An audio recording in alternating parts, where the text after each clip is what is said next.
Thank you to the ranking member, and we always figure out how to make it work.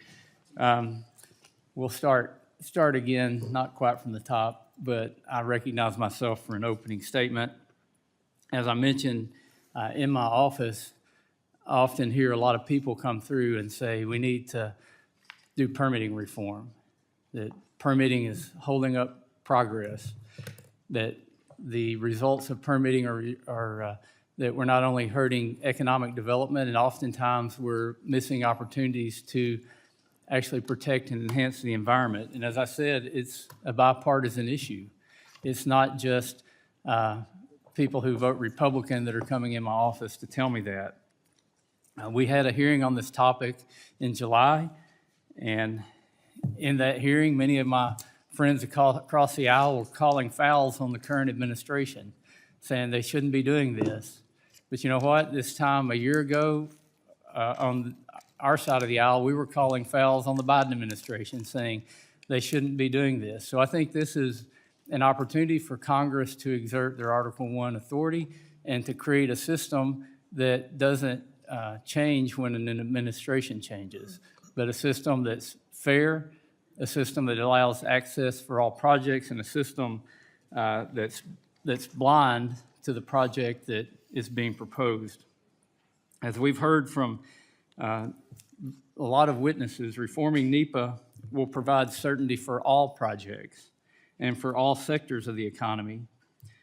In fact, the minority's witness at our July hearing stated, and I quote, "Any NEPA reform shouldn't pick winners or losers," end quote. Fairness requires that the permitting process proceed in a way that is blind to a project. By ensuring this, we will allow the free market to make decisions. I asked two engineers who testified in July if the NEPA process can be streamlined without sacrificing environmental quality. They both said unequivocally that we can, and I fully agree. Amending the underlying statutes to provide predictability to the regulated community and our federal agencies will strengthen the economy, improve the environment, and save agency resources. We have three bipartisan bills before us today that would address these issues in different ways.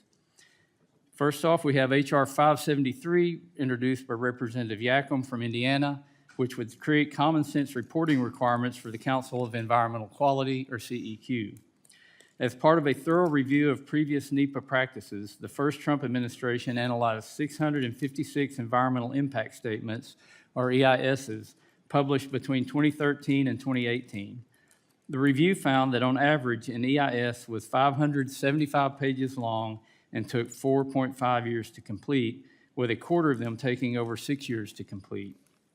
According to a study from the Breakthrough Institute, NEPA-related litigation on EISs takes an average of 4.2 years to resolve, and environmental non-governmental organizations, or NGOs, were involved in 75% of NEPA claims.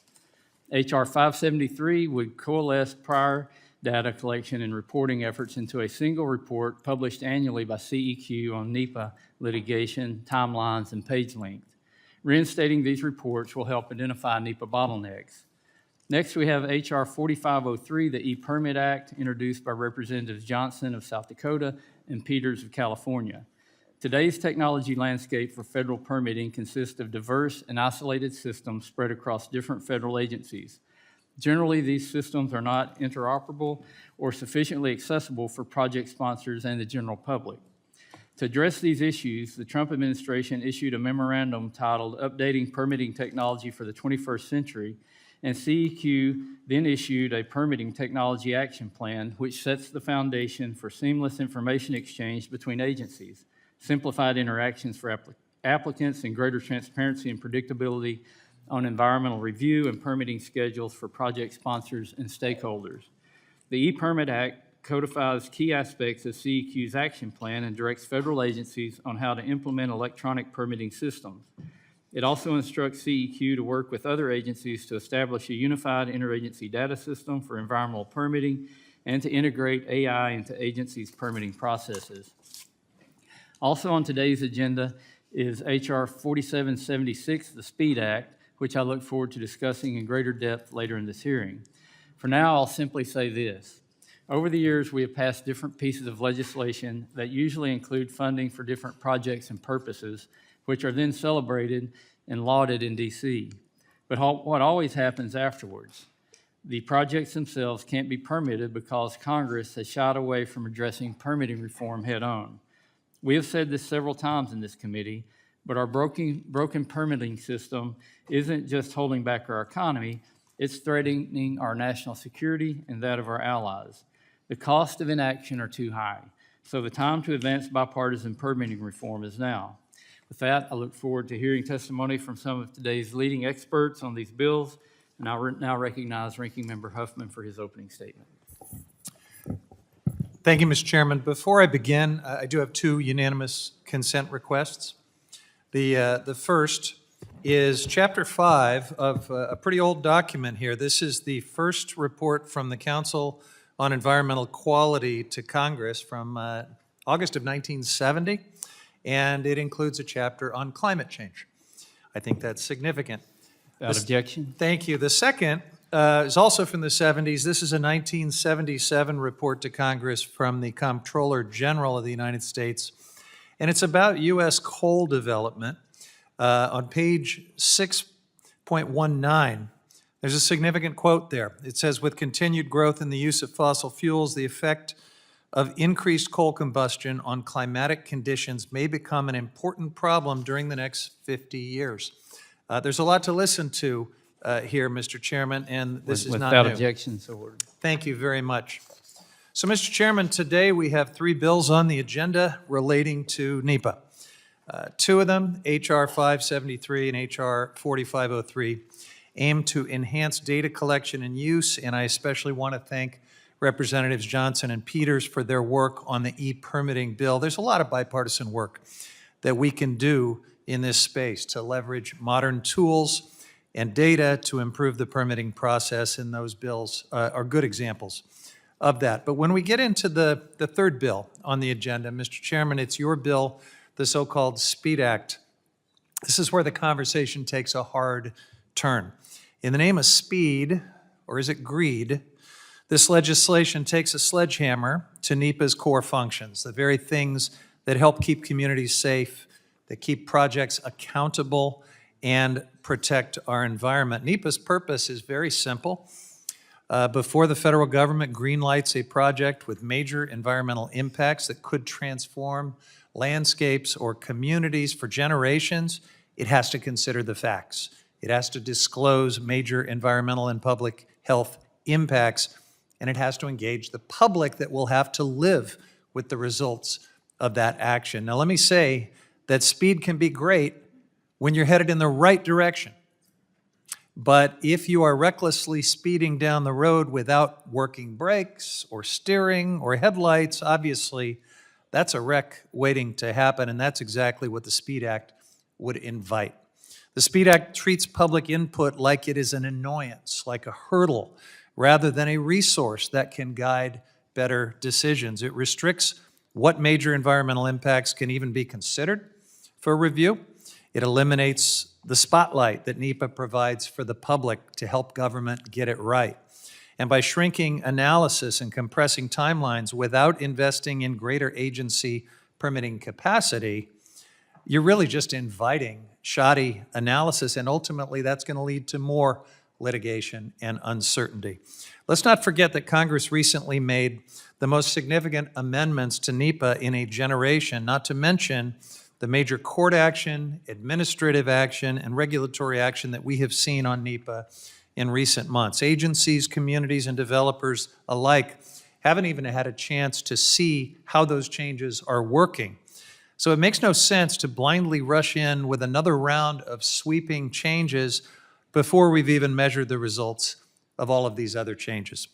And that brings me to a larger point about process. Mr. Chairman, if you and I were sitting down with stakeholders, trying to truly understand the challenges that they're facing, and I'm talking about developers, communities, tribes, labor, conservationists, we could probably identify where reasonable consensus exists for reforms. I actually think we could.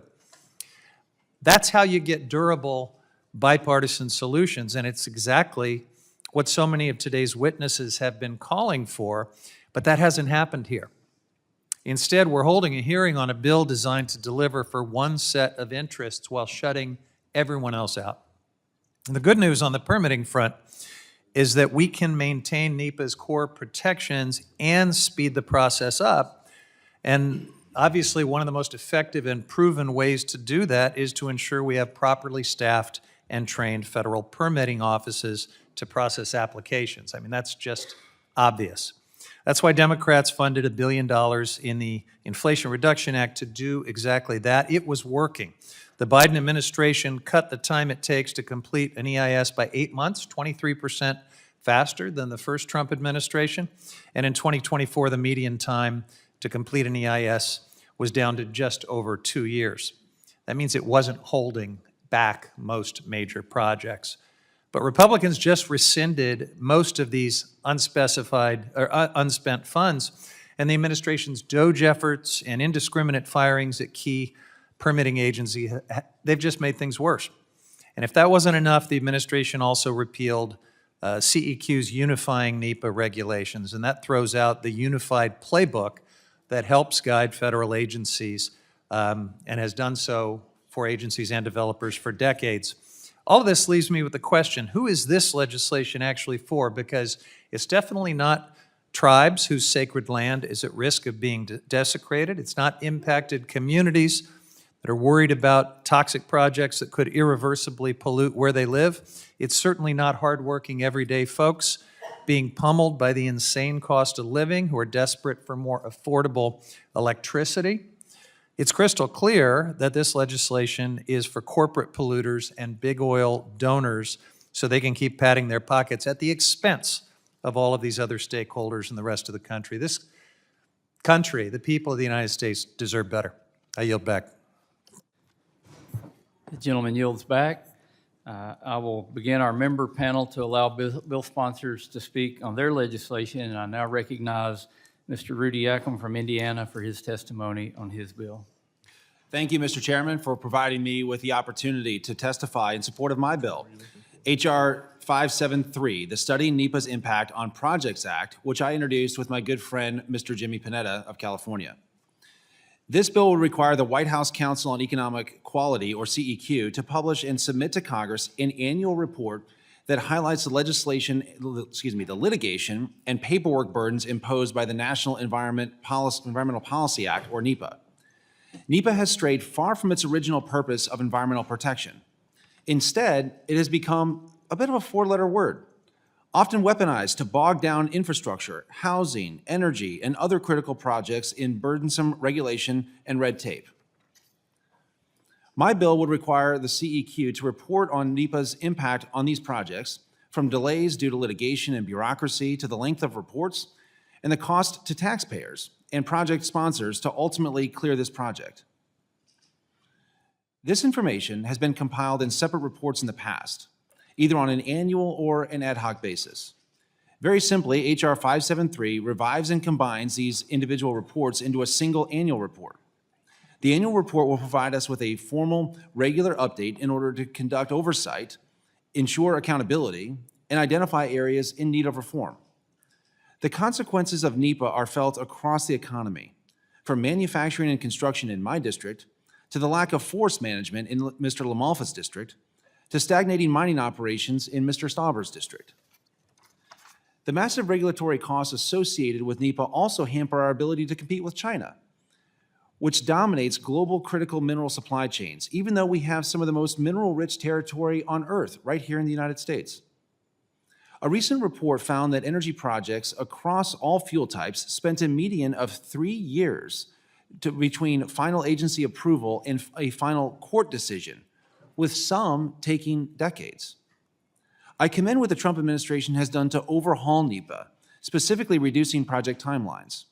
I look forward to locking in these reforms and passing H.R. 573 to ensure that we have accountability moving forward. The Studying NEPA's Project Impact on Projects Act is an important step in our work to continue reforming the permitting process. It's time to get the government and frivolous litigation out of the way of hardworking Americans who just simply want to make America build again. Thank you for the opportunity to testify, and Mr. Chairman, I yield back the balance of my time. Gentleman yields back. The chair now recognizes the gentleman from South Dakota, Mr. Dusty Johnson, for his testimony on his bill. Thank you, Mr. Chairman. Thank you, Mr. Ranking Member, for taking up my bill, the E-Permit Act, today. Most all thoughtful people seem to acknowledge that the way we do siting and permitting in this country needs some pretty serious improvement.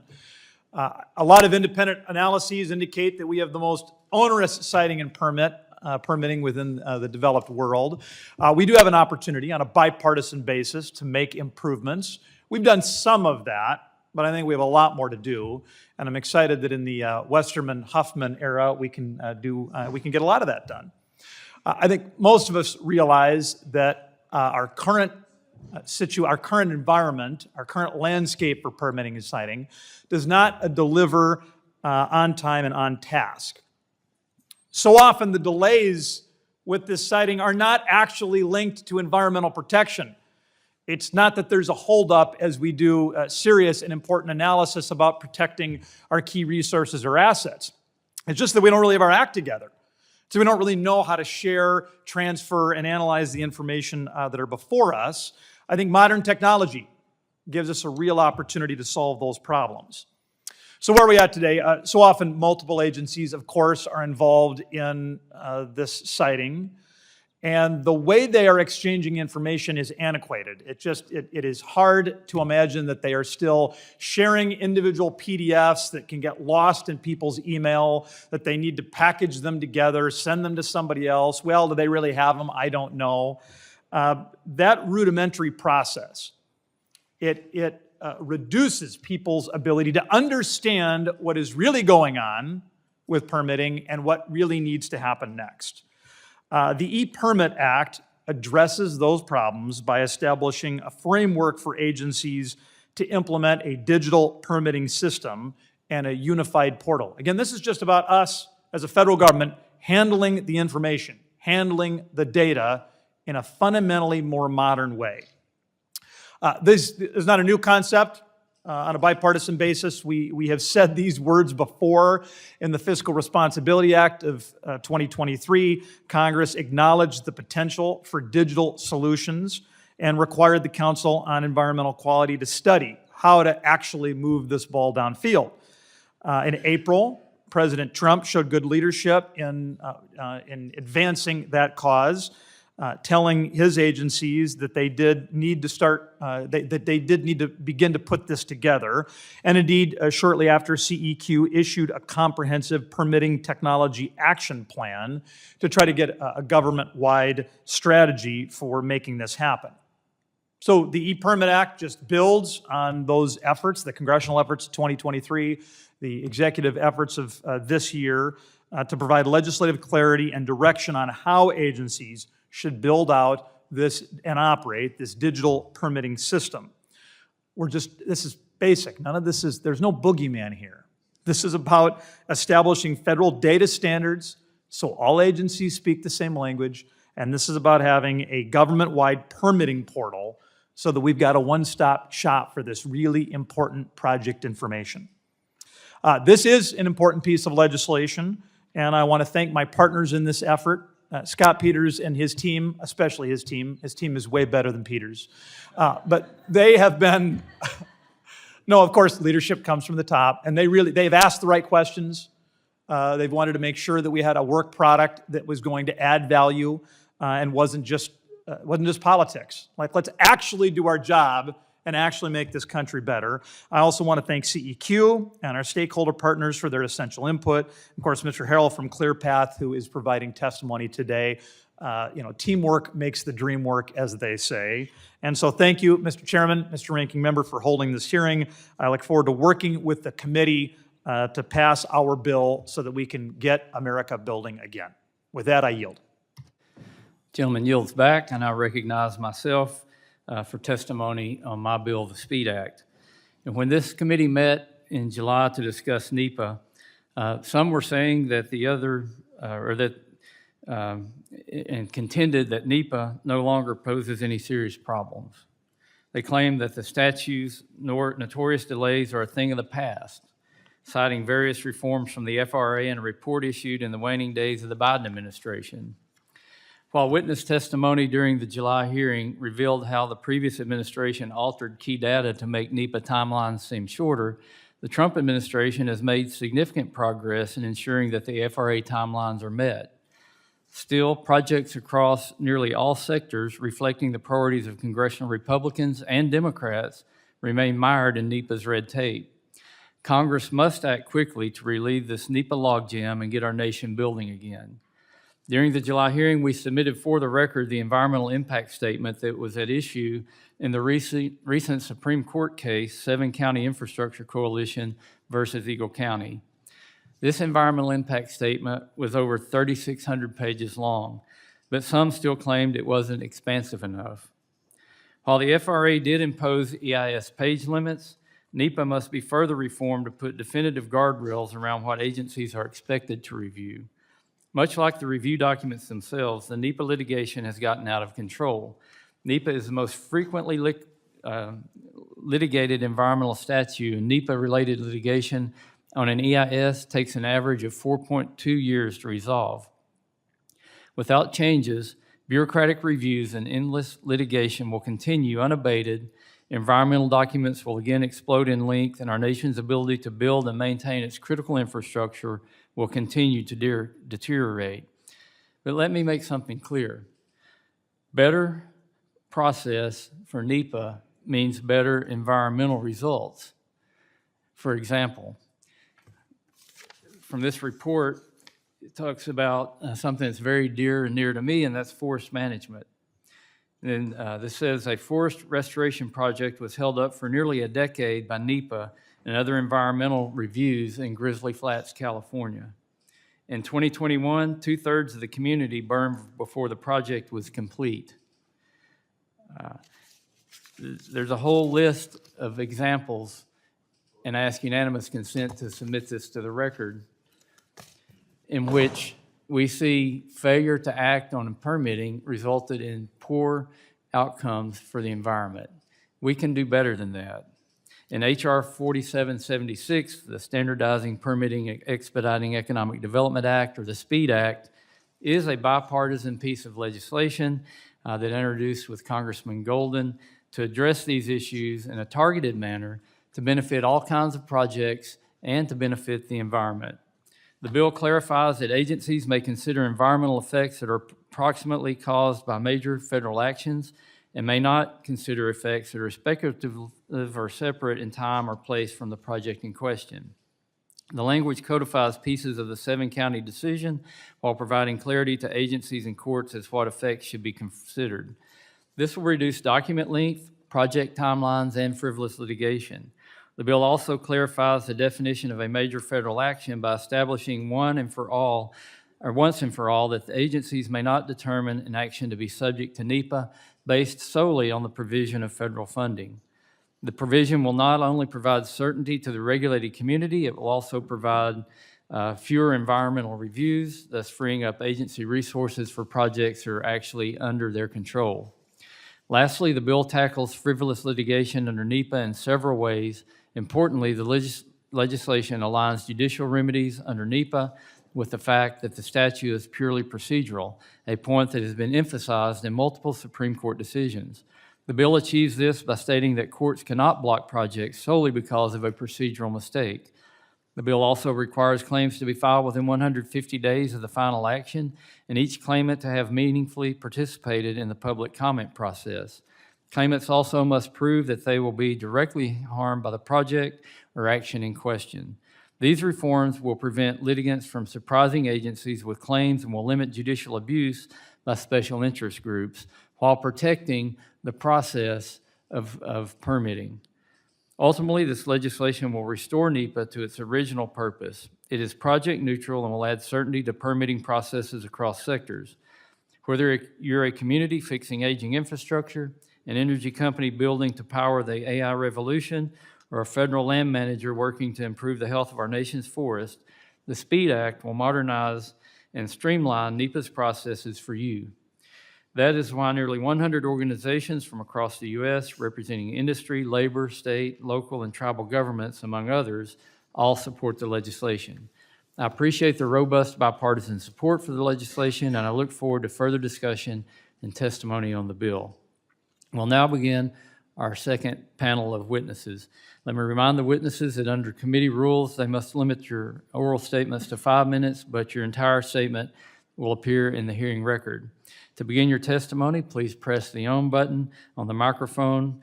We do use timing lights. When you begin, the light will turn green. At the end of 5 minutes, the light will turn red, and I will ask you to please complete your statement. I will allow the witnesses to testify before we have member questioning. Our first witness of this panel is Mr. Thomas Hockman. He is the Director of Infrastructure Policy of the Foundation for American Innovation, and he is stationed in Washington, D.C. Mr. Hockman, you're now recognized for 5 minutes. Chairman Westerman, Ranking Member Huffman, and members of the committee, thank you for the opportunity to testify today.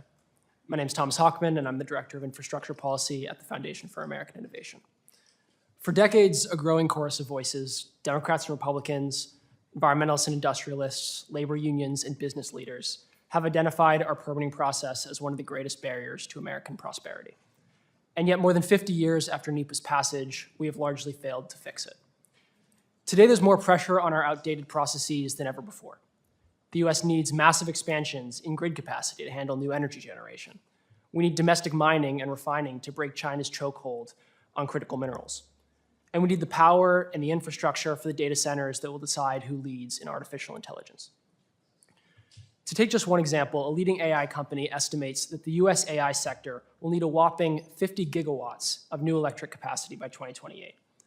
Yet NEPA and related processes have constrained our ability to add and move electricity.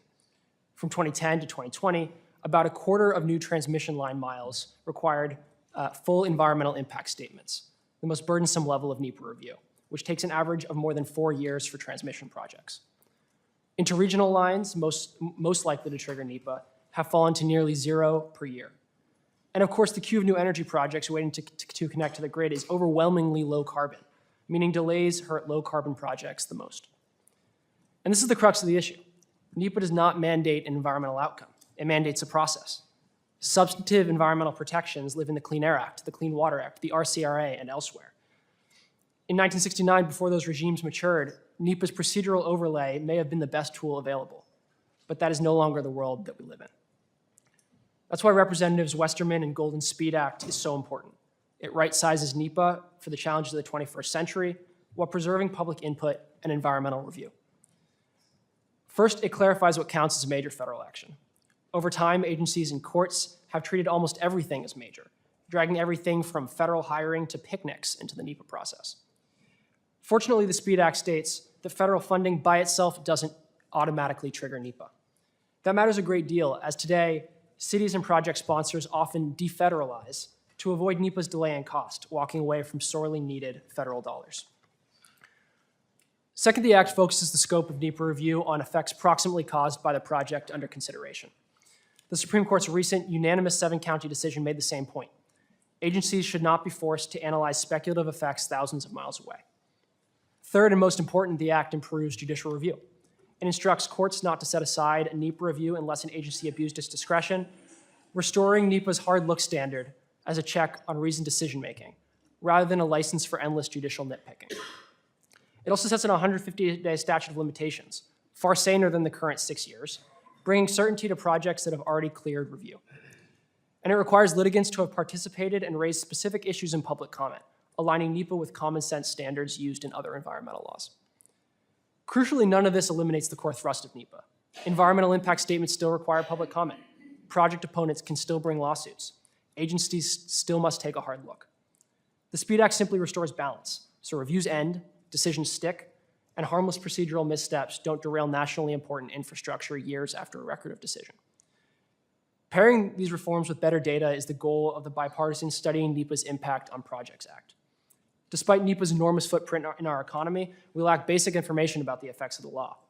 CEQ reports on timelines have been sporadic and thin. Litigation data are scattered. And we know even less about environmental assessments. This bill would fix that. It requires annual standardized reporting on NEPA litigation, page counts, and costs, so policymakers can see where the system breaks down. And critically, it requires CEQ to track NEPA timelines from application to submission, to decision, capturing the pre-NEPA period that often adds years to the process but is rarely studied.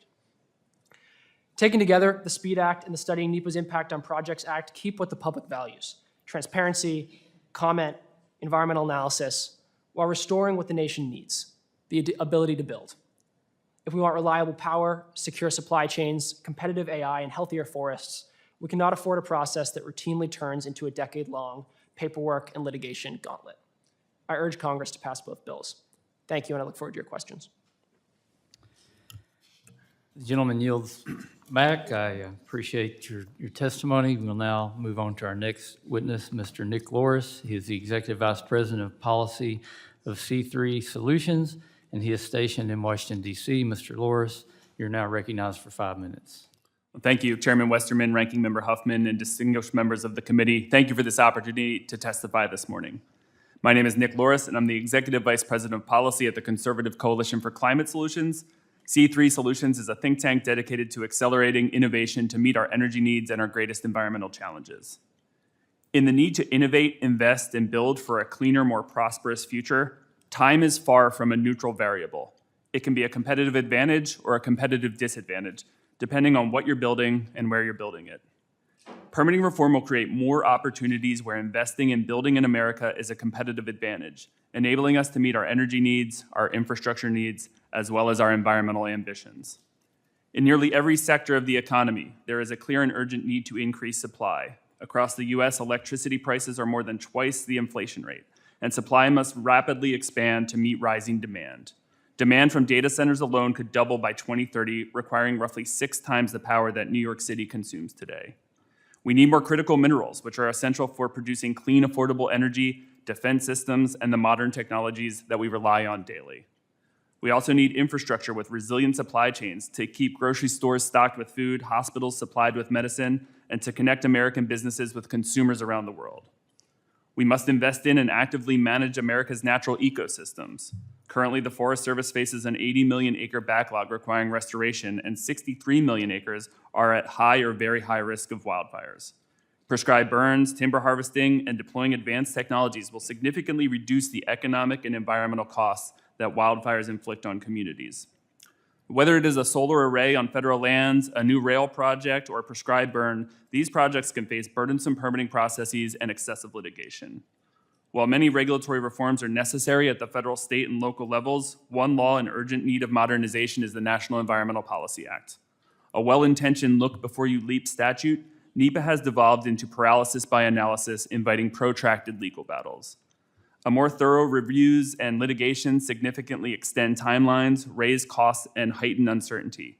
In fact, just the threat of litigation increases timelines as risk-averse agencies seek to protect themselves against lawsuits. Anecdotal evidence and agency-wide data from NEPA reviews support these claims. Several studies in recent years have documented that the average time to prepare an environmental impact statement is over 4 years. And these lengthier processes disproportionately hinder the development of clean energy.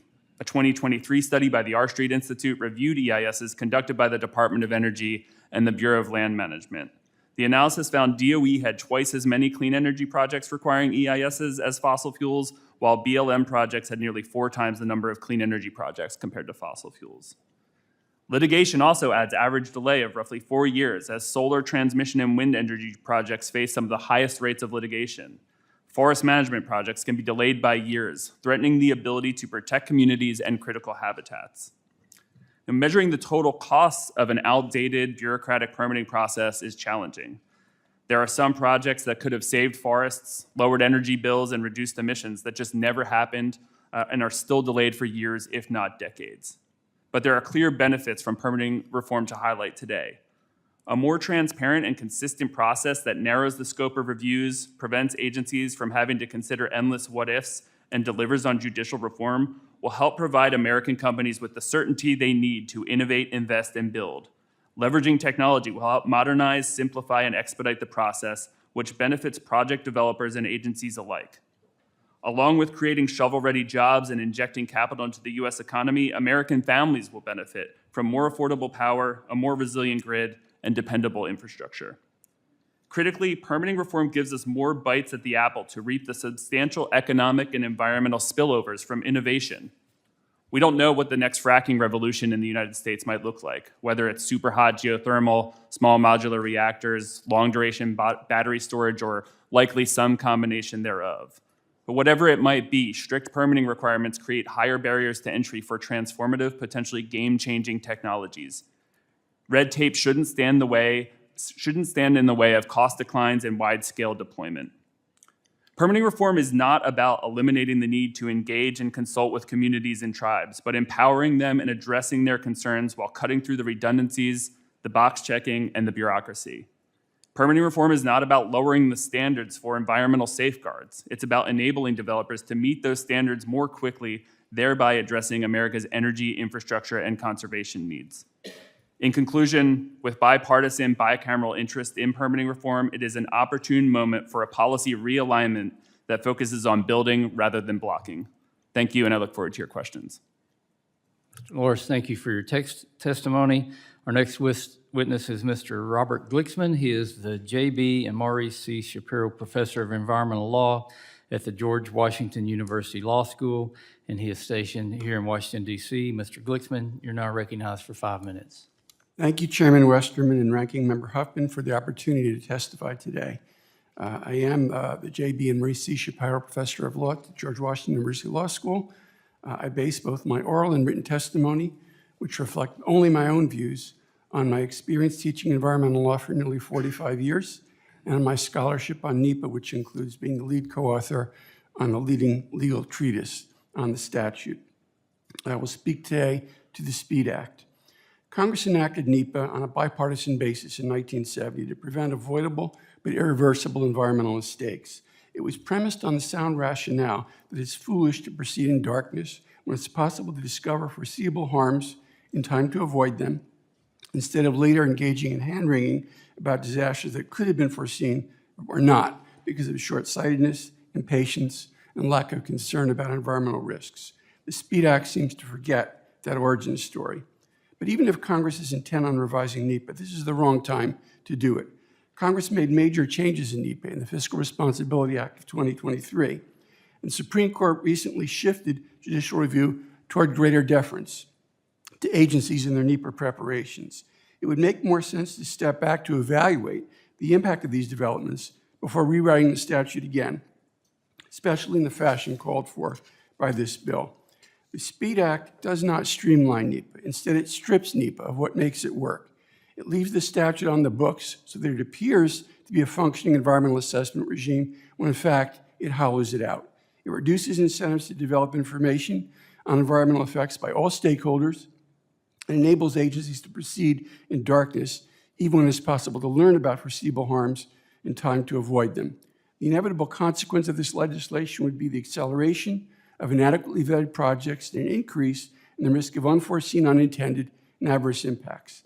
My written testimony centers on 4 categories of problematic provisions in the SPEED Act, which I described there in more detail than I'm able to do this morning. First, the bill narrows the scope of NEPA's application by allowing government agencies to avoid NEPA procedures entirely, notwithstanding their environmentally damaging potential.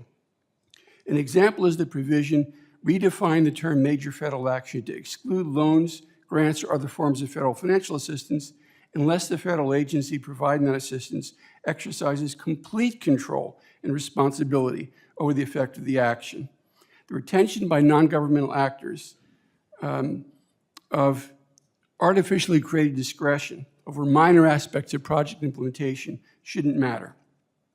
Another objectionable provision would require an agency's purpose and needs statement to meet a private project proponent's goals. This turns NEPA on its head by displacing considerations of whether a project promotes the public interest with whether it satisfies the narrow, self-interested objectives of private project proponents. Second, the SPEED Act allows agencies to make their NEPA determinations in ignorance by limiting public input into the NEPA process and allowing agencies to ignore relative information made available to them by informed stakeholders. Telling agencies to ignore new scientific data once an application for a pedal permit is filed is senseless. Doing so not only punishes communities and experts who invest in generating the information, but also rewards decision-making in ignorance, a result directly contrary to NEPA's goals. Until an agency receives an application to approve private development, it has little reason to undertake research. The application describes the parameters of the project, revealing for the first time the kinds of environmental risks posed by agency approval. That's precisely the time when agencies should be engaged in gathering information about the environmental risks posed by a project. Third, the SPEED Act would block access to the courts by those adversely affected by decision-making that occurs in violation of NEPA's procedural requirements. For example, it would block challenges to the adoption of categorical exclusions, which authorize avoidance of all NEPA analysis. Fourth, the SPEED Act would shackle courts in the kinds of relief they can provide, even when they do find statutory violations. Most disturbingly, by barring courts from enjoining projects pending compliance with the statute, the bill would eliminate agency incentives to take their NEPA responsibilities seriously.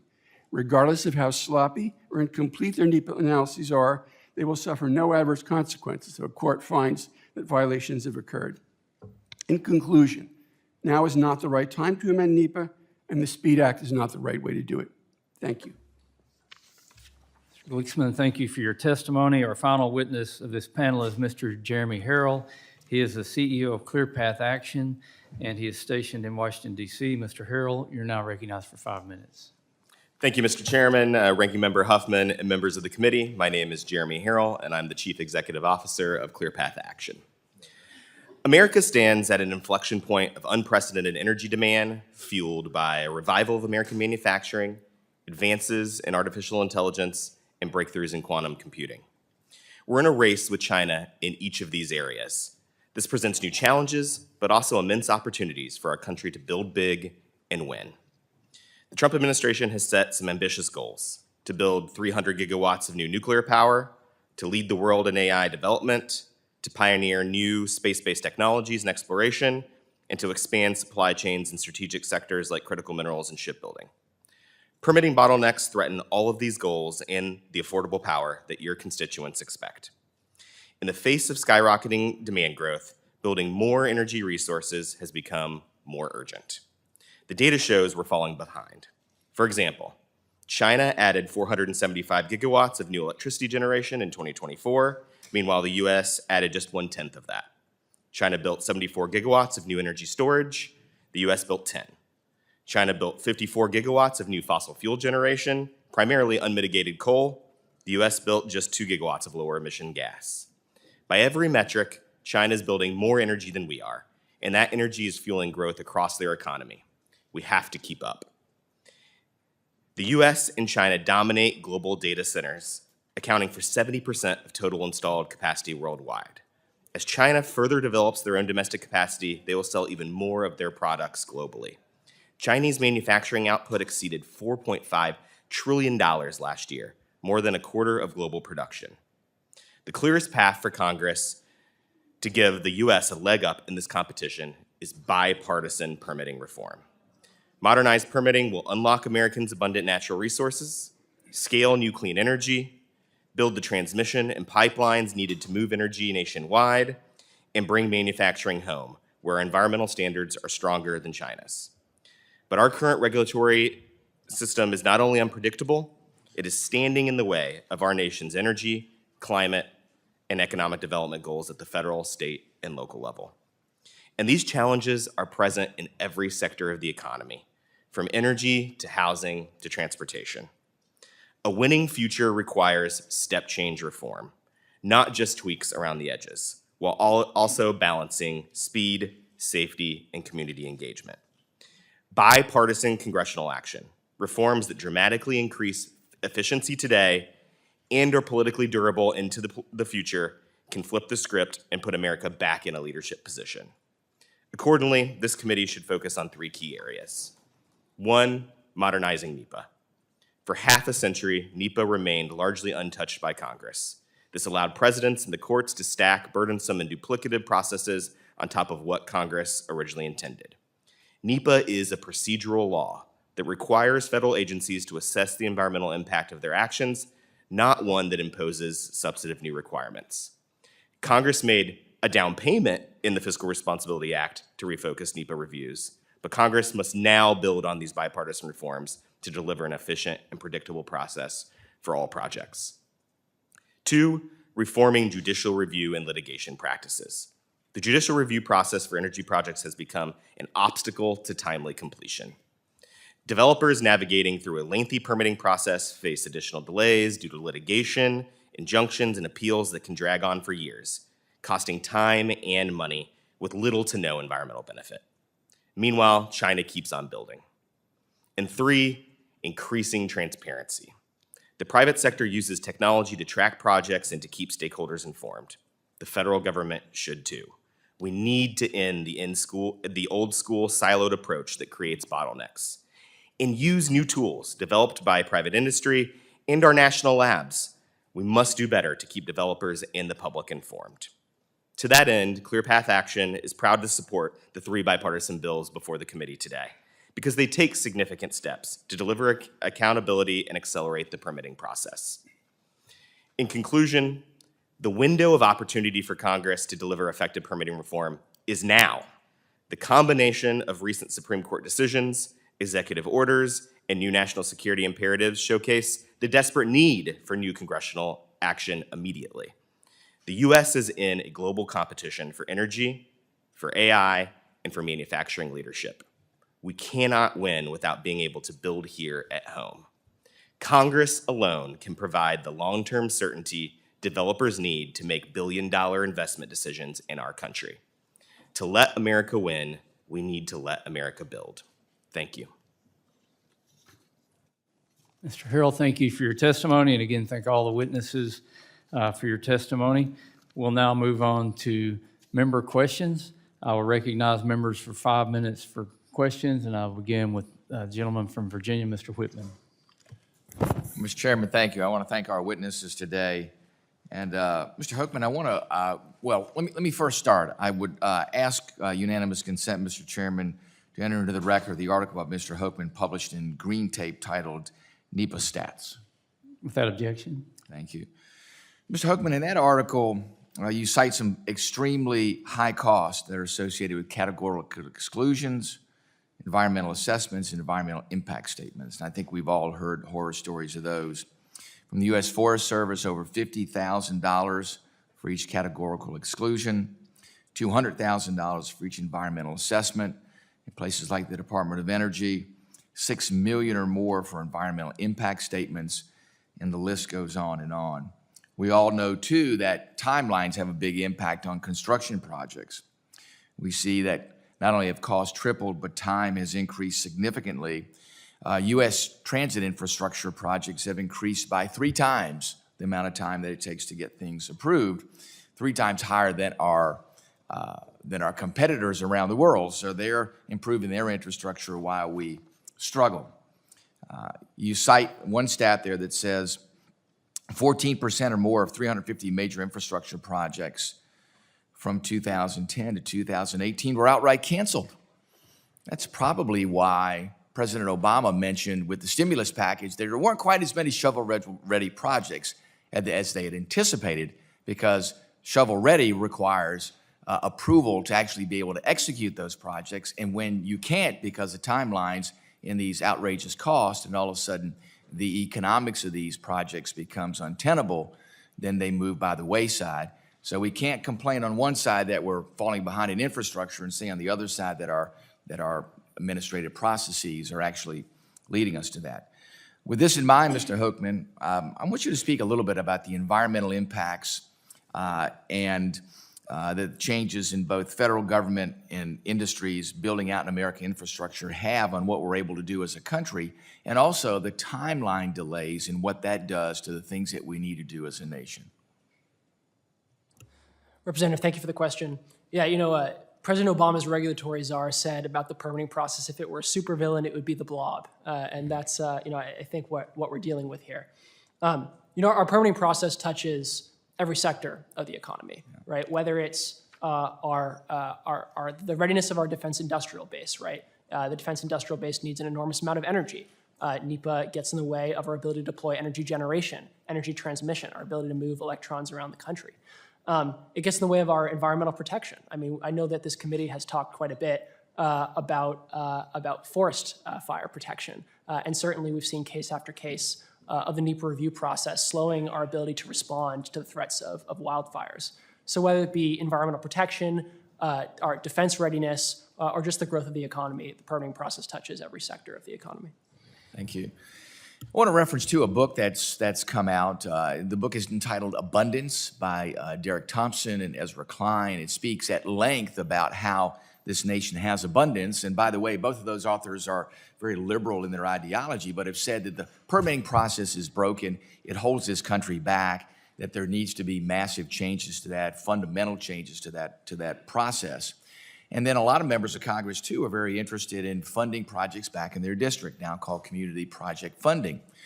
Community project funding, in many instances, not only requires the money, it requires the permitting, and many times, too, it requires additional dollars to get through the environmental impact statement assessments, both at the federal, state, and local level. Can you give us your projections about how NEPA affects those sorts of projects and how those projects can be executed? Because it's great to go home and say, hey, listen, I got money for the project, but when you wait a decade to get the project done and your constituents are going, wait a minute, you said you funded this project. What the heck is going on? Give us your perspective on how NEPA affects that. Yeah, before this committee, just a few months ago, somebody from the American Public Works Administration said that they would try to avoid federal dollars by any means necessary because of the red tape that came along with those dollars. And you see this term of art, which is called defederalization, which cities and towns use, where they basically try to get rid of the federal dollars so they don't have to go through the NEPA process, even though in many cases those federal dollars are sorely needed. So yeah, I would say that the SPEED Act's provision that says that federal financial assistance itself shall not be sufficient to trigger NEPA is a really critical response to this problem. Very good. Thank you, Mr. Chairman. I yield back. When his time's expired, the chair recognizes the gentlelady from Arizona, Ms. Ansari, for 5 minutes. Thank you, Chair Westerman. This is undoubtedly a very important topic. We should absolutely expedite the responsible build-out of 21st century infrastructure, including clean energy, which is necessary to combat the climate crisis and stabilize our energy prices. Although I strongly oppose the SPEED Act, I can appreciate the chairman's attempt to be technology neutral on this front. But while the chairman might be, this administration is not. This administration has clearly demonstrated that it does not support wind and solar, calling them unreliable, saying they don't work, and even calling them ugly. But this is not where the American people are on this issue. The American people recognize that the climate crisis is real, and they believe that true energy independence will be achieved through homegrown, clean energy developed through American innovation and built by our union workforce. So I just want to clarify a couple of points. Mr. Harrell, do you believe that with good grid management and things like battery storage, that wind and solar can be a reliable source of electricity? Yes or no? We absolutely should be investing in all sources of clean energy to develop a reliable energy system to meet our needs. Thank you. Mr. Hochman, do you believe that with good grid management and things like battery storage, that wind and solar can be a reliable source of electricity? I do. Thank you. Mr. Loris? Yeah, absolutely. I think with renewables, what we've heard is they're reliably unreliable. And so with the proper storage or whether it's natural gas, we can have a system with low-cost clean energy generation, including wind and solar. Thank you. Great. I agree. The administration officials who have come here before us so far seem to forget that batteries do exist. But I'll move on. Mr. Harrell, do you agree that fully permitted and reviewed energy projects, let's use offshore wind as an example, that are mere months away from providing affordable, reliable power to the electricity grid should be allowed to finish construction? Yes or no? Absolutely. We need a predictable regulatory process. Thank you. Mr. Hochman? Yeah, I support making it easier to bring new electrons onto the grid. Thank you. And Mr. Loris? Yeah, I do. I think the use of both preemptive vetoes and retroactive vetoes has been problematic and creates a lot of uncertainty in our ability to invest and build all types of energy sources. Thank you. It is great and so refreshing to hear your support for offshore wind. And let me say, what the Trump administration is doing right now to clean energy is unprecedented. It will result in more expensive energy bills for American families, more pollution, and a climate crisis that's worsening by the day. This administration has not stopped at one-stop work order. They've been yanking permits, requiring secretary-level sign-off for mundane permitting decisions, canceling loans and grants for clean energy-related infrastructure projects in red and blue states alike. They're also requiring agencies to consider so-called energy density and more arbitrary attacks. Just to make sure that we are clear on what's going on here, we have 3 Republican invited witnesses who agree that renewable energy like wind and solar is reliable, is affordable, and that this administration, this is my view, is out of line with that. And yet no one on the other side of the aisle seems to be willing to stand up and to refute the outrageous claims of the Trump administration and the full-scale attack on clean energy and affordability for Americans. It's outrageous. And I will just say, I don't see anything in this bill that will move the needle and help these clean energy projects move forward. If we want to have a serious conversation about permitting, we cannot ignore the elephant in the room. Thank you. I yield back. Gentlelady yields back. Chair now recognizes the gentlewoman from American Samoa, Ms. Radewagen, for 5 minutes. Thank you, Chairman Westerman and Ranking Member Huffman for holding this hearing today. Thank you to the witnesses for your testimony. My question is for Mr. Harrell. In your testimony, you emphasized the need for multiple sources of energy production in order to keep up with China. Can you go over in more detail how important our energy production is from a national security standpoint? And in your opinion, is the United States as it is now on the right track to compete with China and other less than friendly global players? If not, what do we need to do to catch up? Thank you, Congresswoman, for the question. I do not think the U.S. is on track. I think we have an opportunity to correct course. We need to establish a more predictable regulatory process to build out all sources of energy to meet our needs. As mentioned, 70% of, for example, data center capacity is being deployed in the U.S. In China. We are in a direct race there. The U.S. It put more capacity on over the last year, but we have a risk that we could lose that advantage. And so bipartisan, politically durable reforms that provide predictability for all energy sources is critical. And I think the SPEED Act actually does do that. I think the SPEED Act takes a technology agnostic approach that would allow us to have predictability in the regulatory system for all new energy sources. Mr. Hochman, Mr. Loris, you also briefly mentioned China and Russia in your testimonies. Is there anything you'd like to add? Yeah, Representative, I would, I would agree with Mr. Harrell's sentiments here. It's, particularly for AI and data centers, we know that the pace of demand for being able to power these, best of the best AI models is going up dramatically, and it's going up fast. While Anthropic is saying that we need 50 gigawatts of new AI electricity by 2028, our 2 most recent nuclear plants took 16 years, and those were just 2 gigawatts, right, to bring onto the grid. And so the size of the delta here is enormous. And one of the huge problems here is the pace of our permitting process. And I'll just quickly add, we are an energy abundant nation. We have an entrepreneurial spirit. We have world-class talent and companies here that develop, conventional energy sources and clean energy sources, and a lot of innovation happening here. But we need this permitting reform to help keep pace. It's incredible what the United States has done as an energy superpowerhouse in terms of our ability to supply affordable, reliable energy, in terms of our ability to help our allies with things like liquefied natural gas exports. But China is racing ahead in all sorts of these technologies, including AI. And so we can't have permitting be the bottleneck that holds up our opportunities to innovate, invest, and build. Thank you. Mr. Chairman, I yield back the balance of my time. Gentlelady yields back. The chair recognizes Ranking Member Mr. Huffman. You're recognized for 5 minutes. Thank you, Mr. Chairman. I want to thank the witnesses for their candor in answering the questions that my colleague from Arizona just asked about, frankly, the chaos this administration is inflicting on all types of clean energy. And it really highlights just the cognitive dissonance of this entire conversation that we're pretending to have in this sham hearing, where Republicans claim they want to move projects forward.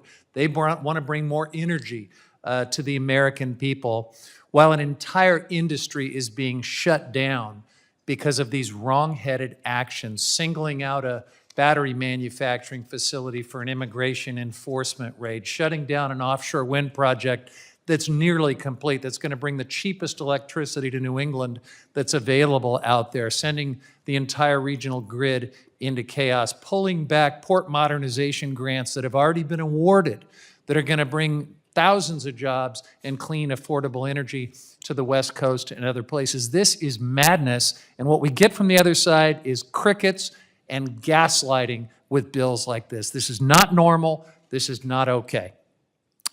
But I do want to talk about what would happen if this particular piece of legislation, the SPEED Act, were somehow to become law. So, Mr. Glickman, I want to ask you a few things. Effective permitting reform is obviously impossible if President Trump and the administration continue to try to kill off all clean energy. But with the SPEED Act, in just a few words, can you remind us why Congress often includes mechanisms for judicial review when it passes all sorts of laws? Why is this an important policy? It's an important policy to ensure accountability to the American people in terms of what government agencies do. The Supreme Court has often recognized what it calls a presumption of reviewability. That is, that we assume that government actions by administrative agencies, are reviewable in court to make sure that the agencies are acting in accordance with the statutes pursuant to which they have power to act in the first place. We don't want them running astray, and it's the courts that provide an essential function in making sure that agencies are held responsible for exceeding the scope of their authority. All right, thanks. So let's go to Section 3A of the SPEED Act, which makes it very hard for courts to ever intervene in a project. Can you break that section down for us? Tell us how that's going to work in the real world if it was law. I think it's going to work to block most, if not all, efforts to challenge NEPA noncompliance. And the reason is that the statute requires any litigant in a NEPA challenge to demonstrate that an agency's failure to adequately consider the input provided that person during the comment period has caused it direct harm. Well, that can't be proven. NEPA is an entirely procedural statute. The Supreme Court has made it clear that agencies need to explore the environmental implications of proposed actions, but once they have done so and reported that out to the public, they don't have to listen to what the environmental document they prepared says. They're free to ignore it. Right. So, sure, you can require the agency to consider input, but it doesn't have to do anything with that input. So there's no way to prove that had the agency considered your input, it would have come out differently in a way that avoided harm. Right, and so Mr. Hochman said in his testimony that under this law, agencies would still have to take the hard look that NEPA requires, but there's nothing to make sure that they actually do that. And so what I want to ask you about is, let's say you do have a claim that gets through, and let's say an agency has totally blown it, failed to take a hard look. What does the SPEED Act do to block courts from intervening even in that scenario? The most problematic provision, as I said during my oral testimony, is the one that precludes courts from enjoining projects pending NEPA compliance. So suppose that a court finds that an agency has violated NEPA, perhaps even egregiously. It can remand the action back to the agency to reconsider its NEPA analysis, but it can't stop the project from proceeding in the interim. That runs directly contrary to longstanding law dating back at least to 1946 when Congress passed the Administrative Procedure Act. The APA says courts have the authority to set aside unlawful agency action. Set aside has been interpreted by Chief Justice Roberts and Justice Kavanaugh, among others, to mean issue injunctions. And it doesn't matter that NEPA is an entirely procedural statute because the APA says courts should set aside actions taken by agencies without observance of procedure required by law. Yeah. So thank you for that. Last question. I find this amazing that the party that thinks government is always wrong is stripping away the most important guardrail to make sure government is not wrong. But if this became law, what incentive do federal agencies have to take a serious hard look and actually get it right? Very little, if any, because they would know that it doesn't matter whether we make mistakes, our projects are going to proceed anyway. Maybe we'll have to go back to the drawing board and redo our analysis. But in the end, the project proceeds apace no matter what we've done or not done in terms of NEPA compliance. Thank you, Mr. Lichtman. Yield back. Gentleman yields back. The chair recognizes the gentleman from Minnesota, Mr. Stauber. Thank you, Chair Westerman, and I want to thank my good friend, Democrat Jared Golden, for bringing this bipartisan piece of legislation forward, and I look forward to it passing the House. Mr. Harrell, in your testimony, you speak about the nexus between permitting reform and international and economic competitiveness. Can you expand upon how failing to act on permitting reform will have on America's competitiveness on the global stage? Yes, thank you, Congressman, and thank you for your leadership on mining and permitting related issues.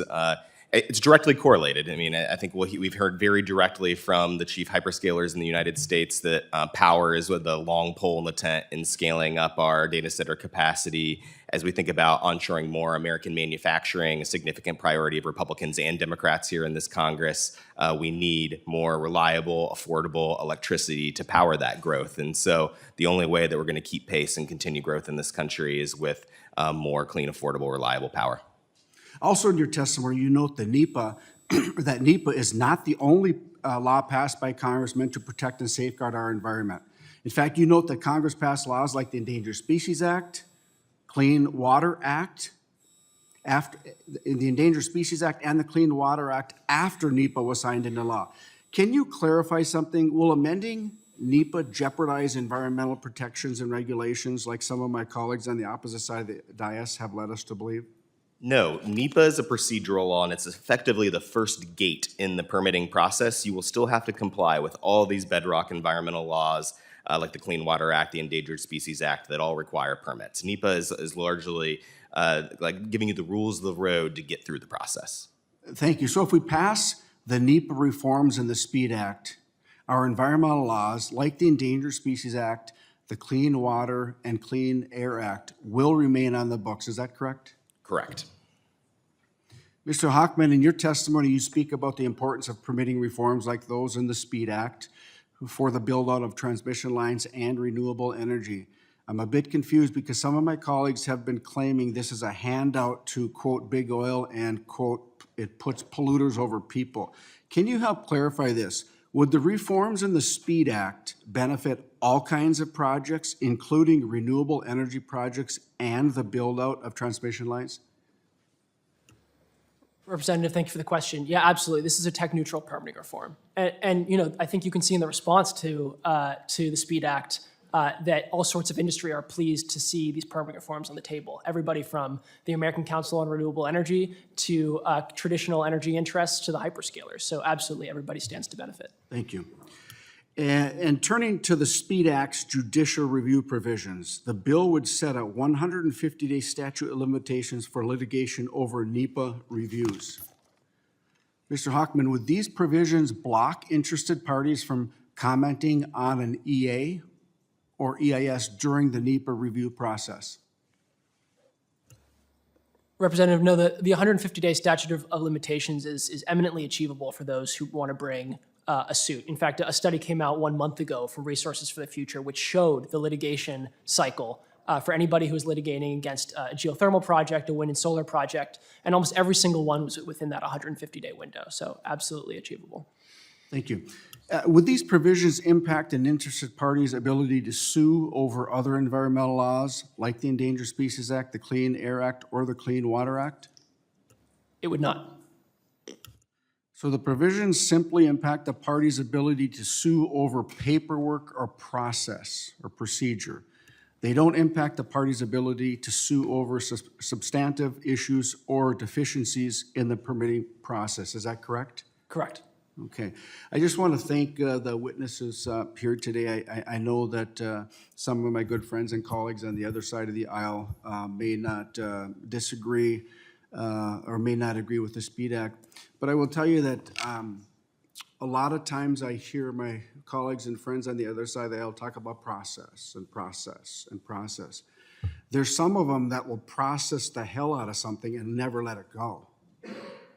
And Mr. Glicksman just talked about lawsuits and whatever. We know that the weaponization of the Endangered Species Act, Clean Water, Clean Air Act, et cetera, are put forth to stop some of these projects. I've seen it happen in Minnesota. We've seen it happen in Alaska and other natural resource states. So I think this is an opportunity. This is a very, very good start as we move into this next century. So, Mr. Chair, I yield back. Thank you. Gentleman yields back. Chair now recognizes the gentleman from Maine, the lead co-sponsor of the SPEED Act, Mr. Golden. You're recognized for 5 minutes. Thank you, Mr. Chairman. First of all, I want to thank you for working with me on the SPEED Act. This has been a good bipartisan effort from the start. Both the chairman and I are going to remain committed to trying to keep it that way as we move through the process here. And right now, as we speak, we have an equal number of Dem and Republican co-sponsors sitting at about 3 and 3. I really have 2 questions here, but I want to throw the first one over to you, Mr. Chair. Specifically, we've heard some feedback that this bill, the SPEED Act, would undermine and impede community engagement during the permitting process. So we've had a lot of meetings, at the member level and with different stakeholders out there over the last several months. I want to give you the opportunity to walk us all through whether or not that is indeed the case in our conversations and feedback from stakeholders out there. Thank you, Representative Golden. I'm glad to engage in a colloquy with you on that. And that's been something that we wanted to protect through the process. And we actually don't change anything as far as people commenting during the process. But what we're trying to do is speed the process up. And on the back end of the process, where there's a 6-year window now to file suit on something that was supposedly settled in the record of decision, we've been able to agree that that time frame should be reduced to 150 days. So it absolutely allows all groups who want to comment on a project to make their comments during the permitting process and to have those comments heard. Thank you. I appreciate that. I mean, through the years, there's been many projects where, without taking one side or the other, I've always been an advocate of making sure that the public has input in front of the federal agencies that are part of the process. So I think that's important, and just wanted to clarify that. I want to point out that one top-line message against the SPEED Act is that it's a permitting process written by and for fossil fuel polluters and extractive industries. I feel like this ignores the reality that wind, solar, and other clean energy projects face significant delays because of NEPA litigation. The problems with the NEPA process are energy neutral, meaning they can be detrimental to both fossil fuel and renewable energy projects. In Maine, we've seen environmental NGOs that have split on some clean energy projects, and those opposed use NEPA to delay while a public opinion campaign was waged against the project, funded by fossil fuel companies who just didn't want the competition. These problems with NEPA can cut both ways, and so too should be the solutions. This is a pro-energy bill that takes, an all of the above energy technology neutral approach.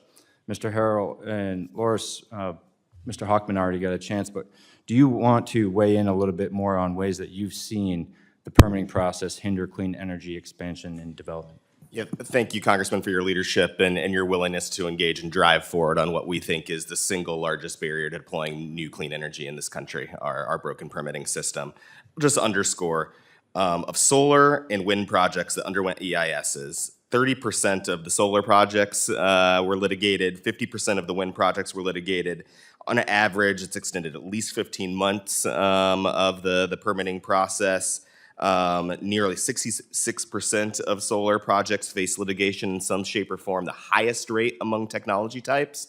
So there's a major challenge here, and this is data from Stanford. So you're seeing very direct, tangible barriers to building new clean energy across technology areas because of our current system. And I think this bill finds a way to put limitations, but still allow folks to weigh in the process, to litigate when there are egregious errors. I mean, we've got to set a predictable process, set some rules of the road, expectations that get us to a green light or a red light. That's essential for our energy future. It's essential for U.S. and global climate action. It's essential to our competition with China.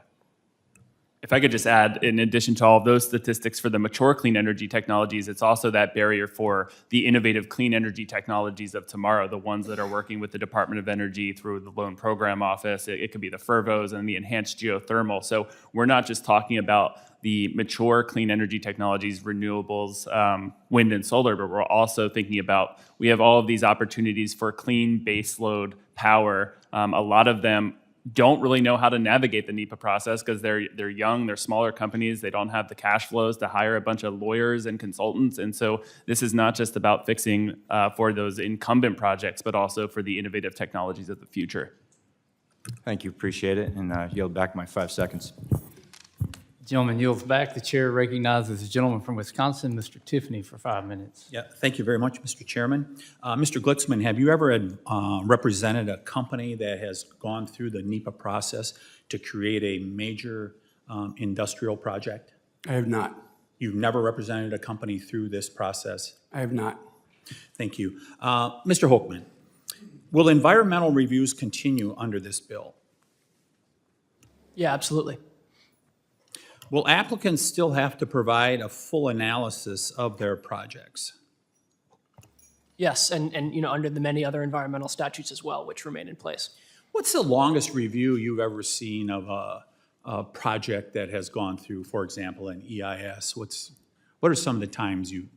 Well, I suppose the longest reviews I've ever seen are the ones that never ended. There are a number of projects that were canceled or sort of permanently in limbo as a result of the NEPA process, and that could be everything from a transmission project to a traditional energy project to a low carbon project. So yeah, there are many projects that go through the NEPA process and get So canceled. you're saying you've seen projects that it's been never ending?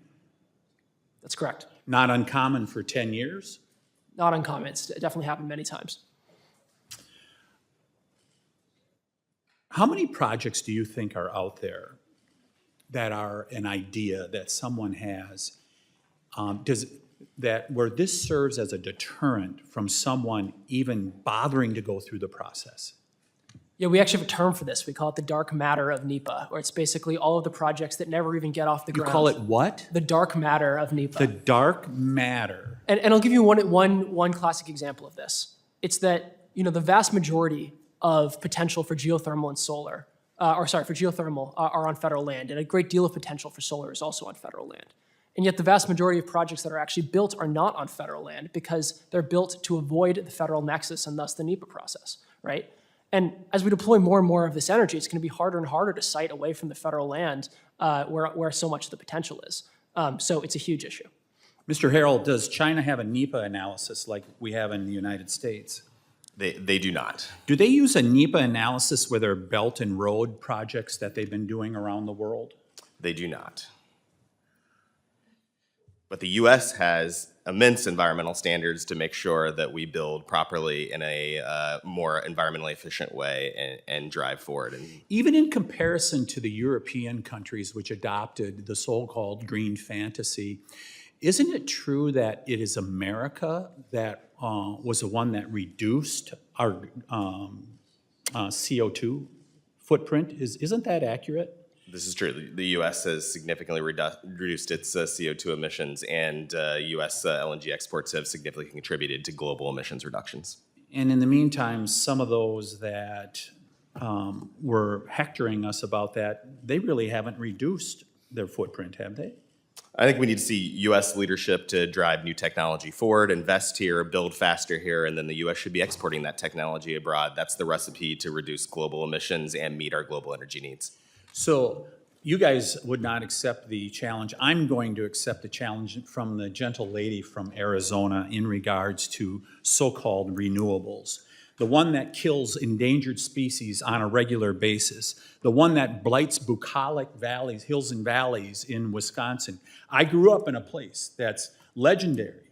It's called the Driftless. People speak of it in almost ecumenical terms. I grew up there on a dairy farm, and you're seeing thousands of acres that are being transformed now with wind and solar panels on them. as this enormous amount of money is pumped out from the federal taxpayer to be able to build these. $1,000 an acre they're paying farmers who typically would have to pay $200 an acre for their rent.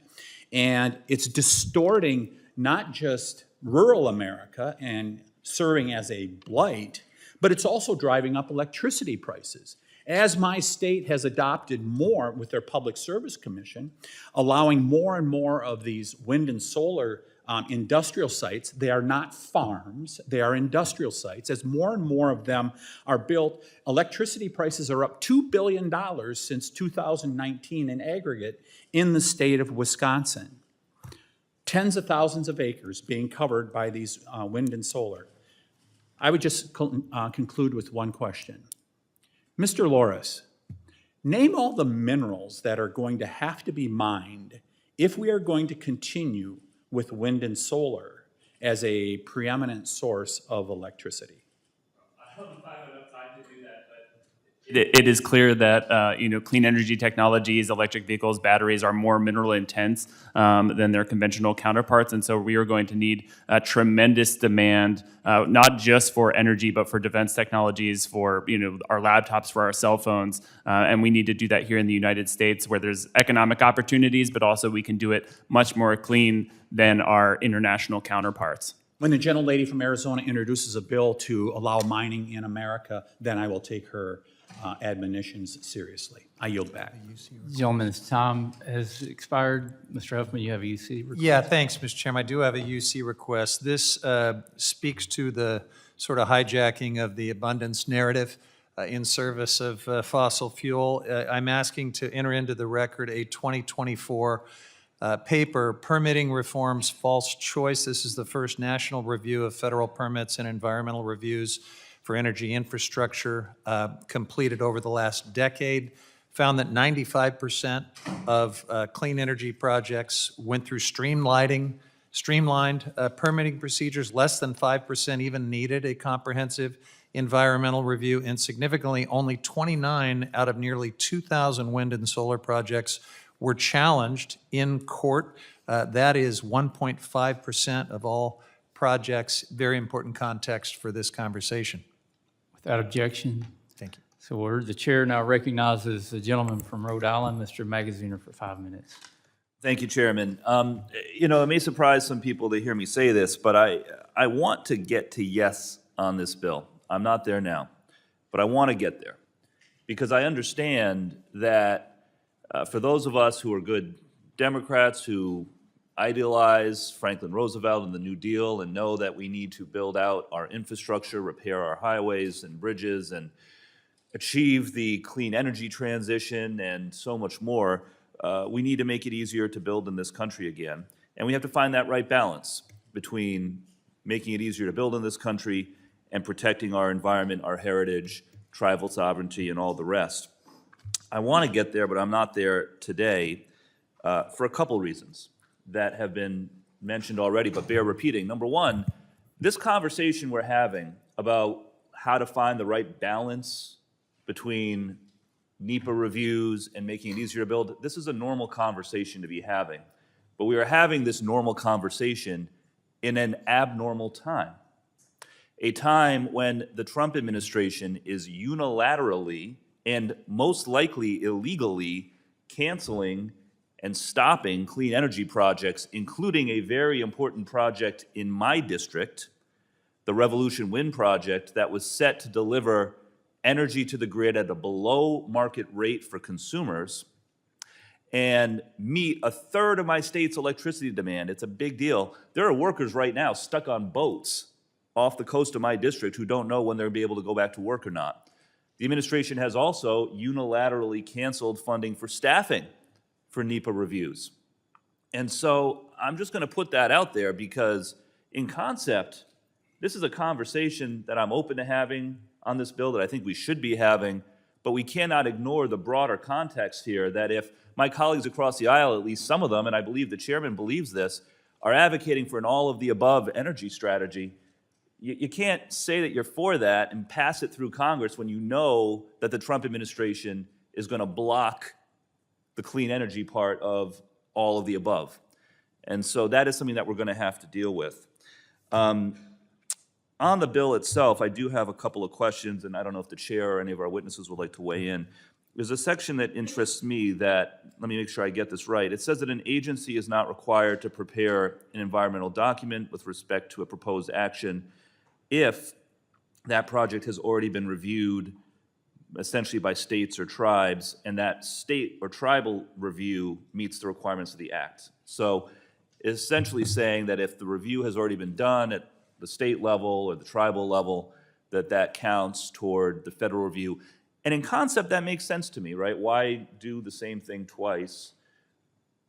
But it occurs to me that different states and tribes most likely have very different standards for the types of reviews that they conduct. And so would this bill, or is there an openness to amending the bill to ensure that there's at least some sort of baseline level of what the standard should be for a state-level environmental review in order to meet the federal standard, to have that, take the federal standards place?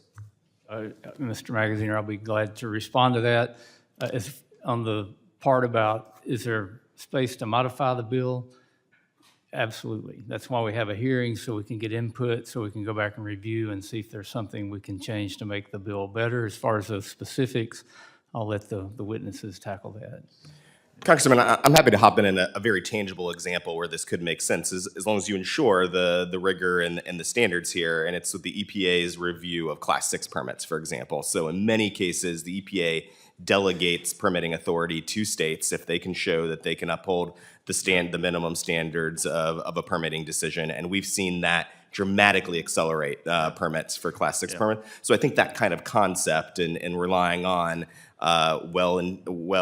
structured I don't mean to cut you DQs. off, but I want to try to get one more question. And I would just suggest again, I think the importance of having those minimum standards enumerated is going to be important for me, for my support. But in concept, I hear what you're getting at. And then with the time I have left, public comment in the bill would be limited to individuals or groups that can demonstrate direct harm.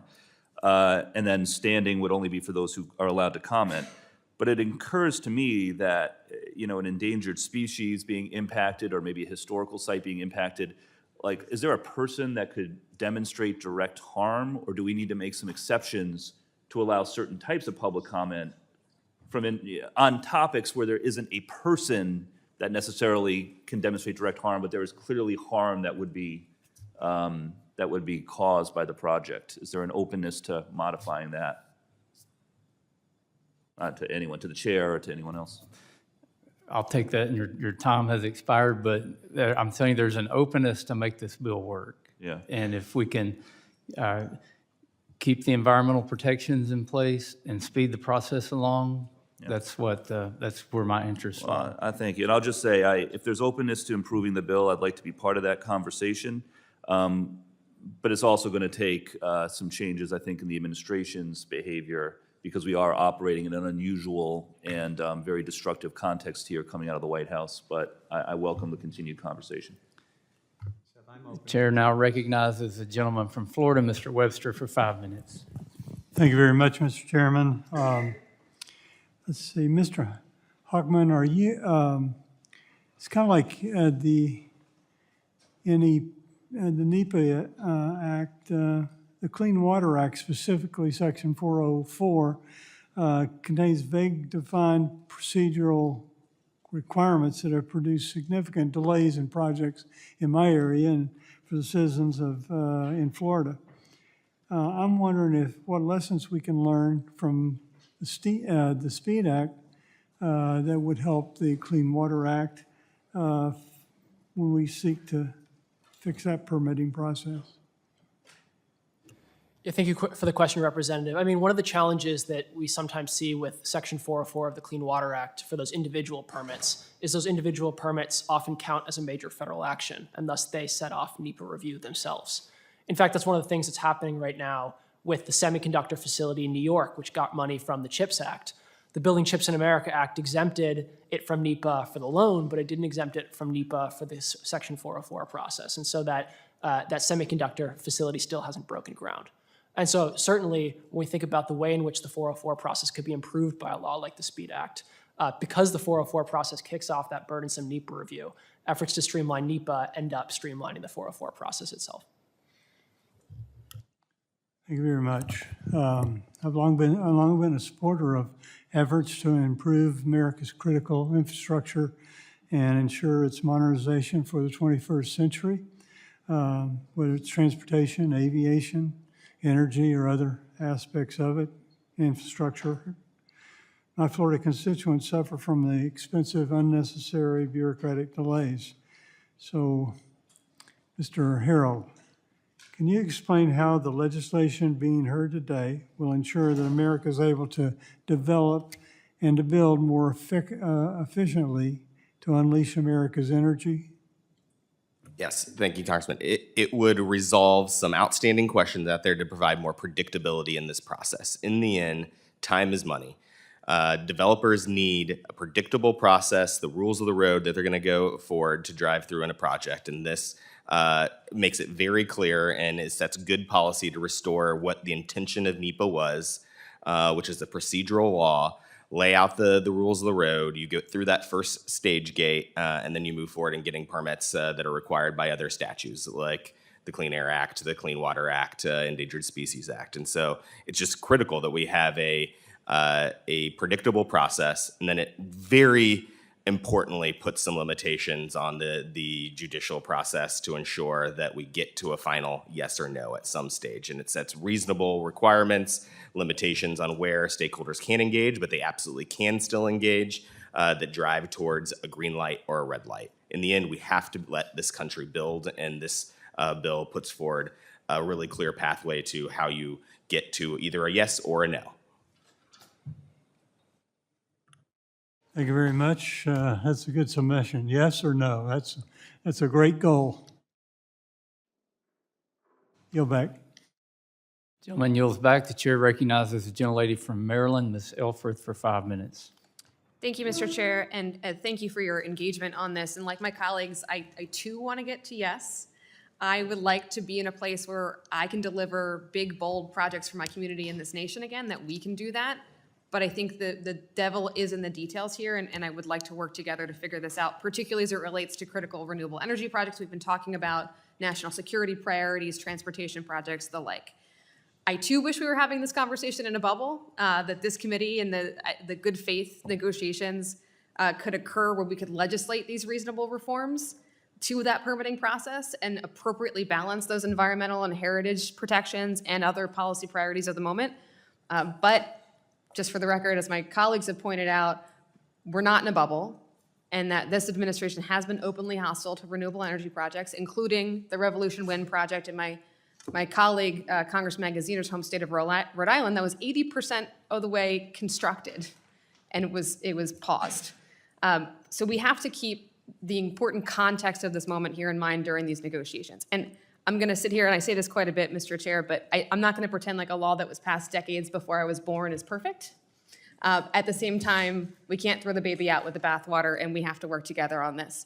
So I want to kind of focus in, Mr. Glicksman, on you highlighted the Fiscal Responsibility Act of 2023, the bipartisan consensus-based way that this committee, before I got here, was able to work towards that solution, that we need to be thoughtful, we need to review it. Can we talk about some of the process there a little bit more? I want to hone in on one aspect of the SPEED Act as it's proposed, Mr. Chair, the judicial review. I think we can all agree 6 years is just too long, but 150 days is not enough, particularly as it relates to meaningful community input, particularly amongst our tribal communities, engaging in an attorney, having that attorney turn around a response. All of those are really, really important. So, Mr. Glicksman, can you just speak to the pressures and why 150 days is not the answer here, and what perhaps could be the right number? Let me first respond to the beginning of your question, which is what did the Fiscal Responsibility Act do? It set timelines for preparation of NEPA documents, environmental assessments, and environmental impact statements. It set page limits, and it authorized the broader use of categorical exclusions, which are likely to be the quickest routes through NEPA evaluations. All those things ought to result in a streamlining of NEPA analysis. In terms of public input, the provision that actually bothers me the most is the one that says that once an agency has published a notice of intent to prepare an environmental document like an environmental impact statement, it need not consider any further scientific or technical data. Well, the time for public input is after the issuance of a notice of intent. And therefore, the statute basically says all public input can be ignored because it's coming too late in the process. Coupled with that, the short deadline for filing NEPA evaluation, I think the result is that this is not a bill, despite the intention of the drafters, I think, to the contrary, that will in fact invite public input and take it into account in a serious way. I'd also like to hone in on another point made by my colleagues, but I think it's imperative here. We're not in a bubble. This administration is also firing civil servants and federal employees who are tasked with this very evaluation, left and right. Can you speak to, are we in a position as a federal government to be able even to deliver on the reforms of the SPEED Act, given the limitations of our federal workforce at this moment? I think the cuts in federal workforce are likely to make it more difficult to comply with the FRA deadlines and to move things along expeditiously. There's going to be a shortage of agency personnel, and there's going to be, in particular, a considerable loss of expertise from people in the agency who've been doing this kind of work for years. And those things, I think, are going to contribute mightily to further delays. In my 30 seconds remaining, Mr. Hochman, Mr. Lourdes, and Mr. Harrell, have you ever helped company through the NEPA review process? I have not. Me neither. I have not. Okay. Mr. Chair, I think we have a little trend here. And so I would suggest that perhaps we get together with folks, not that I disrespect your input, but with folks who've actually gone through it together on a bipartisan basis and try to get through the details of this bill. Thank you. I think we've got some of those on the dais today. Chair now recognizes the gentleman from Michigan, Mr. Wahlberg, for 5 minutes. Thank you, Mr. Chairman, and thanks to the panel for being here. In the years that we've been talking about permitting reform, whether it was when I was on Energy and Commerce Committee or other places, we get all excited, hopeful, and with great fanfare, and in many cases, bipartisanship approach, it ultimately withers on the vine. And I'm hoping this is not the case. I'm grateful to Mr. Westerman for bringing the SPEED Act before the full committee so we can analyze the benefits of meaningful bipartisan NEPA reform, as well as my colleagues on the other side of the aisle who want to get to yes. And I think that's a positive we ought to hitchhike on. If we are to power the next several decades of potential, we must start with the basics, and it certainly starts with NEPA. The SPEED Act presents an opportunity to make lasting change, and I hope we can move this bill forward in the House soon. During our July hearing, I highlighted the bureaucratic maze of permitting and its threats to our energy security, representing the energy district of Michigan, with over 40% of all energy produced in my district between Lake Michigan and Lake Erie. Nuclear, coal, wind and solar, natural gas, all there. The current system is expensive, it's inefficient, and threatens not only our ability to develop critical infrastructure, but jeopardizes our national security. The SPEED Act would codify narrowing the scope of NEPA, reduce duplicative review, clarify the definition of major federal action, building on fiscal responsibility. Mr. Harrell, can you speak to the impact of clarifying the definition of major federal action and codifying principles of the 7-county Supreme Court decision? Yes, this is one of the most critical policy steps being made here in this legislation. So obviously the Supreme Court ruling 8-0 unanimous decision aims at narrowing down the scope of the separate from time and place of where you're evaluating projects. And what's critical here is Congress steps in and codifies these principles into law so that it's longstanding. Even Justice Sotomayor's decision, her concurrence expresses some frustration that after a 2008 ruling where they made a decision related to this, we haven't really seen it play out. It really underscores the need for bipartisan congressional action here to codify some of these limitations and really get NEPA back to its procedural roots. Okay, thank you. In the time between 1969, when I happily graduated from high school, I was born then, and headed off to State University to major in forestry. NEPA passed this body, and in 2025 we have seen technology rapidly evolve, new industries come about, and powerful computers can now be held in the palm of our hands that are way beyond the computers that were involved in our lunar landing on the moon. Mr. Harrell, can it be said that our procedural permitting process is stuck in the 60s and holds back some potential for American people? Yes, absolutely. We have to modernize our system, and I think that provides more transparency for government, for our constituents, and for investors who are trying to make big investments to provide and grow our economy. It is time, and we've got to do it. We just have to do it. Mr. Huckman, how does our archaic permitting process give China an upper hand in the global AI and energy space? And how would legislation before us allow us to counter China's chokehold on the critical mineral supply that we know is real? Yeah, so we know that one of the most important things for winning the AI arms race is just having energy available. And already in the United States, companies like NVIDIA are saying just the availability of energy is the #1 consideration they have when figuring out where to put a data center. And so we're running towards an electricity shortfall. And one of the reasons that we're doing that is because of our permitting process. We take far too long to deploy electricity. And on the critical mineral side, it takes us 29 years on average to develop a new mine. That puts us second worst in the world, better only than Zambia. And one of the main reasons for that is our permitting process as well. And so it's critical that we modernize this process for the needs of the 21st century. Thank you. Many more questions to develop this, but my time is expiring, so I yield back, Mr. Chairman.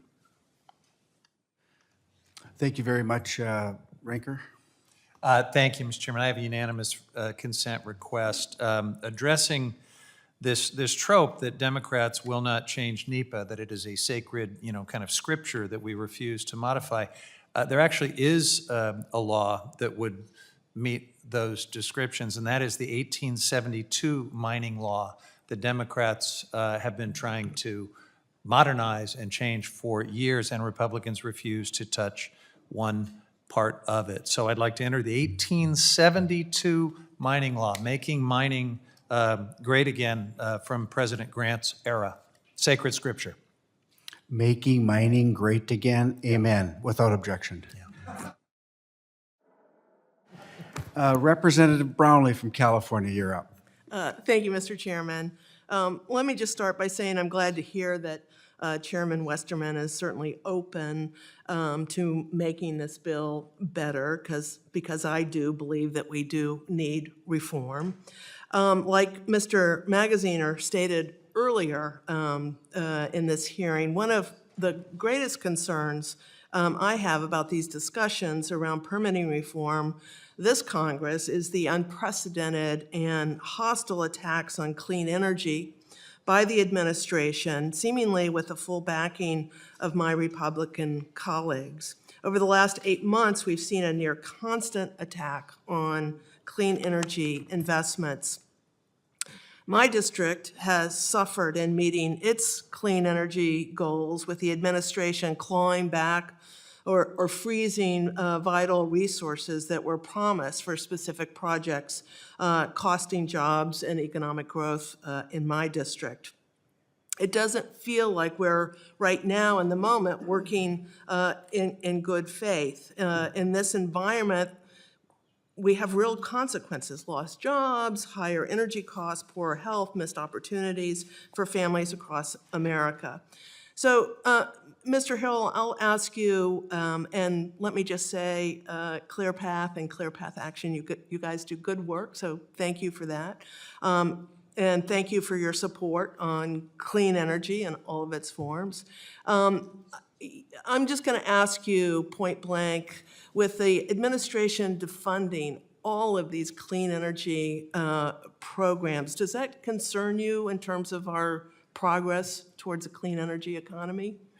I would say general, we think the major fluctuations between political administrations is a major problem. We need a predictable system that not only improves the system today, but for the next 20 years. That's what's going to drive American leadership, and so we've got to eliminate these major shifts in regulatory policy that go election to election, administration to administration.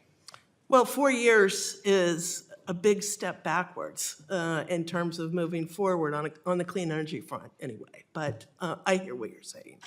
Mr.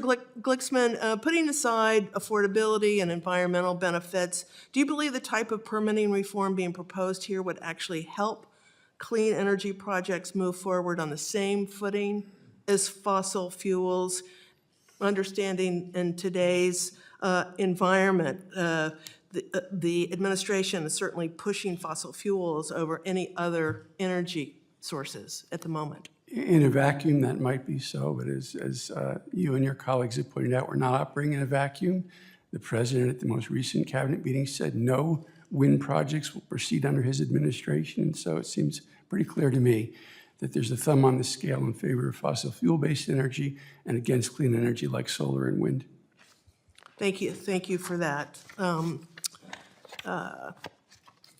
In my district, I mentioned it earlier, but climate change is not just talking about climate change is huge in my district. It's wildfires burning more frequently, sea level rise, threatening thousands of homes and businesses in coastal Ventura County, and growers struggling with shifting seasons and dwindling water supplies. So, Mr. Glicksman, again, how would allowing agencies to disregard climate change in NEPA reviews depart from long-standing practices, and what would that mean for communities on the front line of climate change? I think it would increase the risk of exposure to environmental harms that result from climate change, including things like wildfires and sea level rise that cause flooding, exposure to more extreme storms. All these have been linked by scientists to climate change. I think one of the good aspects of NEPA, as well as some of the other legislation passed early in the 1970s, is that it's worded generally. And one of the reasons it's worded generally is that it doesn't lock policymakers or agency officials into knowledge that existed at the time the statute was adopted. And so climate change was understood back in 1969, but not nearly as well as it is now. NEPA allows analysis to conform to current knowledge.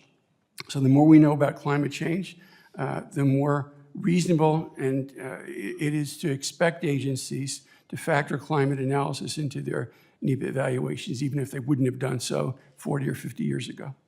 Thank you for that, and my time is up. I yield back. Thank you. Before we go to Representative Crank, I've got some things to enter into the record. I ask unanimous consent to enter into the record a letter from Fervo Energy which states, the process of executing the environmental analysis and seeking multiple approvals required by the National Environmental Policy Act of 1969 to develop geothermal on public lands can take up to 10 years or more. I also ask unanimous consent to enter into the record the report from Breakthrough Energy titled Understanding NEPA Litigation. This report shows that between 2013 and 2022, 33% of NEPA appeals cases targeted renewable energy production. As the statement indicates, NEPA presents significant barriers for renewable and conventional energy sources alike. And finally, I ask unanimous consent to enter into the record the Niskanen Center report detailing that NEPA also has a significant impact on transmission, showing more than a quarter of all new transmission lines from 2010 to 2020 went through an environmental impact statement, and these projects see 31% litigation rates and 12% cancellation rates. Without objection, so ordered. Representative Crank from Colorado, are you up? Thank you, Mr. Chairman. Before I begin, I'd like to ask for unanimous consent to submit a letter for the record from the American Exploration and Production Council supporting the SPEED Act that, quote, puts NEPA back on track, unquote, to address the needs of the modern energy economy? Without objection. Thank you. I heard Mr. Glicksman say, I think I'm quoting it pretty closely, it's not the time to reform NEPA. NEPA was passed 55 years ago. So I guess I'd ask, when is a good time? China is not held back by NEPA. In fact, I would guess that, in fact, I almost guarantee that somewhere in the world, either now or in the next couple of hours, there'll be a couple of Chinese agents going through and noting everything that was said in this hearing, because they think everything is warfare against the United States, and they know that we use NEPA. There are people here in America who use NEPA to hold back projects, and that's the reason some don't like the SPEED Act. That's the dirty little secret here, is that they use NEPA to stop the projects. There, I said it out loud. But look, Colorado is home to minerals and energy resources necessary to power America's future economy. And as the fourth largest oil-producing state, responsible for nearly 4% of the total U.S. crude output, and with vast deposits of critical minerals and rare earths, Colorado is uniquely positioned. We're also home to one of the nation's premier mining institutions, the Colorado School of Mines. Our future resource development hinges on the ability to permit and develop projects efficiently. In a prior hearing at this committee, we discussed China's stranglehold on the critical minerals supply chain and the risks it poses to our energy and national security. The United States simply cannot afford to remain dependent on foreign adversaries for the materials that power our grid, that build our defense weapons systems, and that drive innovation in next-generation energy technologies. I would ask a question to Mr. Harrell, and first I'd like to thank you, Mr. Harrell, for the great work that your organization does. But as we review the three permitting reform bills before us today, how would these measures help strengthen America's geopolitical position in developing our own energy and mineral resources? And what are the consequences if Congress fails to act? The consequences of Congress failing to act is that we lose this global competition. We are way past the time of needing to enact bipartisan, politically durable permit reform. The uncertainty in our system is the single largest barrier to deploying new clean energy, new infrastructure that is needed to grow our economy, to take on major environmental challenges, including climate. And so we've got to restore predictability to it. And I would argue that the Supreme Court, the uncertainty around different political dynamics, as well as these urgent challenges make it even more pressing that Congress act in a bipartisan and a politically durable way that sets the permitting process that we know we need to compete today and for the next 20 years. So the central focus of this committee is clear. How do we modernize permitting? How do we make it more efficient, and how do we reduce unnecessary delays? We often talk about the lack of agency coordination and duplicative reviews in the NEPA process. The Fiscal Responsibility Act took the first steps in 40 years in modernizing permitting, and it put timelines in for completion of EAs and EISs and instructing how agencies are to coordinate with each other. The E-Permit Act would approach modernizing permitting from a technological standpoint. And Mr. Harrell, I'd ask you, how can an online platform ensure agencies can meet the deadlines set in the FRA? It is critically important to have some consistency. I mean, we have talked very directly with Trump and Biden administration permitting officials who expressed extreme frustration with the lack of consistency on the nomenclature and data that we're using, that there isn't a centralized system, that there's not uniform federal standards, and that we're not publishing this data so that we can hold all stakeholders accountable. And so I think this is a no regrets move to more modernize our permitting system, and I think we'll see significant benefits from it across the permitting structure. Thank you, Mr. Harrell. I appreciate it. Mr. Chairman, thank you. I yield back. Gentleman yields back. The chair recognizes the gentleman. Mr. Stauber, you. I ask unanimous consent that the The following letter from the General President of the Laborers International Union of North America. Mr. Stauber, could you use your microphone, please? I'm sorry. I ask unanimous consent that the following letter from General President of the Laborers International Union of North America in support of H.R. 4776 be entered into the record. Without objection, so ordered. Mr. Huffman, you're recognized. Yeah, Mr. Chair, thank you. I'd like to ask unanimous consent to enter into the record this June 2025 study, quantifying the substantive influence of public comment on U.S. federal environmental decisions under NEPA. This speaks to the way in which NEPA actually results in substantive changes and improvements in projects. 64% of projects showing modifications to alternatives, 42% showing modifications to mitigation plans, 11% leading to the selection of an entirely new preferred alternative. So not stopping projects, but improving them is the way it works. Without objection, so ordered. Chair now recognizes the gentleman from Florida, Mr. Soto. You're recognized for 5 minutes. Thank you so much, Chairman. You know, we've seen the use of NEPA in a very collaborative way. In Central Florida, we had the I-4 expansion, which is still going on. For those of my constituents, they know what it's like to sit in traffic. And we've seen the state and federal government and contractors come together for that. In addition, through this committee, we've worked in a bipartisan fashion to protect the ICYMI River. Now there's a study that Department of Interior is doing after a $1 billion restoration, the biggest in the world. And then we see Alligator Alcatraz, which is right now a state project where the state could lose $500 million because they don't want to get reimbursed by the feds because they want to avoid NEPA.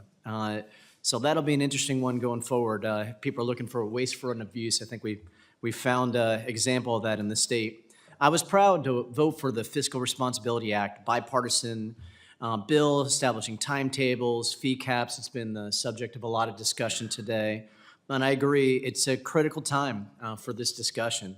We see Trump blocking the rural broadband program that's hurting our ranchers and our farmers, a $40-something billion program, blocking clean energy projects like wind, busting up EV battery factors, jacking up tariffs that are absolutely making these projects so much more expensive, and then deporting workers on top of it, which has hurt the state of Florida with nearly 1 million legal immigrants who are about to lose their status or already did through temporary protective status in the parole program. Follow that up with a terrible jobs report, rising prices, and a worsening economy.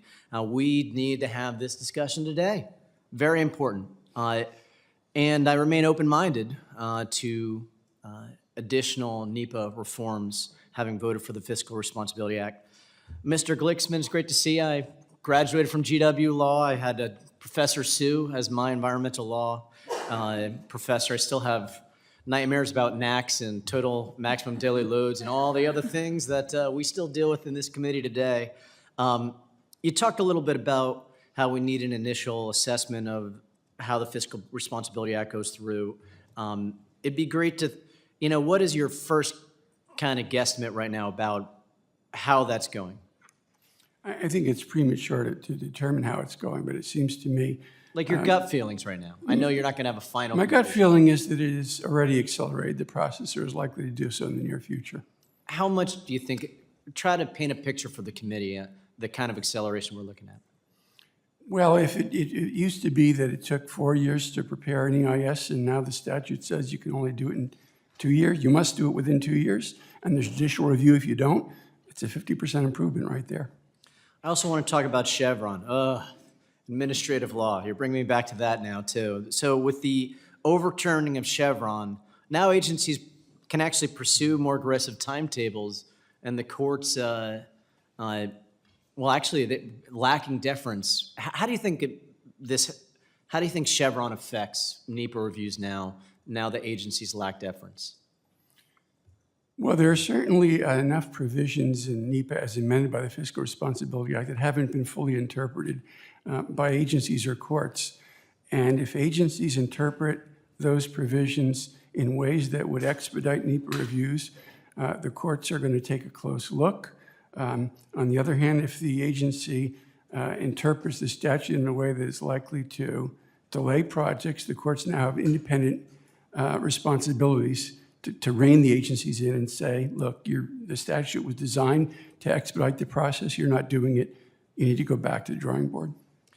Mr. Harrell, how do you think eliminating deference of agencies under Chevron affects agencies' ability to conduct NEPA in an efficient way? I think it underscores why bipartisan congressional action, very specific congressional action, is necessary. Now that ruling is on the books, I think You got to it's get down to very the clear. details now, huh? Yeah, absolutely. And so I think it's incumbent on this committee and leaders who want to find solutions here to come together with really specific, durable solutions that provide that direction. Mr. Hotchman, how do you think Chevron affects this debate right now over NEPA efficiencies? Yeah, I agree. It's absolutely critical now more than ever, I would say, for Congress to write clear laws about what the NEPA process should look like. And the other piece of this is just that there's this sort of back and forth where, yeah, Chevron absolutely changed the way that we afford deference to agencies, but then 7 counties sort of handed it back in the case of NEPA in a sort of slightly different way. So, but absolutely, the need for bipartisan action is more important than ever. Thank you all, and I yield back. Gentleman yields back. The chair recognizes the gentleman from North Carolina. Mr. McDowell, you're recognized for 5 minutes. Thank you, Mr. Chairman, and thank you to the witnesses for being here to testify before this committee today. I want to point out that the hearing that we're having right now, I believe, is one of the single most important that we can have for our constituencies. Because if you look at the chart up here, it's making my blood boil just having that in the room, because it's absurd. And I think for decades, the permitting system in this country has moved further and further away from its original purpose and what was meant to be a process that balanced environmental stewardship with responsible growth has become an anchor that is dragging down American industry.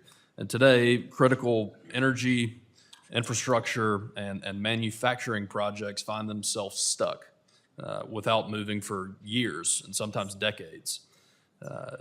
They're stuck in a web of bureaucracy and litigation that is unnecessary.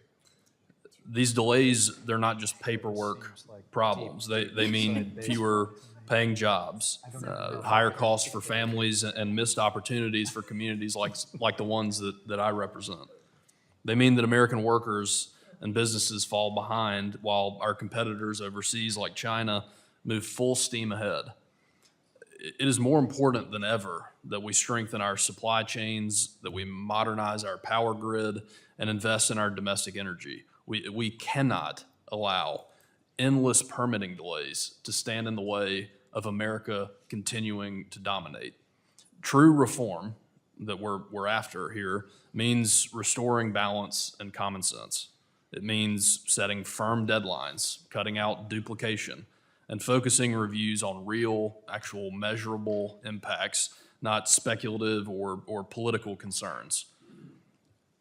It means giving states and local communities who know the needs best a stronger role in making decisions instead of leaving everything to Washington and red tape. Most importantly, it means creating a system that is predictable and efficient so that investors, workers, and families know projects will actually get built.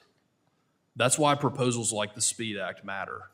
This legislation takes real steps to modernize the process by cutting unnecessary delays, empowering states like North Carolina, and creating certainty for energy and infrastructure projects that fuel our economies. With common sense, reforms like these, lower costs for families is the outcome, and we keep America a leader in energy and innovation. My question, I guess, for you, Mr. Hochman, can you explain how the current NEPA permitting process has affected the timeline and the cost of critical energy infrastructure projects in the United States? Yeah, absolutely. So when NEPA was... Thank you. When NEPA was originally created, those initial environmental impact statements were 10 pages, right? And they were incredibly quick to process. Over the years, that NEPA process has morphed and metastasized into this multi-year process that we see now.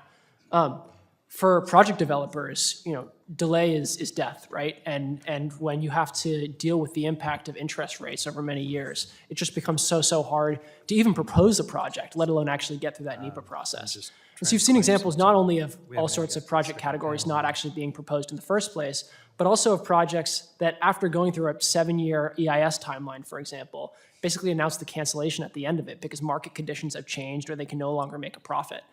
So it's a huge problem for energy development in this country. What role do you believe that states should play in the permitting process? And how can we empower states to help streamline this process that approvals seem to never come? Yeah, absolutely. I mean, we already have all sorts of environmental laws where states actually have the authority to regulate. And in many cases, states may better understand the local conditions, and they may better understand the needs of their constituents. So absolutely, there are many cases where regulatory authority should reside with the states.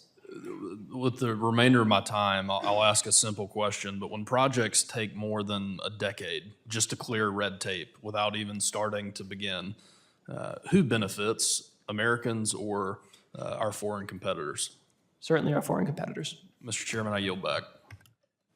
Gentleman yields back. The chair recognizes the gentleman from California, Mr. Levin, for 5 minutes. Thank you, Mr. Chairman, and thank you, Mr. Ranking Member. It is great to be back in this room. It's great to see my good friends here and had the honor to serve on this committee for 6 years. So thank you for opening the door, welcoming me back to talk about an issue near and dear to my heart. And when I think about this whole portfolio of issues, I always think about 3 things. First is lower energy costs for families and businesses. Second is how to improve the reliability of our energy supply. And third is ensuring we're responsible stewards of the environment for future generations. What I have seen for as long as I've been in Congress is the steady erosion by oil and gas interests, just going to say that, to erode environmental protections that keep our air clean, keep our waters safe, all about accelerating resource development, even if it means higher costs, counterintuitively, higher costs for consumers.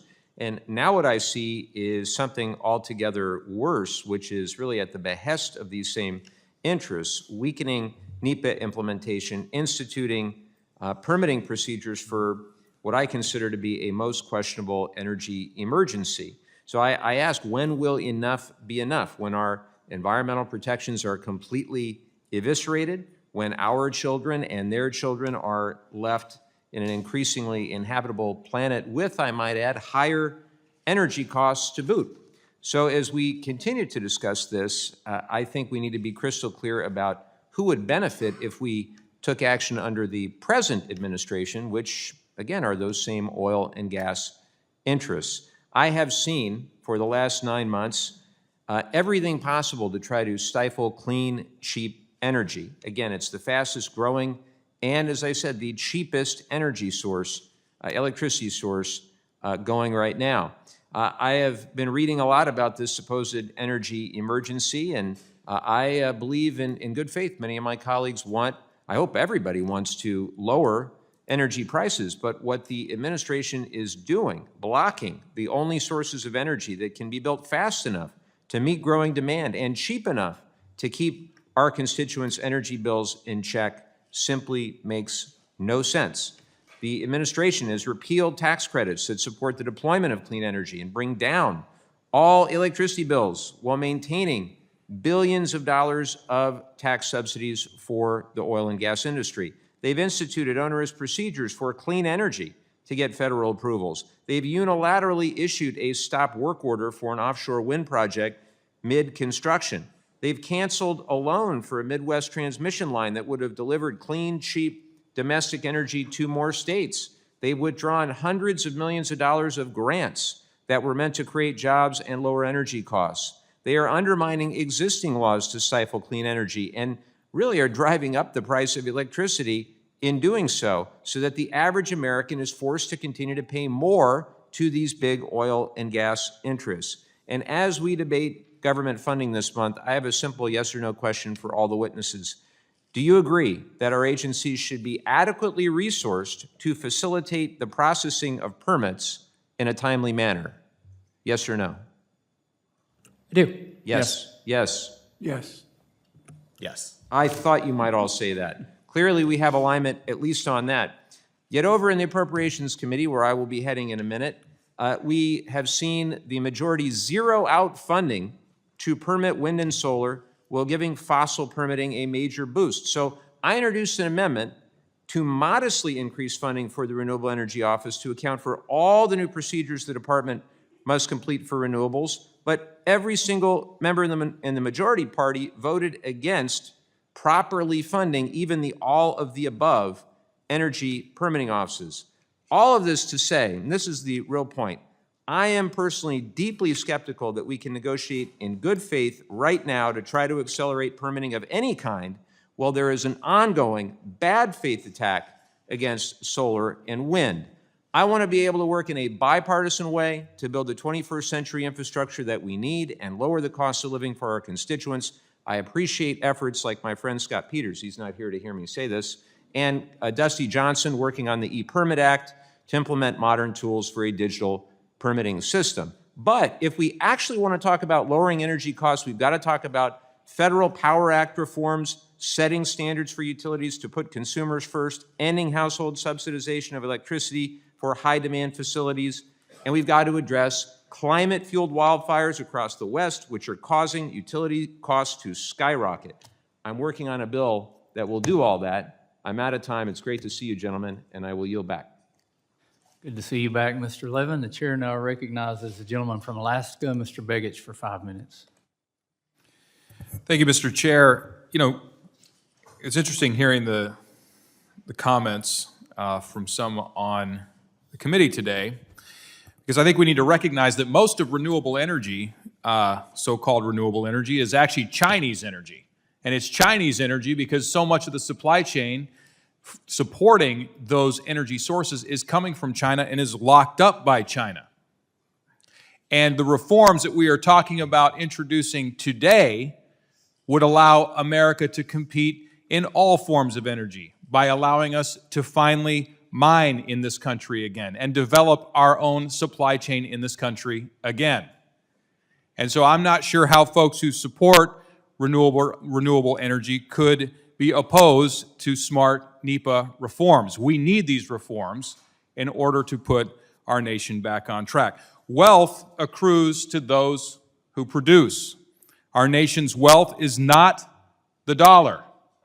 It is in our ability to develop our resources and add value to those resources. That's where our nation's wealth comes from. Our national regulatory framework today is a massive self-own. We are shooting ourselves in the foot just as our adversaries are gaining ground in the race for the future. Congress has the ability to unleash the potential of our nation's resources, and it has the responsibility to do so. We must allow our nation to grow and develop. Revisions to NEPA are smart, and they are necessary for core infrastructure investments to proceed at the speed of our modern competitive reality. My first question to Dr. Glicksman. I'm from Alaska. Alaska's vast federal footprint means nearly every significant infrastructure project is subject to NEPA, even when there is strong state and local support. Do you support limited exemptions or fast tracks for strategic projects in resource-dependent states like mine? First of all, I want to just say that I just spent a couple of weeks in the Inner Passage in your beautiful state, and I'd like to spend more time there. It's just gorgeous. I do support streamlining of critical energy projects if they're done in a way that preserves the environmental integrity of the process. Thank you. And at a time when America is facing mounting pressure from adversaries like China in mineral supply chains and AI infrastructure, do we have a responsibility to streamline those processes for those strategic domestic production sources? I think we do, but at the same time, it seems to me that clawing back research grants for smart and effective solar development is a way to put us behind the 8 ball rather than allow us to compete on an equal footing with the Chinese. Appreciate that. We agree on that. Thank you. My next question to Mr. Hochman. You noted the connection between permitting delays and national competitiveness, particularly in AI and data center infrastructure. In a state like Alaska, where vast distances and seasonal constraints can add complexity, how can reforms like those in the SPEED Act ensure our state isn't left behind in the next wave of innovation and energy infrastructure? Yeah, absolutely. I mean, obviously, Alaska has an enormous amount of energy potential, and that energy potential is incredibly constrained by NEPA, in large part because of the federal land. And so, yeah, certainly for all sorts of industry, especially in Alaska, it's constrained by the NEPA process. Streamlining the process, these reforms that we're seeing in the SPEED Act are going to be critical for the competitiveness of the state. Thank you.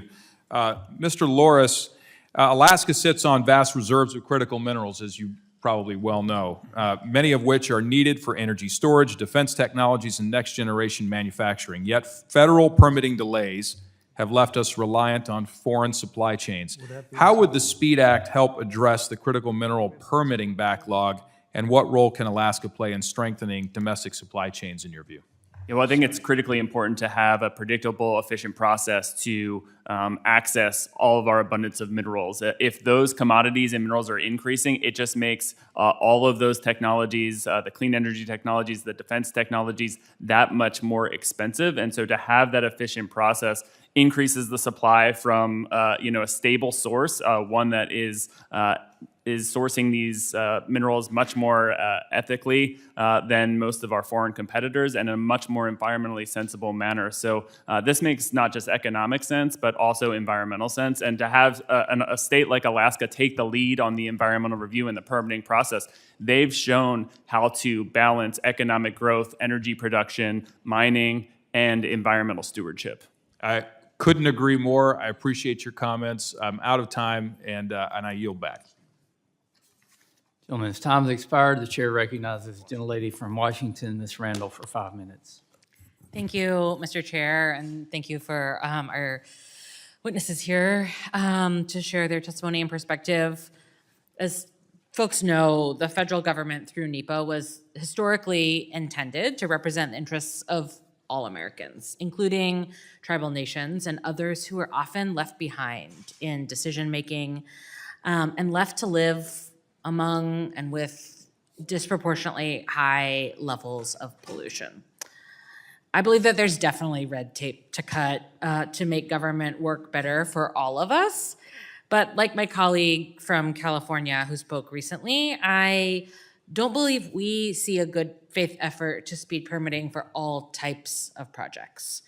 Mr. Glicksman, I'm concerned that the SPEED Act changes the goal of NEPA review to have it be in line with the project sponsors' goals rather than to be an independent analysis. Would you agree with this characterization? I do, and that, I think, relates to something I mentioned in my oral testimony, that is, the statute would be amended to say that agencies are required to define the purpose and need in a way that meets the project applicant's goals.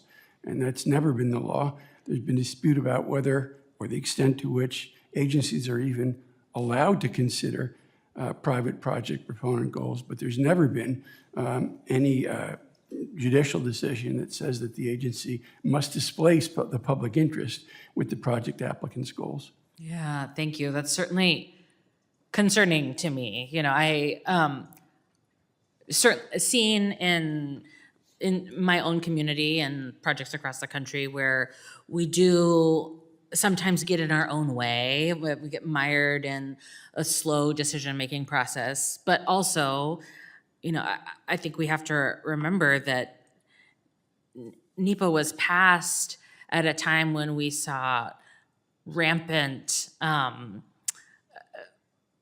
pollution and mismanagement of our public resources and real human impacts of some of those decisions, impacts that communities still live with.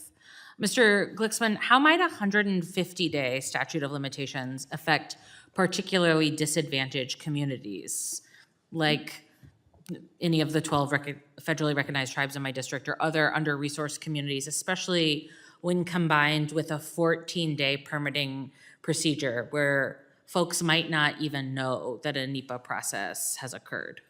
Well, I think that that timeline is going to make it difficult for them to gather the information and the resources they need to effectively pursue litigation and challenging agency NEPA evaluations that they think are deficient. Litigation is expensive. You have to hire attorneys, you have to pay court costs, and tribal communities may not be able to easily afford those things. It may take time to gather the money, and 150 days may simply be too short to allow them to do so. Yeah, thank you so much. I don't want to leave any of my colleagues with the perspective that I don't want us to be more efficient. I do want government to be more efficient. I want us to be able to expand our energy resources, to be able to build housing, to be able to ensure that we are building an economy that works for real people. But I don't want us to run over the interests of real people in order to speed up projects that have real benefits for the shareholders and funders. Thank you so much for your testimony. I yield the balance of my time to the ranking member. I appreciate the gentlelady's yielding, and I will yield back. Thanks. Gentleman yields back. The chair recognizes the gentleman from Oregon, Mr. Bentz, for 5 minutes. Thank you, Mr. Chair, and thanks to the panel for being here. The conversation is of great interest to me. I'm from Oregon. The remarks regarding allowing the states to have more to say about process are of concern to me, because in Oregon, that means more delay, more litigation, more judicial activism, not less. And so I'm curious about the suggestions that are, and your thoughts on the suggestions contained in HR 4776, Section 113, Judicial Review.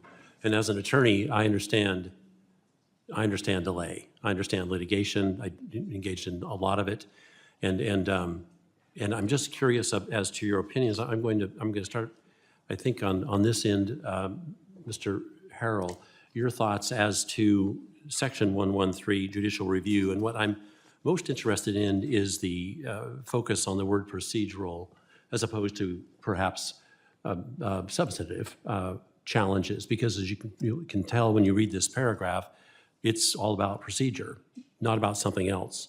Your thoughts about that focus on procedure?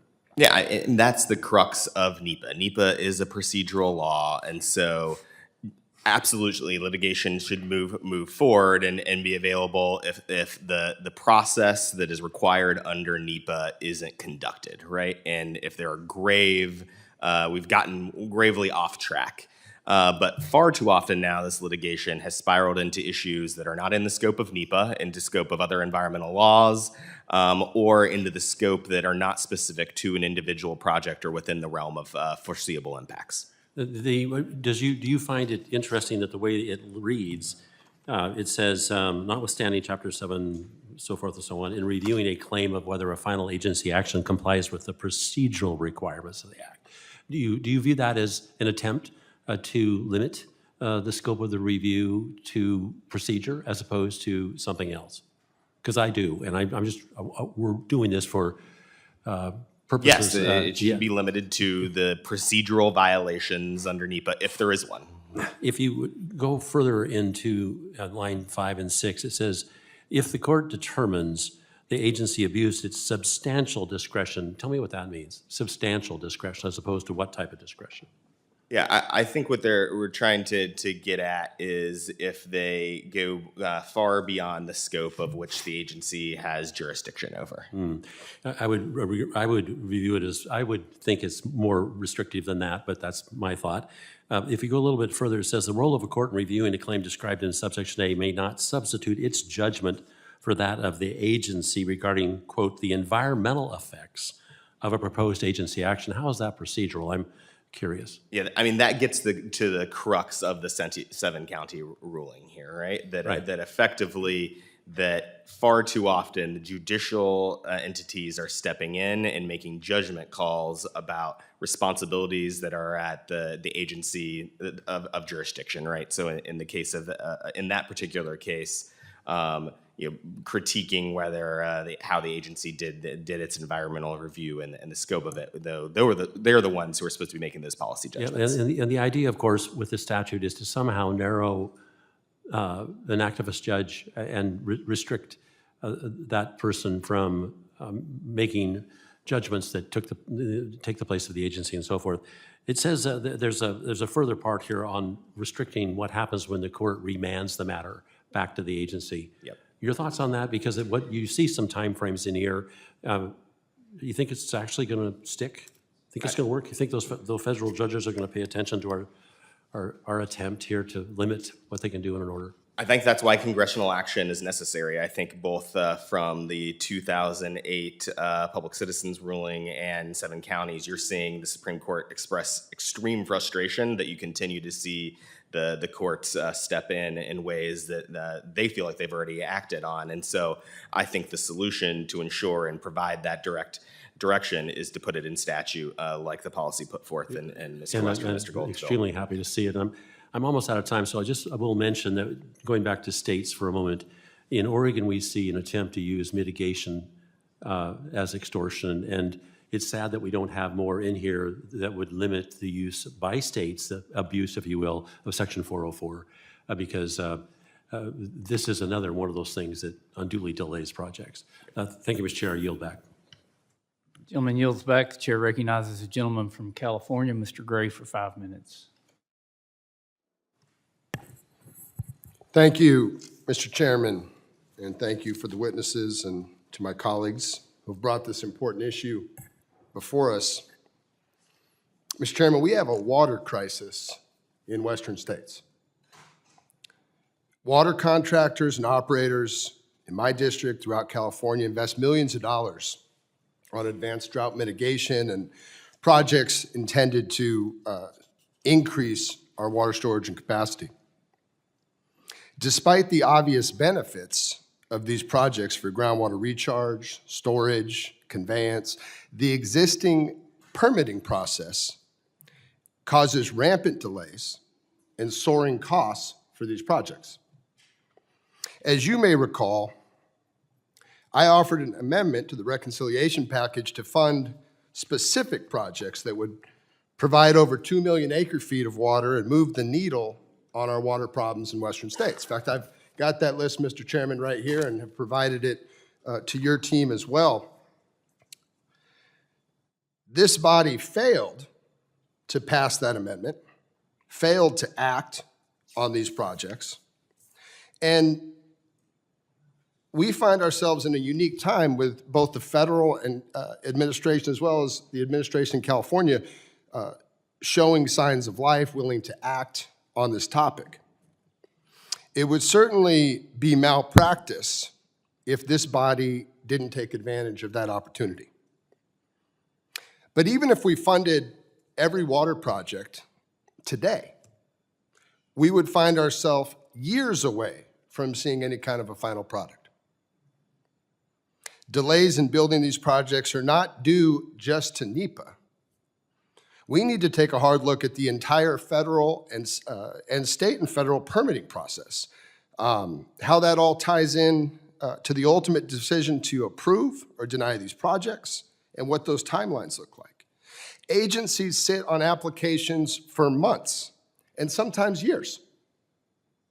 We need transparency throughout the decision-making process, and we need to set clear and enforceable timelines for agencies to finalize reviews. I look forward to working with my colleagues on both sides of the aisle to advance some of this crucial permitting reform legislation. However, the proposals before us today fall short of what we need.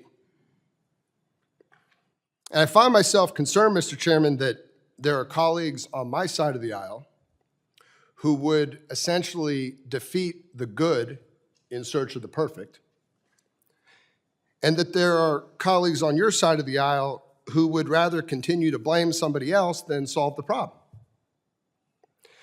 And in summary, I think I'd like to ask you, Mr. Chairman, if I could ask for your commitment as you navigate this process to sit down and work diligently on establishing enforceable timelines to ensure, predictable permitting process, but also that collaborative process between the state and the federal government, which I think is crucial to really solving the problem.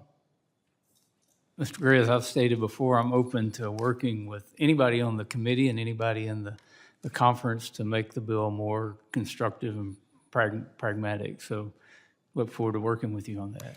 Thank you, Mr. Chairman. I appreciate that commitment, and we'll certainly follow up with you in your office as we navigate the process and try to make this a better proposal that could really solve the water crisis in western states. And I'll also add that I was supportive of your water amendment, but I think it was a rules of reconciliation that didn't allow us to keep that in the bill. I appreciate that support, Mr. Chairman, and I will follow up with you on that as well. Thank you, and I yield back my time. Gentleman yields back the balance of his time. The chair recognizes the gentlelady from Nevada, Ms. Lee, for 5 minutes. Thank you, Mr. Chairman and Ranking Member, for hosting this hearing today. And thanks to all the witnesses for being here. Mr. Hochman, in July, when the Interior Secretary rolled out the new red tape requiring his personal sign-off on virtually every permit related to solar and wind energy development, you tweeted your reaction in real time, quote, "Not good. There are lots of ways to encourage certain sources deployment. Sitting on disfavored sources permits is among the worst," end quote. To your point, it's not as though the Secretary's guidance somehow smooths out existing inefficiencies, yet it adds yet another layer of bureaucracy.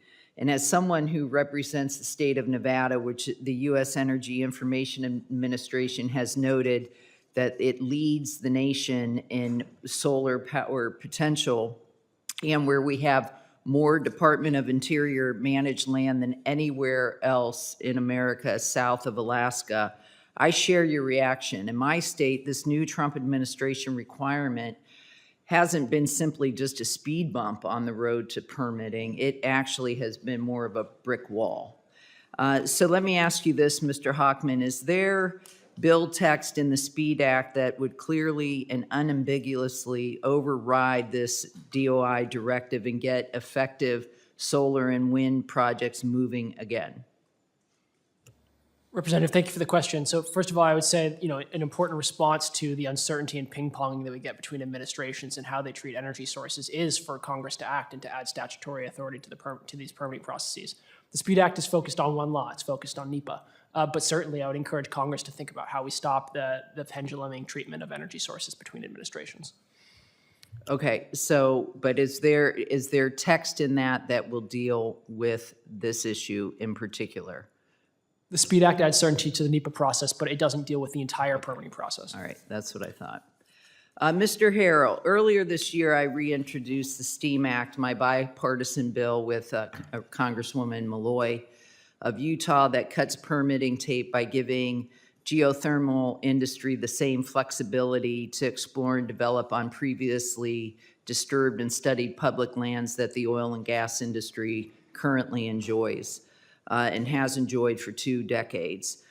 You know the STEAM Act well, and your recognition that my bill helps achieve parity in energy permitting, which is also very significant in the broader context of today's hearings. So my question is, how important would you say it is to the ultimate success of bipartisan permitting reform package that such a package restore a level playing field for permitting across technologies and lock in project parity, no matter who is in the Oval Office? Yeah, thank you, Congressman, for your leadership on geothermal issues. Great legislation, something I think should be sent straight to the president. I think broader permit reform should be technology agnostic. Like every technology should get a fair shake. Projects should move forward, and I think we need bipartisan, durable action there. That doesn't mean that we should include some technology-specific ideas like your legislation that gets at specific geothermal issues, but by and large, as we look at some of these bigger macro-level things, we need bipartisan congressional action that fixes this issue today and gives us the permitting system that we need for the next 20 years to compete. Great, thanks. Is it fair to say that the business community would also welcome a technology-neutral permitting parity requirement and the increased regulatory certainty this would provide? Absolutely. Predictability is what drives private sector investment into infrastructure projects in this country, and Congress should enact bipartisan legislation to improve that. Thank you. Mr. Chairman, I'll just end with this. After our last full committee permitting reform hearing in July, you told Political that a final permitting package should put parity-focused sideboards on the executive branch so that people who want to develop can have a seat at the table in a process that they don't feel is weighted either for them or against them.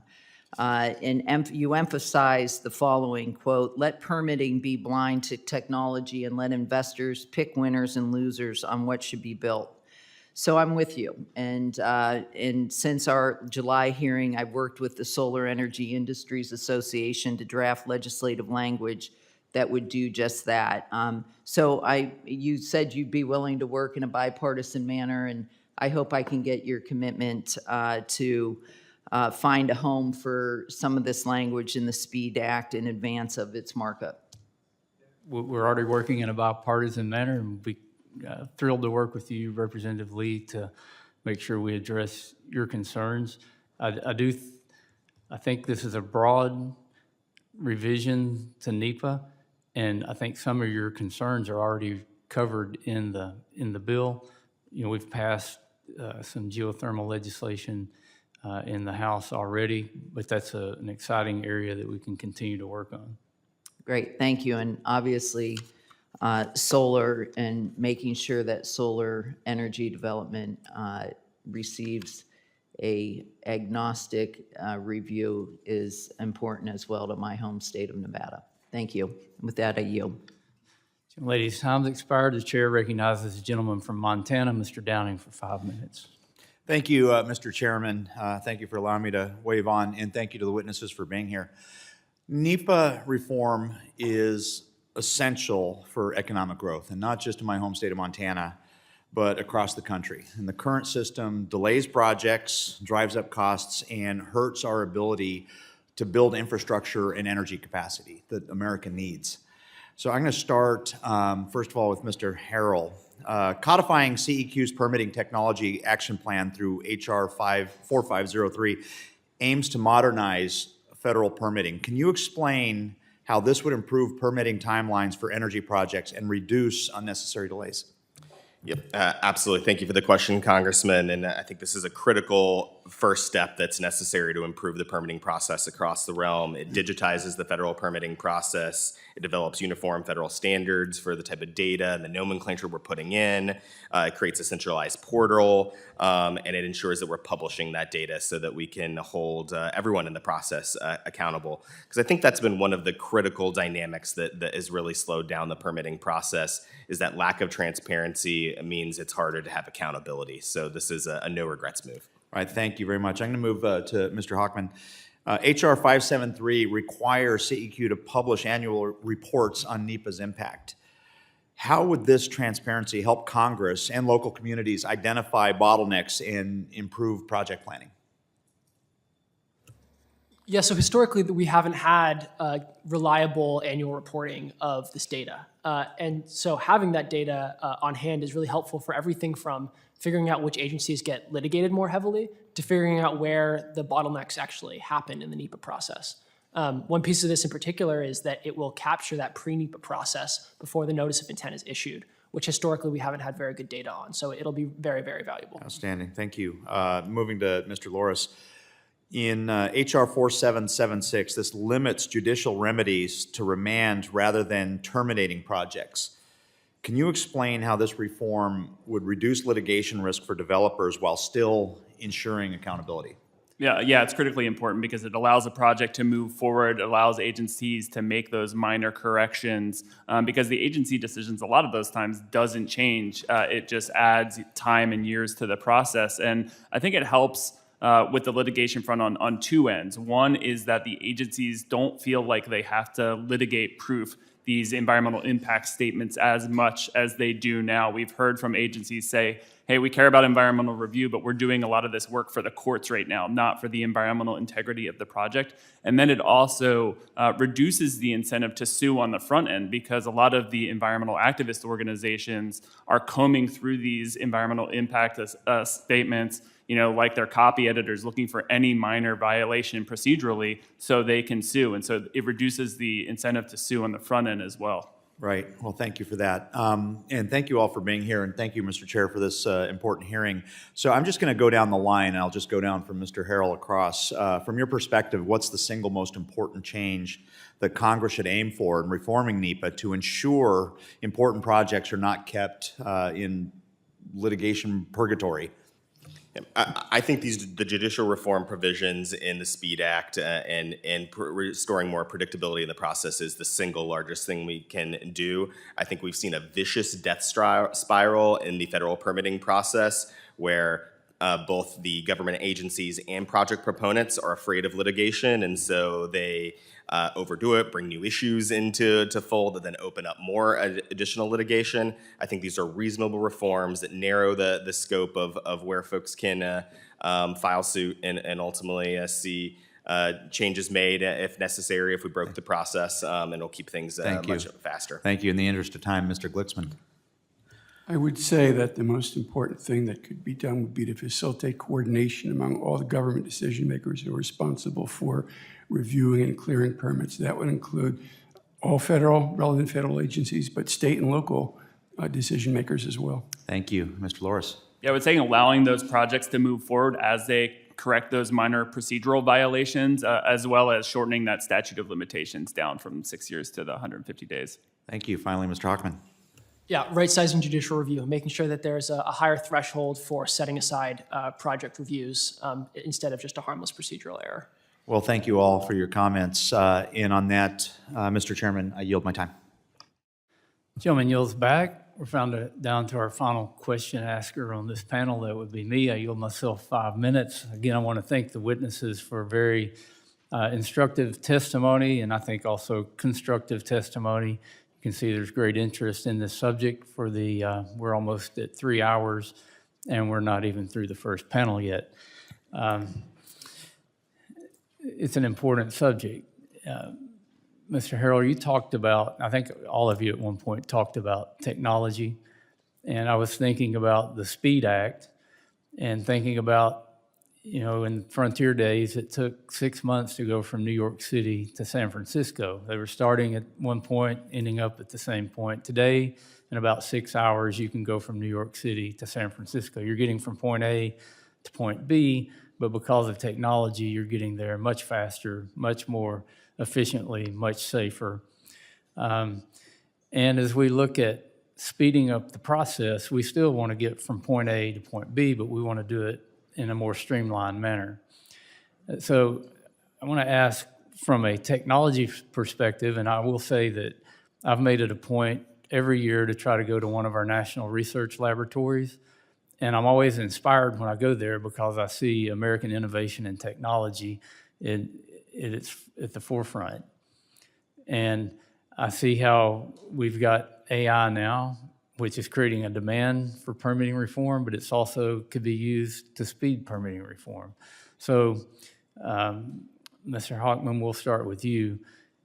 In what ways can we not only use technology and innovation to speed permitting reform, but how can permitting reform help implement technology and innovation?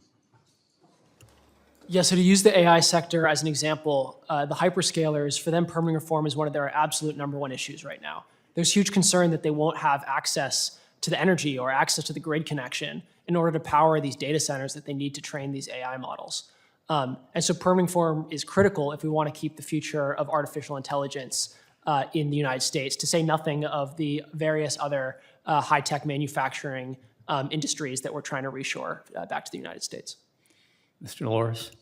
Yeah, and I would just say on the flip side, AI can be a critical tool to help inform the NEPA process. It can help look at retrospective analyses and environmental impact statements to say, okay, here's a concern that a tribe had in the past, or an environmental organization or a community, and better inform the project developers and the agencies so they have a heads up knowing what those potential concerns look like to have and strengthen that community engagement process in the very beginning. Mr. Glicksman, do you care to comment on that one? I would suggest that technology can deal with antiquated data management systems that provide bottlenecks that prevent expeditious decision-making and permitting. Mr. Harrell? Yep. Mr. Chairman, what's exciting is we're already starting to see this, right? So Pacific Northwest National Lab is partnering with the tech community and trying to find ways where we can use AI to put initial permits in place so that the AI can detect if all of the just specific content, like the application is complete, which is something that currently today someone has to review personally and go through, and so kind of go through that type of checklist. Idaho National Lab is partnering with Microsoft at the moment and working with them on a tool for NRC licensing as well, and how the NRC can do some of the initial work to see the license application, see the different dynamics, because an advanced reactor is different than a gigawatt scale reactor. And so we're seeing our labs already do this, and I think can make an immense impact in streamlining NRC licensing and project permitting. I see all of my colleagues have kind of left me here alone. I wish they could hear this. Maybe they're watching on their TV as they're having some lunch. But we've heard a lot of talk about the ping pong effect. And it's frustrating to me. It's frustrating to Republicans and Democrats. You see one administration come in with an agenda, and they use the full force of that administration to make decisions that upsets people on the other side of the aisle. That is, I think, a separate issue from permitting, although permitting gets wrapped up in that issue. And the last question I asked about technology, I think we're at a point where we need every electron on the grid that we can get on the grid, and we actually need more grid to put electrons on. We've had discussion in here about wind and solar. The way to make wind and solar more efficient, more cost-effective, is to have grid-level storage. Grid-level storage requires massive batteries. It requires a lot of mining.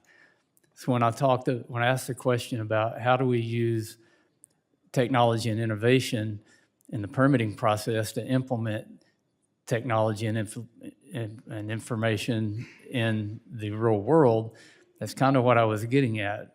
We can't do the mining to make the batteries. We can't refine the material that goes in the batteries to make wind and solar more efficient. And by the way, grid-level battery storage also makes conventional energy generating systems more efficient, because you can run them around the clock and store the energy and pull it out when you need it. So I think Congress needs to address the ping pong effect, whether it comes from a Republican administration or a Democrat administration. We were angry last Congress because lease sales were pulled, because the mine in Minnesota was taken off the table, and now you heard my colleagues across the aisle are upset.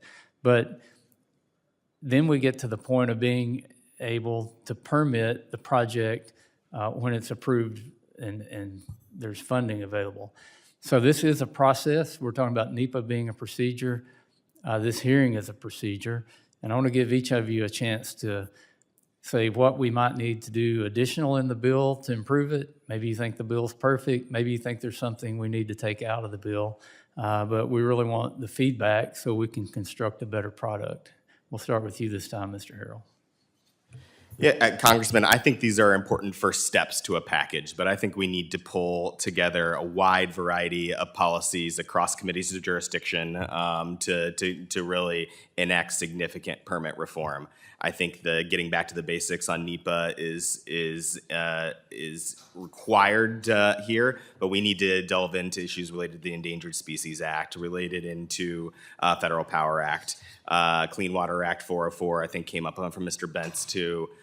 for a one permit, things along those lines that are going to be really critical. We need to build more of everything, and we need bipartisan congressional action that restores predictability into the regulatory process.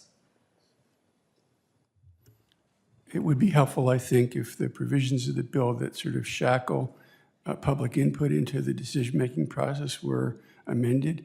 I think one thing would be to remove the provision that authorizes agencies basically shut their eyes at the point that a notice of intent to publish an EIS is distributed, so that agencies are required to not only solicit but consider feedback provided in response to a draft environmental impact statement in particular. Second, and related to that, I think one should remove the hurdles to standing that require a demonstration that had the agency considered the comments, the litigant would have directly been harmed. That's impossible to prove, which is going to prevent affected communities from effectively challenging and protecting their interest in court.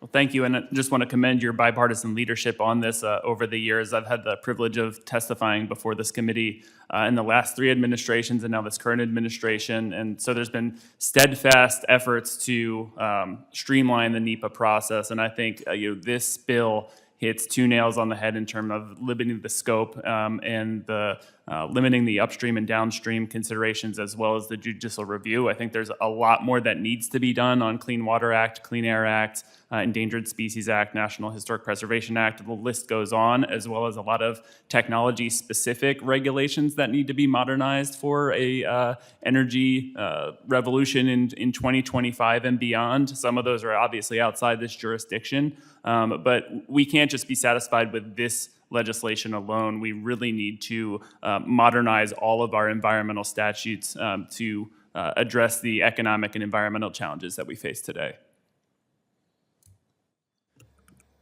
Yeah, I would echo a lot of what the other folks on this panel have said here. I would particularly emphasize the state water quality certification from the Clean Water Act and also making it easier to build our grid as key points to focus on beyond the SPEED Act.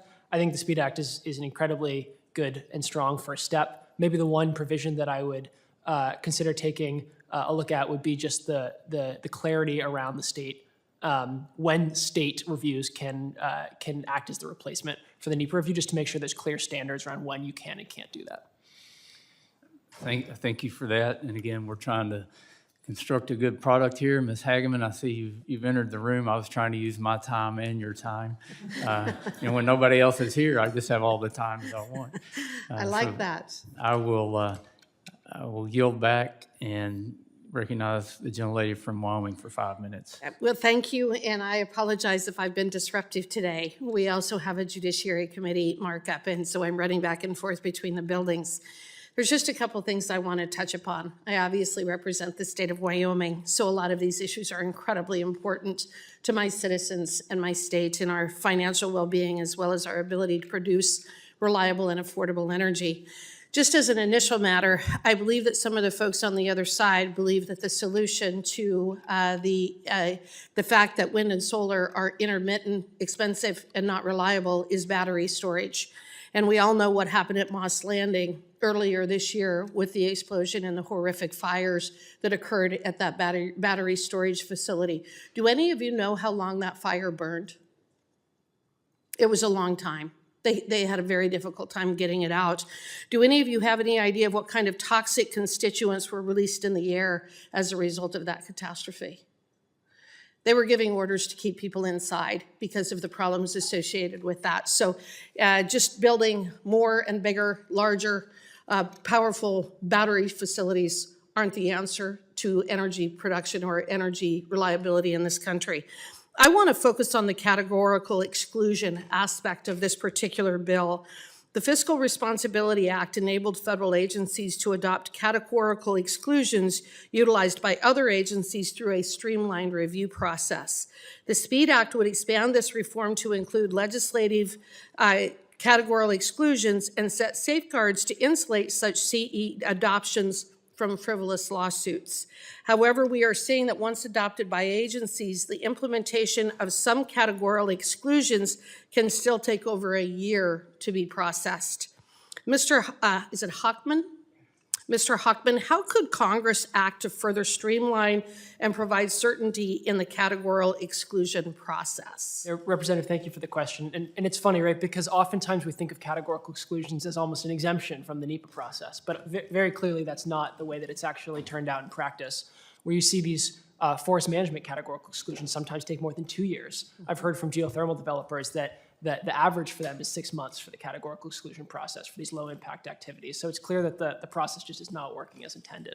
You know, I think one way to get at this is to make sure that you can deal with the current problem in the categorical exclusion process, which is this extraordinary circumstances review, which is basically this open-ended review, a review unto itself, to see whether or not the CADX may rise to a higher level of review. I think a better way to do it, for example, might be to have a checklist, sort of an open and shut checklist, where if you meet the standards I like that. That are laid out in the CADX, you're free to move forward, right? It's clearer what the outlines of that CADX are, and if you meet the standards, you can move forward.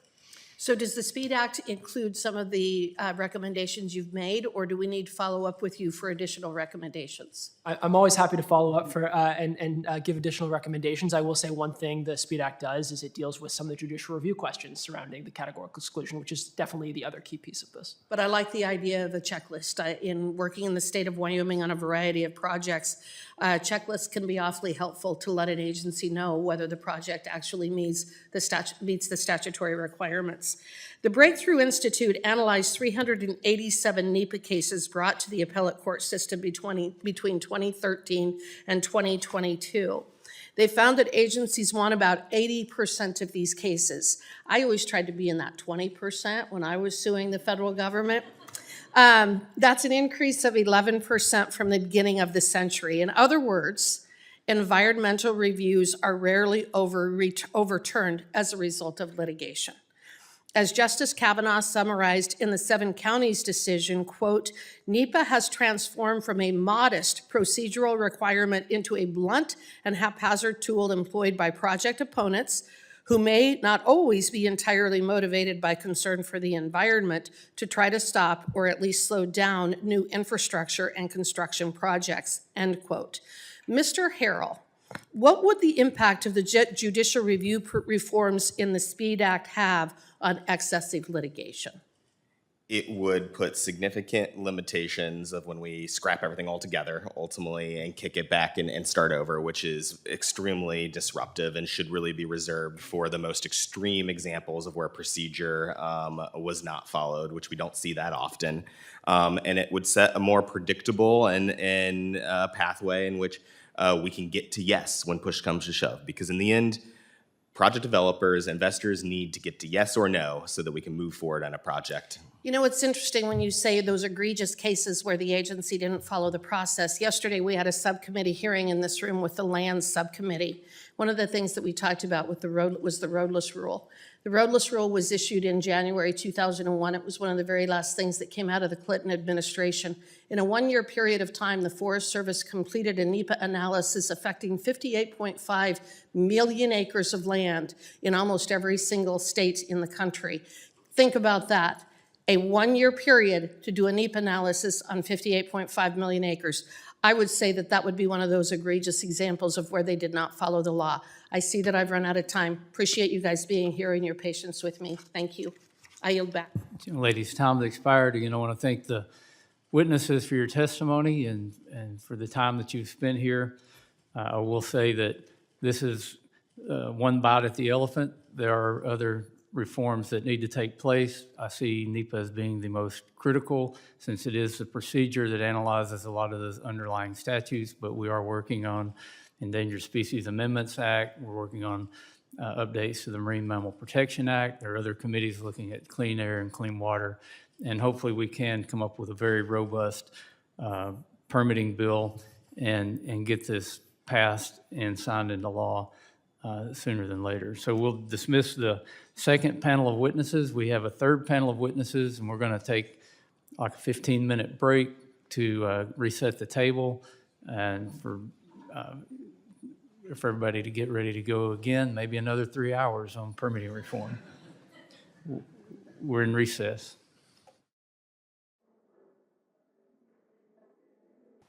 I will remind the witnesses that under committee rules, you must limit your oral statements to 5 minutes, but your entire statement will appear in the hearing record. I'd also like to remind our witnesses of the timing lights, which will turn red at the end of your 5-minute statement, and please remember to turn on your microphone. As we did with the first panel, I'll remind the witnesses that we will go through all the witness testimony before members ask questions. Our first witness on this panel is Mr. Josh Levi. He is the president of the Data Center Coalition, and he is stationed in Leesburg, Virginia. Mr. Levi, you're now recognized for 5 minutes. Thank you, Chairman Westerman, Committee Ranking Member Huffman, and distinguished members of the committee for the opportunity to provide testimony this afternoon exploring pragmatic bipartisan permitting reforms such as the SPEED Act. This topic is critical for the future of America's economy and national security. My name is Josh Levy. I'm the president of the Data Center Coalition, or DCC, which is the membership association for the U.S. data center industry. Our members provide the digital infrastructure that enables cutting-edge technologies that drive the 21st century economy, including AI. Data centers also ensure that the essential services our homes, businesses, schools, hospitals, manufacturing facilities, and governments rely on are always available. Today, everything from the way we work and learn to how we buy groceries, bank, and even access medical care occurs online. In fact, the average American household now has 21 connected devices, including phones, watches, thermostats, appliances, and others. And consumers and businesses are expected to generate twice as much data over the next 5 years as they did over the past 10. This growth is driven by the widespread adoption of cloud services and connected devices, as well as the rapid scaling of advanced technologies like generative AI, which alone could create up to $4.4 trillion in economic value globally by 2030. These digital cloud-based services we all rely on actually take place in physical locations, America's data centers. To meet growing demand for these digital services, our members are making multi-billion-dollar investments in U.S. data center infrastructure. These investments support millions of quality jobs across the nation and contribute billions of dollars in local, state, and federal tax revenue. I'm here today to talk about the urgent need for comprehensive permitting reform to advance our shared national interests and ensure strategic growth sectors, such as data centers and advanced manufacturing, can continue to thrive here in the U.S. After nearly 2 decades of relatively flat electricity consumption, the U.S. is experiencing a significant increase in power demand driven by several economic growth trends, including demand for data center services, reshoring of advanced manufacturing. However, the development timeline of these critical industries are threatened by permitting roadblocks. Comprehensive permitting reform is necessary to unlock the infrastructure needed to power our economy, protect our national security, and strengthen our global leadership. Put simply, if America cannot build, America cannot compete. Currently, the permitting process itself is broken with lengthy and duplicative reviews often undertaken on the front end and protracted litigation occurring on the back end. On the front end, McKinsey estimates the average proposed project subject to NEPA review takes 4 to 5 years to move through the permitting process. On the back end, the Breakthrough Institute has found that NEPA-related litigation has delayed energy projects 3.9 years on average, despite the fact that agencies ultimately won 71% of those challenges. For larger infrastructure projects, timelines can be considerably longer. These delays and cost increases are no longer just an inconvenience. They are a direct threat to U.S. economic competitiveness and national security. If we cannot build infrastructure at the pace required, America will fall behind competitors like China, who are rapidly expanding their grids, manufacturing facilities, and digital infrastructure. Any package under consideration to modernize the federal permitting process should encapsulate SPEED Act reforms that focus environmental reviews on significant direct impacts instead of speculative or tangential. Set clear timelines and deadlines for agency decision-making while maintaining thorough environmental analysis and public input. Streamline judicial review to ensure timely resolution of disputes while maintaining appropriate safeguards for impacted stakeholders. Improve efficiency through greater use of programmatic environmental reviews and categorical exclusions, and clarify that receiving grants or other types of funding does not constitute major federal action that triggers NEPA. Additionally, comprehensive permitting reform should modernize transmission permitting and planning so we can build the grid of the future quickly, reliably, and affordably. establish a framework for agencies to implement a digital permitting system and unified portal, and support the use of digital tools and AI to speed up the permitting process. In conclusion, comprehensive permitting reform, anchored by bipartisan solutions like the SPEED Act, would help unleash investment, lower project costs, and deliver affordable, reliable energy when and where it is needed. For data centers, manufacturers, and communities across the country, faster permitting means lower energy prices, more resilient infrastructure, and continued global leadership in innovation, AI, and advanced technology. Once again, if America cannot build, America cannot compete. Thank you, and I very much look forward to your questions. Mr. Levy, thank you for your testimony. Our next witness is Mr. Dominique Longobardi, and he is a member of the American Public Works Association and also serves as a Deputy Town Comptroller and Director of Purchasing for the town of Hempstead in Hempstead, New York. Mr. Longobardi, you're now recognized for 5 minutes. Thank you, Mr. Chairman, Ranking Member Huffman, and members of the committee. And again, thank you for the opportunity to testify. As stated, I am the Deputy Town Controller and Director of Purchasing for the town of Hempstead, New York, which is America's largest township. I'm also the former mayor of the full-service village of Floral Park, New York, and serve on the Board of Directors of the Water Authority of Western Nassau County as Chairman of the Greater Long Island Clean Cities Coalition and President of the Town of Hempstead Employees Federal Credit Union. I am also proud to have served as President of the American Public Works Association for the last year. APWA serves all aspects of public works, which sets us apart from other associations. Our members serve in the public and private sectors at all levels of government, from transportation infrastructure to water supply, solid waste to emergency management. As soon as you wake up, we are with you. On behalf of APWA, I would like to express our gratitude for the reforms already adopted since we last testified before this committee. The changes initially proposed through the Builder Act and finalized as part of the Fiscal Responsibility Act are critical to creating a more coordinated permitting process. Extending one federal decision to all infrastructure projects is delivering a more predictable, transparent, and timely federal review and authorization process. Reforms like joint review schedules with time and page limits to allow for flexibility depending on project complexity builds on the prior successful work in the FAST Act and IIJA. APWA sees the SPEED Act as a logical progression of this work. NEPA is important to public works because it serves as the framework that allows us to undertake vital infrastructure projects while also protecting the environment we live in and work in. Since its enactment, NEPA has become integrated into every part of planning, design, and construction of infrastructure. When I was mayor, my community was part of a project that involved a $2.5 billion expansion of an 11-mile stretch of the Long Island Railroad, which is the major commuter line for Long Islanders. This railroad runs through the heart of our village, and the project created a major upheaval in daily life for most of my community. Because of its scope, the project was subject to NEPA and New York's Environmental Quality Review Act. As mayor, I was involved in the stakeholder coordination and project planning and execution. Early on, I saw that cross-government communication and managing project timeline expectations were key to minimizing impact on residents. Streamlining is not always about minimizing paperwork. Early engagement with local governments is an important part of streamlining the NEPA process. With the rail project, communication was paramount. No group can better speak to the impact a project may have on roadways, water lines, or emergency systems as the public works professionals who do this work every day.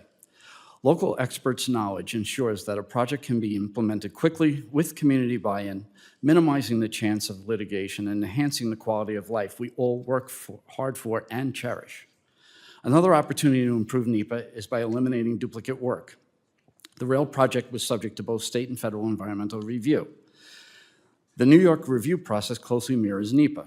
Coordinating overlapping environmental review takes time, energy, and money. APWA members have seen project costs increase by 25% once federal funding is added. Administrative requirements should not be a barrier. By allowing a functionally similar state process to substitute for a federal one, like the SPEED Act proposes, communities may be more inclined to take on new projects. And this is happening. The most recent permitting reforms, combined with federal investment from IIJA, have encouraged more communities to take on their list of deferred maintenance projects they otherwise could not afford to do. However, the longer it takes for construction to start, the higher the labor and materials costs get. It's like redoing your kitchen. The longer you wait, the more expensive it gets. I was driving over Labor Day weekend and saw an IIJA-funded reconstruction project just starting, and I actually got to thinking, how long did it take this project to get approved? How long did it take to get their permits? And that money was authorized years ago. There is no doubt at current costs of materials such as asphalt that this project has seen major cost increases because of the later start. I am sure you can all relate to a story from a project within your congressional districts. A simple permit issue is never simple. Let me close with this. APWA believes the SPEED Act is a sincere attempt to continue streamlining efforts by, one, defining reasonably foreseeable as being in the area directly affected by the major federal action, directly under the control of the agency, and having a reasonably close causal relationship between a change in the environment and the project. Two, ensuring project comments are directly related to the proposed action and are within the scope of agency jurisdiction. Three, limiting the standing for civil action to those who have substantively participated in the public comment period. And four, establishing a statute of limitations for NEPA case in line with other environmental laws and creates maximum timeline for judicial review. I want to thank you for holding these hearings and your continued work on permitting, and I look forward to your questions. Thank the witness for your testimony. I want to, next witness is Mr. Bob Deere. He is a retired environmental lawyer and is stationed in Tacoma Park, Maryland. Mr. Deere, you are now recognized for 5 minutes. Good morning, Mr. Chairman, Ranking Member Huffman, and members of the committee. I have had substantial experience with the implementation of the National Environmental Policy Act over the course of my career in private practice, in government service, and in representing citizens. Thank you for inviting me to testify here this morning. NEPA is this nation's basic charter for protection of the environment. It is first and foremost a government accountability statute. It's the primary law that requires public disclosure of the effects of government actions on people and communities. It's a law that empowers people, your constituents. At its core, NEPA simply gives effect to the common sense axiom, look before you leap, and it has unquestionably improved the quality of federal agency decision-making. Public engagement in the NEPA process has been critically important in this success. As a new study I provided to the committee demonstrates, public comments routinely improve the decisions made by federal agencies. Citizen litigation has also been instrumental in NEPA's success. It's important to bear in mind that NEPA has no other enforcement mechanism. Citizen suits have therefore played an indispensable role in ensuring that federal agencies faithfully adhere to Congress's direction. Developer interests regularly disparage citizen plaintiffs as bringing frivolous claims to delay projects, but it is telling that no court has ever sanctioned a NEPA plaintiff for doing so. Multiple studies have concluded that permit delays for federal projects are rarely due to compliance with NEPA. Only 1% of federal actions are required to prepare full EISs, and only a small fraction are subject to litigation, and only an even much smaller fraction are delayed by a court injunction. Delays in project development are often attributable to other factors, such as lack of funding, engineering requirements, delays in obtaining non-federal approvals and permits, or political opposition. These delays create the appearance of a long NEPA process, even though the NEPA analysis did not cause the delay. NEPA's implementation can be improved, but as experts have noted for decades, by far the most important thing that Congress could do to help agencies do a better job is to provide more resources and more training for their staff. Unfortunately, this administration's massive cuts in the federal workforce and rescission of funding appropriated by Congress specifically to improve the NEPA process will seriously harm agencies' ability to conduct such reviews. The worst thing Congress could do, however, is to adopt provisions that seem to speed up the NEPA process but do so by undermining its validity. Unfortunately, many of the provisions of the SPEED Act do just that. The proposed bill would restrict federal agencies in many ways from carrying out adequate environmental reviews. It authorizes federal agencies to willfully blind themselves to relevant scientific research after the beginning of the NEPA process, regardless of whether the information is essential to making a reasoned decision. It prohibits agencies from considering cumulative effects or long-range impacts, such as climate change, despite the clear message in the Supreme Court's recent 7-county infrastructure coalition decision that agencies should have broad discretion to decide the scope of their reviews. It prohibits agencies from voluntarily amending or withdrawing any environmental document, even if the agency recognizes that the document fails to meet NEPA's requirements. Similarly, it prohibits agencies from seeking an extension of the statutory timeframe for completion of an EIS unless the applicant agrees, allowing applicants to force issuance of an incomplete or inadequate statement. It would sharply narrow the range of federal actions now subject to NEPA by eliminating review of actions funded by federal agencies unless the agency exercises complete control over the use of the funds. Finally, of course, it would sharply constrict the availability of judicial review, a critical guarantee of agency compliance, by imposing a narrow statute of limitations, restricting plaintiffs to those who commented where there was a comment period, depriving the courts of equitable remedies needed to ensure agency compliance with statutory mandates, allowing agencies to continue to construct a project as it's being litigated, eliminating judicial review altogether of categorical exclusions, opening up a huge loophole, and finally, by imposing a standard of review in NEPA cases that would literally be impossible to achieve. The bill would require courts to find both that an agency abused its discretion and that it would have reached a different result absent such abuse of discretion. Given that, as the bill itself recites, NEPA does not mandate substantive outcomes, no court could ever make that finding, that the agency would change its position in light of a better EIS. In all of these respects, the SPEED Act would undermine reasoned and environmentally informed decision-making by federal agencies.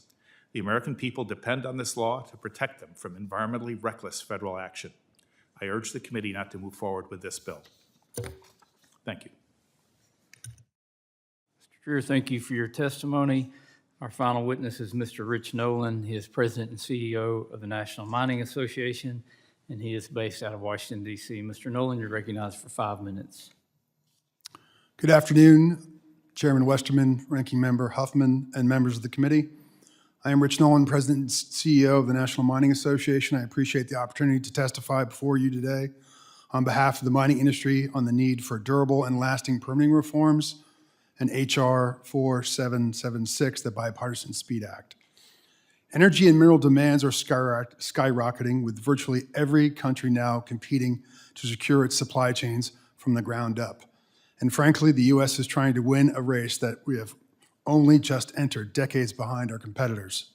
Fortunately, we have a Congress and an administration that understands that reestablishing the U.S. as an industrial powerhouse begins with our materials and fuels that are mined and produced in America. U.S. electricity demand is projected to double by 2050. We need every megawatt of power currently available on our grid and much more if we are going to reliably address the rapid growth in electricity. The math just doesn't work without our coal assets. Similarly, demand for minerals is increasing dramatically. In 2023, the International Energy Agency calculated that 388 new mines were needed by 2030 to meet the demand for international EV pledges. And to that, soaring demand from semiconductor manufacturing as well. Name the industry or advanced technology, China has an alarming control of the mineral supply chains that enable it. If we want to win the AI race, we need more minerals sourced right here at home. This isn't only an economic imperative, it's a national security requirement. According to the Wall Street Journal, more than 80,000 parts that are used in defense weapons systems are made with minerals now subject to Chinese export controls. Fortunately, the U.S. is home to a vast mineral supply of resources. More than $6 trillion worth of known reserves mined in accordance with the highest environmental, safety, and labor standards in the world. It is not a question of whether we can do more at home, but whether we have the right policies in place to unlock these resources. At present, we do not.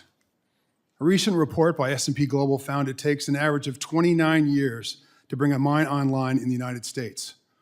That's longer than all other countries in the world, with the exception of Zambia. Litigation risk and delays are extraordinarily high here in the United States. We are standing in our own way, but smart policy can reset the table. The Bipartisan SPEED Act will help secure the nation's mineral supply chains and encourages energy resources development by reinforcing and strengthening amendments made in the Fiscal Responsibility Act of 2023, limiting the scope of review to reasonably foreseeable rather than speculative proposed project impacts, and reducing duplication between state level and federal reviews.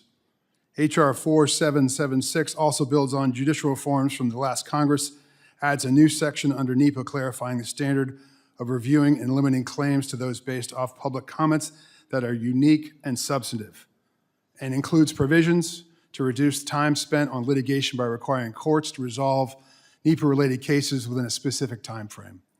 The Bipartisan Mining Regulatory Clarity Act, H.R. 1366, is also key to unlocking our domestic potential, removing the constant threat of withdrawals and reversals and allowing mining companies to use adjacent lands for ancillary purposes, consistent with 4 centuries of precedent, will allow project proponents the much-needed regulatory certainty we seek.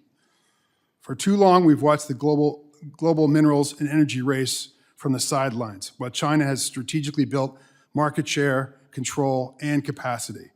Trapped behind self-imposed obstacles that add nothing to environmental reviews, we are in a disadvantaged position of our own making. But with the right policies like H.R. 4776 and 1366, the U.S. can reduce reliance on imported minerals and create high-paying American jobs. Thank you, Mr. Chairman. I'm happy to answer any questions. I want to thank the witnesses for their testimony. I'll now recognize members for 5 minutes of questions. And before I do that, I ask unanimous consent to submit to the record this article titled, "No, NEPA Really is a Problem for Clean Energy. 4 Reasons the Arguments of NEPA Defenders Miss the Mark." One thing that's highlighted in here is the argument that only a small fraction of NEPA permits are challenged in court, but this report highlights how roughly 1/3 of final EISs gets challenged every year. And many of the projects that go through NEPA are so benign they should not go through NEPA at all, but it kind of stacks the deck to make it look like NEPA's not a problem. Without objection, so ordered. Chair recognizes the gentleman from Mississippi, Mr. Izell, for 5 minutes.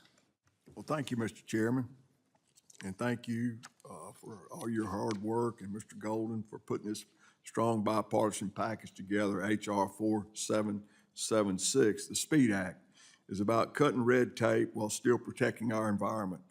The National Environmental Policy, or NEPA, process has taken years, sometimes longer, causing delayed infrastructure, energy, production, and economic development within the United States.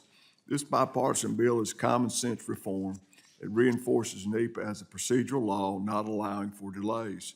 This means permits can now move forward so our country can build and restore while doing so in a timely fashion. The SPEED Act also respects state and tribal environmental reviews, letting prior environmental assessments stand instead of enforcing new ones.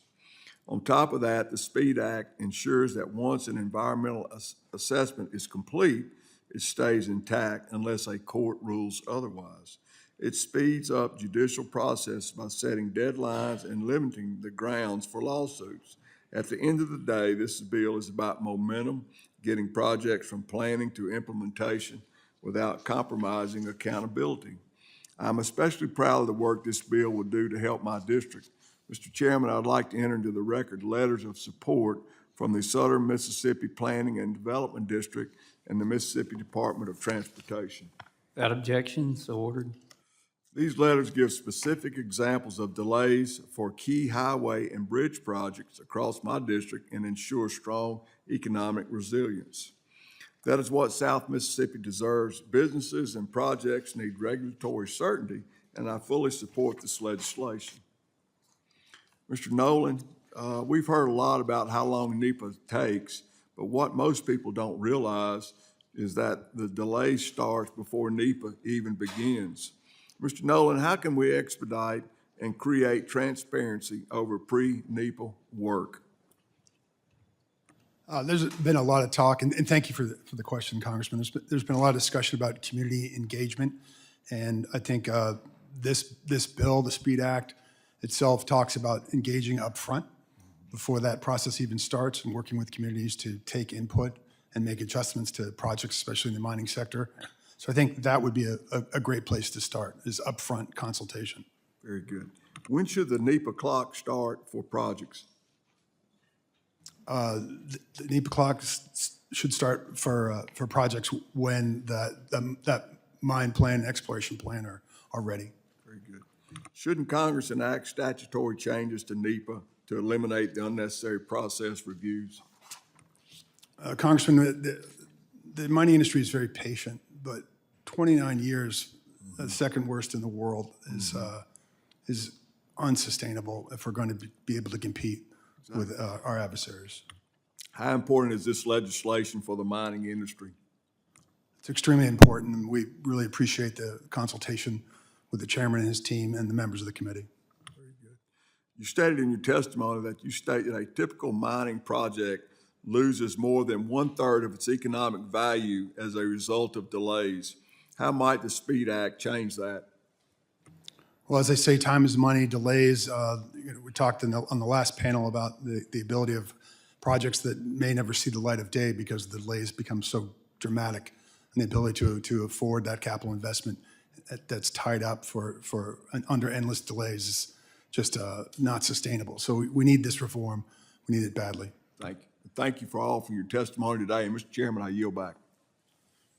Gentleman yields back. The chair recognizes the gentlelady from California, Ms. Rivas, for 5 minutes. Thank you, Mr. Chairman, for recognizing me. The Northeast San Fernando Valley in Los Angeles, which I represent, has some of the worst air and asthma rates in California. NEPA empowers communities like mine, along with other communities in California, tribal communities in the Southwest, and Cancer Alley in Louisiana and Georgia, to have a voice in decisions that will directly affect their health, neighborhoods, and environments.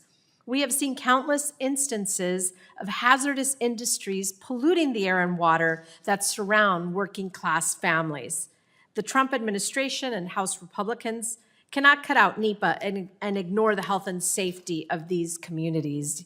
We've seen throughout our country that projects are more successful when the community is involved early.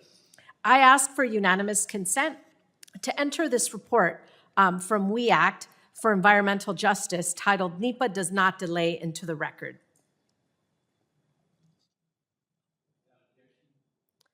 Thanks. This report details how a massive renewable energy project in North Las Vegas, a vital transportation project in South LA, can be approved, constructed, and finalized, all in consultation and guided by the needs of the community. Mr. Dreer, thank you for your testimony today. The SPEED Act limits communities from taking legal action against projects that cause enormous environmental harm. As you know, frontline environmental justice communities do not have the financial resources or time that multi-billion-dollar corporations do. Does this bill put multi-billion-dollar corporations ahead of the people?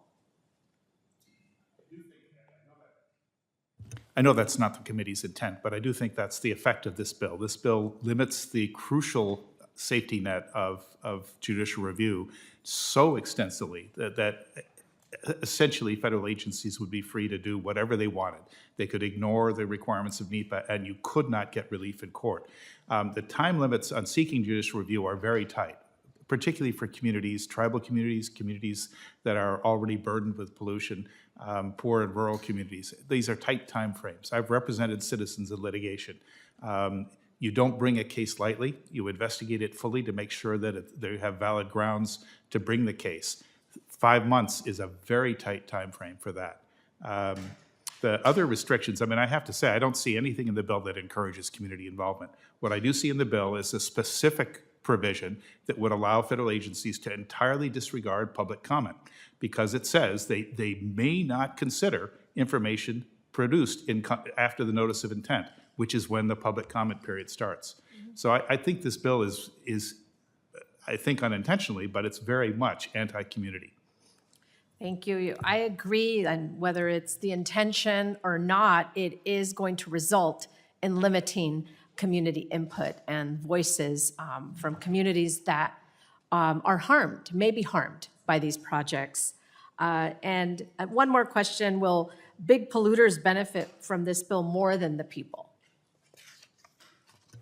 I think the thrust of this bill is to give a green light for development and to override the kind of procedural protections that the public have to ensure that development is well thought through and that it's safe. I keep hearing comparisons to China. And if we wanted to live in an authoritarian country like China, where the people have no voice, we could get projects built very quickly.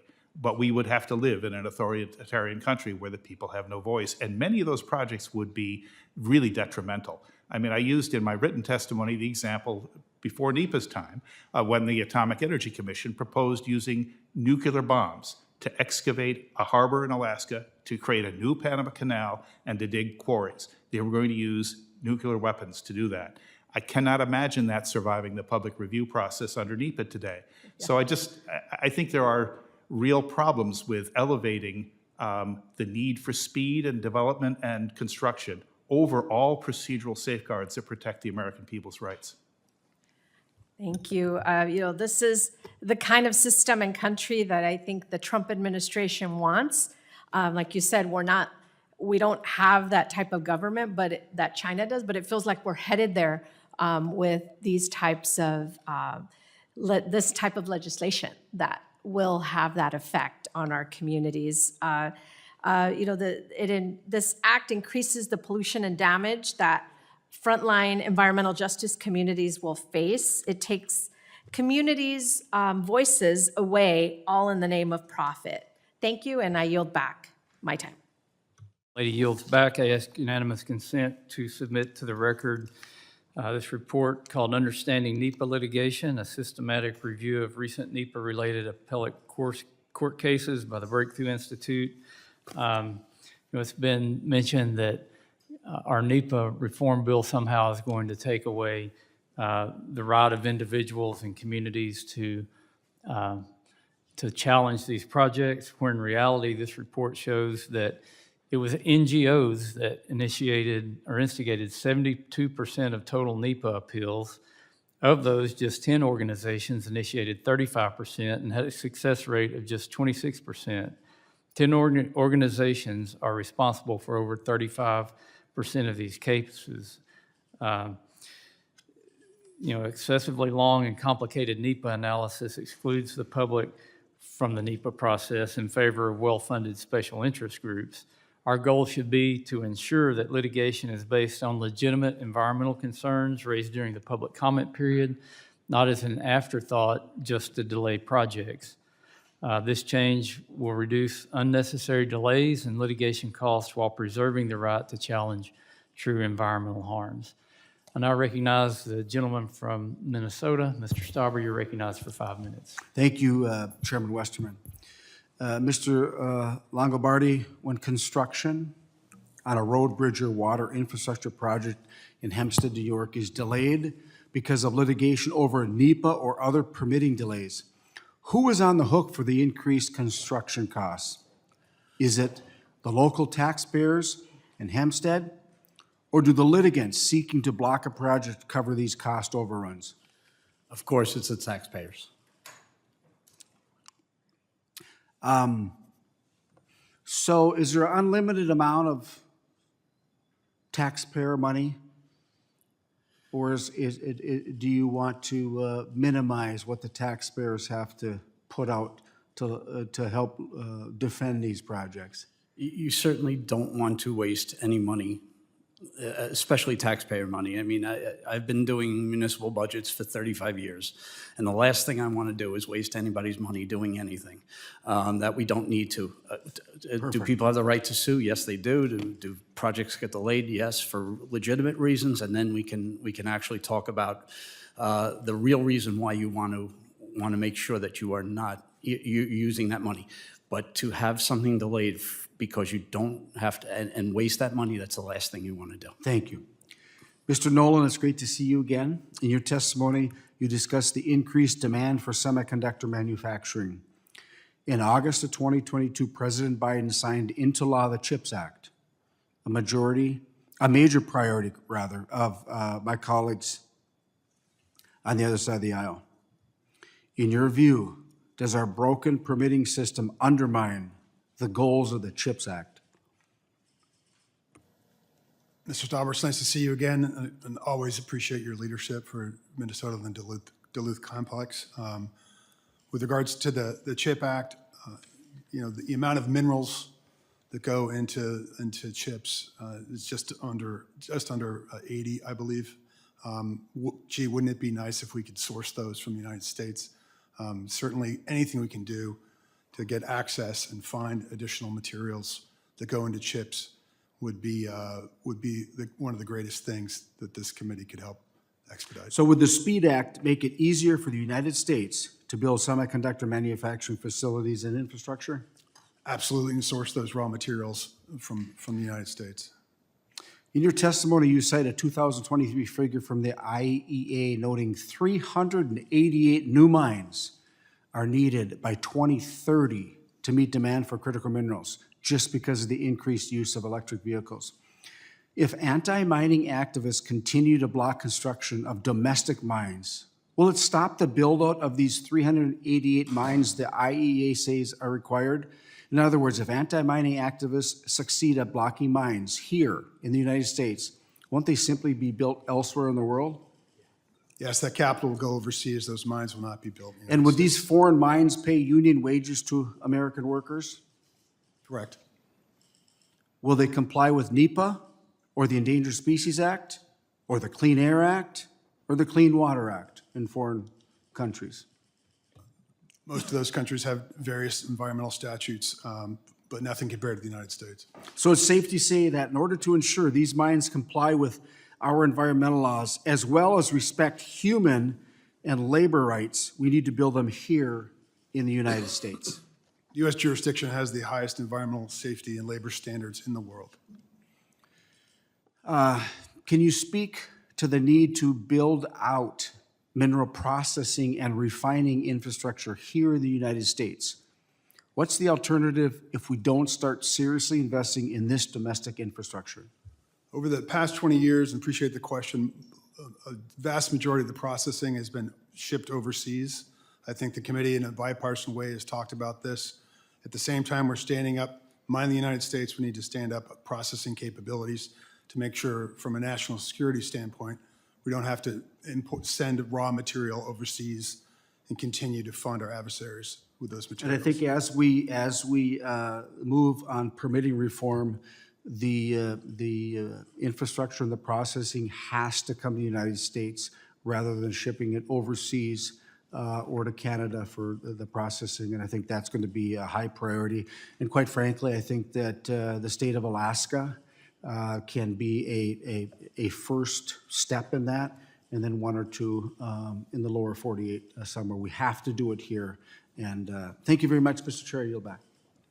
Gentleman yields back. The chair recognizes the gentlelady from New York, Ms. Velasquez, for 5 minutes. Thank you, Mr. Chairman, and thank you to all the witnesses here today. NEPA ensures that everyday people are part of the decision-making process on projects that impact their health and neighborhoods. Mr. Dreer, you mentioned that the SPEED Act would allow agencies to disregard new scientific information and even public comments that provide relevant data after a project application is submitted. What risks do you see this posing to both environmental outcomes and community trust in federal permitting decisions? Could you restate the last sentence? Yeah, what risk do you see this posing to both environmental outcomes and community trust in federal permitting decisions?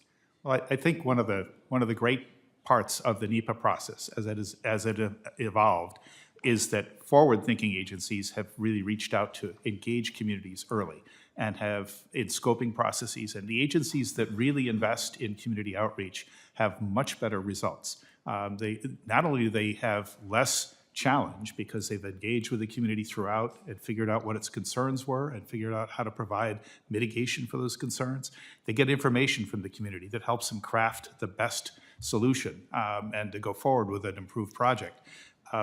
And that's crucial in terms of maintaining sustainability of government actions and the trust in government.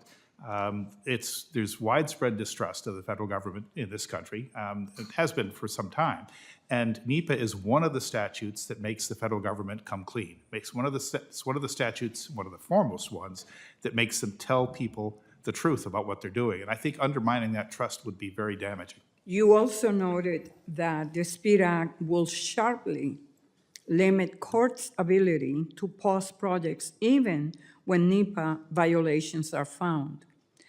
Can you briefly explain how this change impacts the core accountability mechanisms that Congress originally intended when it passed NEPA?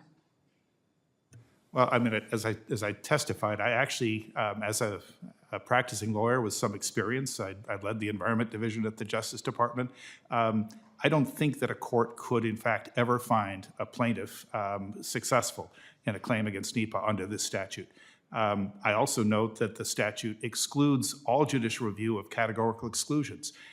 If I'm a federal agency and I want to escape all these burdens of communicating with the public, I just broadly declare a categorical exclusion for pretty much what the president has done in this administration for energy projects, for fossil fuel projects. Just huge, like 14-day EAs, 28-day EISs, 10-day comment periods, and they get away with it. Yeah, supporters of the SPEED Act claim this is about accelerating projects and cutting red tape. Yet, just last month, the administration rescinded $679 million in offshore wind port funding, money vital to many sites, including the South Brooklyn Marine Terminal in New York City. That decision threatens union jobs and prolongs reliance on dairy picker plants in neighborhoods like Ravenswood, in my district, nicknamed Asthma Alley, because of the high asthma rates among residents. While I support advancing renewable energy projects faster, it is clear that the current administration does not believe in climate change or investing in wind and solar power. Mr. Dreer, can you explain why analyzing cumulative effects is particularly important for environmental justice communities that may already be burdened by multiple pollution sources? Well, I think that the very idea that we have communities in this country that have suffered so much at just such disproportionate environmental burdens is one of the saddest chapters in our country's development. We've basically poured these kinds of polluting industries into underprivileged neighborhoods, and they are already burdened. And if you propose a new project, you can't go in blind and say, "Oh, it's only going to have this impact on the footprint of the project." You've got to look at what it will do, added to all the other burdens, added to the asthma rates in communities that already exist. Thank you. I yield back. Thank you very much. The chair now recognizes Representative Hunt for 5 minutes. Thank you, Mr. Chairman, and I want to thank our guests and witnesses for being here today as well. Mr. Chairman, I want to thank you and your staff personally for the many hours of work that you put into H.R. 4776. Your dedication to addressing this issue and creating a framework for real permitting reform has resulted in truly a great bill that's before us today. The SPEED Act modernizes NEPA by streamlining environmental reviews and reinforcing procedural clarity. It emphasizes that NEPA is a procedural statute, not a mandate, and reduces delays without compromising environmental considerations. This bill also prevents agencies from rescinding or reopening environmental reviews without a legal court order. Doing so will provide developers with crucial certainty in planning and safeguard lawful projects from changing requirements and bureaucratic red tape, something that we all want and need and we have seen in the Trump administration. These reforms sharpen NEPA's focus, promote infrastructure investment, and enhance regulatory predictability, benefiting economic development while preserving robust science-based environmental oversight. As a Texan, is something that I love to see. Mr. Levy, thank you so much for being here today. In the past few years, we have seen how important data centers are to our nation's infrastructure and network. In my great home state of Texas, we are seeing a lot of interest in data center companies wanting to call Texas home. We're seeing the union of a lot of unlikely bedfellows. We're seeing tech companies and natural gas companies. All of a sudden, we now love each other and we're seeing kumbaya. With Texas being considered such a good market for data centers, and what are the long-term benefits for the state and why my constituents want to host data centers in Texas? Thank you for the question, Representative Hunt. I very much agree that Texas has put itself forward as not only a primary market in Dallas for data center development, but we're seeing substantial secondary market growth now, other parts of Texas, San Antonio, Houston, and it really is, I think, due to several factors, certainly business-friendly environment, but certainly a commitment to trying to provide energy abundance. We are at a time now, according to Goldman Sachs, there is an 11.4 gigawatt discrepancy between demand and our ability to meet that demand within the data center industry. It is an incredible concern as we think about the business model of data centers generally. We take electrons and we turn them into zeros and ones so society, government, manufacturing can run efficiently and effectively. And I think Texas has really stood up to try and help meet that challenge. And in the future, do you think we're going to need to see more energy and more of an abundance and less onerous restrictions on our ability to create these electrons moving forward for the next 10, 20, 30 years with the advancement of AI in these data centers? I absolutely do, and I think it's also very clear that we are very much in a race for, not only achieving but maintaining AI dominance moving forward. Collectively, right now, the United States and China account for 70% of global data center capacity. The United States more so than China. I think it's 54% to 26%. But we heard testimony during the initial panel this morning that China is building at a much quicker clip now than we are, closing that gap, and that is a tremendous concern. Yes, sir. Thank you so much for your question. I yield back the remainder of my time to the chairman. Thank you, and thank you, sir. Thank you very much.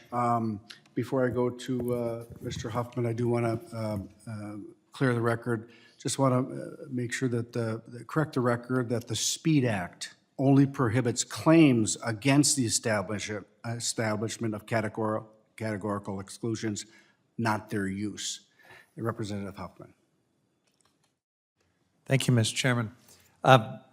Mr. Nolan, those of us that have been pouring through this bill line by line did a double take a few minutes ago when you said that it includes provisions that encourage early public engagement and public comment. That is not in this bill. So I would really urge you to take a second look at it. If you can find anything in this bill that encourages early public engagement and comment, by all means, show it to us. But as you do that review and discover that it's not there, it's also okay to clarify the record by just saying that you misspoke. Mr. Dreher, I'd like to run through some hypothetical scenarios that we're likely to see if this bill were to become law. Let's say that a uranium mine and a waste storage site is proposed somewhere in New Mexico or Arizona or Utah, and the Secretary of Interior decides to permit a new mine in 14 days and allow 1 week for tribal consultation, timelines that are provided for in the administration's new, arguably illegal, emergency permitting authority and new NEPA regulations. So first, is 1 week enough time for tribes to engage in meaningful consultation for something like a uranium mine and waste storage site? And what is the risk of not including sufficient opportunity for public input? Well, I don't think any reasonable person would think that a week was sufficient time to consult with tribes. We have a government-to-government relationship with tribes, and treating that relationship seriously and honoring it should be paramount for the federal government. No, not just a tribe, no community could possibly be consulted with in 1 week time in a meaningful way. So yes, I think that would pretty much exclude the possibility of effective engagement with the affected communities. And the risk that runs is you end up with two things. You end up with what may be a unnecessarily damaging project because it doesn't take into account the information that the public can provide. It doesn't try to mitigate the effects that they can call to the agency's attention. So exactly contrary to NEPA, you end up with a bad project that is environmentally uninformed because you've ignored public comment. The second thing it does is it destroys trust in the American government. And I don't think we can afford to do anything more that destroys trust in the American government at this point. Yeah, thank you. So let's now say that this new uranium mine is adjacent to a tribal community that has a history of uranium pollution and disproportionately high cancer rates. And maybe the tribe wants to see some additional information on how the new mine would contribute to health risks, but some further research is needed. The SPEED Act absolutely would not allow that to happen, right? The SPEED Act would allow the agency to ignore scientific information that comes forward after the initiation of the NEPA process. It would prohibit the agency from actually conducting studies, and it would prohibit the agency from delaying the issuance of its document. In this case, you said 14 days. They couldn't delay issuance of their document to wait for research. So in all of those ways, it would effectively blind the agency to the community's concerns. So now the mine moves forward in our hypothetical, despite the tribe's concerns, without the benefit of public input. And let's say the agency didn't know that if the public had commented, they would have raised a seemingly obvious point, that the mine could have stored its radioactive waste 5 miles down the road away from the tribe's drinking water and with fewer risks. And suppose that the community notices that their drinking water starts to smell down the road, and some folks are noticing impacts to their health. They plan to file a lawsuit in this hypothetical because of those impacts. Would that claim be able to be heard in court under this bill? Well, first, it sounds like the claim would be, the injury would become visible to them more than 150 days. After 150 days, yeah. So it would be barred by this bill. And then, of course, as I said, I don't think they could succeed in a claim like that under this bill. I don't think any environmental plaintiff could. Yeah, so in this scenario, which is, this is not a wild hypothetical. Things like this happen all the time, but this tribe, yet again, would be stuck with pollution and increased cancer rates, and all of it would have been potentially avoided with a robust public input and comment process. Even as the project continued to move forward, changes could have been made to address those concerns. Last question, Mr. Trier, could you just tell us some examples of how lawsuits make projects in situations like this better? I'm going to run out of time, but lawsuits hold agencies accountable for serious mistakes in the way they assess and communicate the risks of their work. I'll give you an example of how a lawsuit failed and how the NEPA process failed. It's old, but it's really telling, and that is that in 1970, soon after the enactment of the Act, the Bureau of Reclamation proposed to build a dam on the Teton River in Idaho. And at the time, they published a 14-page EIS, and it did not take serious investigation of the geological structure that the dam would sit on. An organization I used to work for, the Sierra Club Legal Defense Fund, challenged that in court. The court concluded that concerns about a catastrophic dam collapse were speculative and dismissed the case. 2 years later, as the dam was filled, the dam collapsed because the geology was totally unsuitable for construction of a dam. 11 people died, 300 square miles were devastated, and $1 billion in damage was caused. So, litigation there should have worked. I think the court today would have been more sensitive, but it was early. It's a good example. Thank you, and thanks, Mr. Chairman, for your indulgence. Thank you. I'm going to ask unanimous consent to enter into the record the following letters of support for the SPEED Act from the Family Farm Alliance, Independent Women's Voice, the National Hispanic Energy Council, Public Lands Council, the Rio Grande County Board of County Commissioners, the Ute Indian Tribe, and the on the Ouray Reservation, and the Virginia Beach City Council. Contrary to claims from my colleagues across the aisle that the SPEED Act would cut groups off from meaningful community engagement, these letters show that common sense NEPA reform will bring tangible benefits to local communities across this great nation. And up next is Representative Tiffany from the great state of Wisconsin. Thank you. Mr. Dreer, did 2 mills closing down in northern Wisconsin as a result of frivolous litigation on the Chequamegon-Nicolet National Forest make things better? I don't know anything about the circumstances of that. I would ask you about the frivolous nature of the claim. What made it frivolous? Ultimately, the claim was dismissed after years and years of being litigated, but in that time, 2 sawmills shut down because they could not get enough product off from the forests up there. This has been repeated across the country. Did that make the United States better? You know, I think the thing is that, that in litigation, most of the time the government wins. And that's a reflection of 2 things. That's a reflection of the fact that agencies are pretty good at doing NEPA and that the courts are extremely deferential to agencies. But so environmental plaintiffs can bring legitimate claims and still lose. Do you, have you done work for Earth Justice and Defenders of Wildlife? Yes. How much business revenue did you generate for them during that time? I don't think that I generated any business revenue for either organization. They did not get compensated for their the legal work that they did? I thought you said business revenue. The Legal Defense Fund.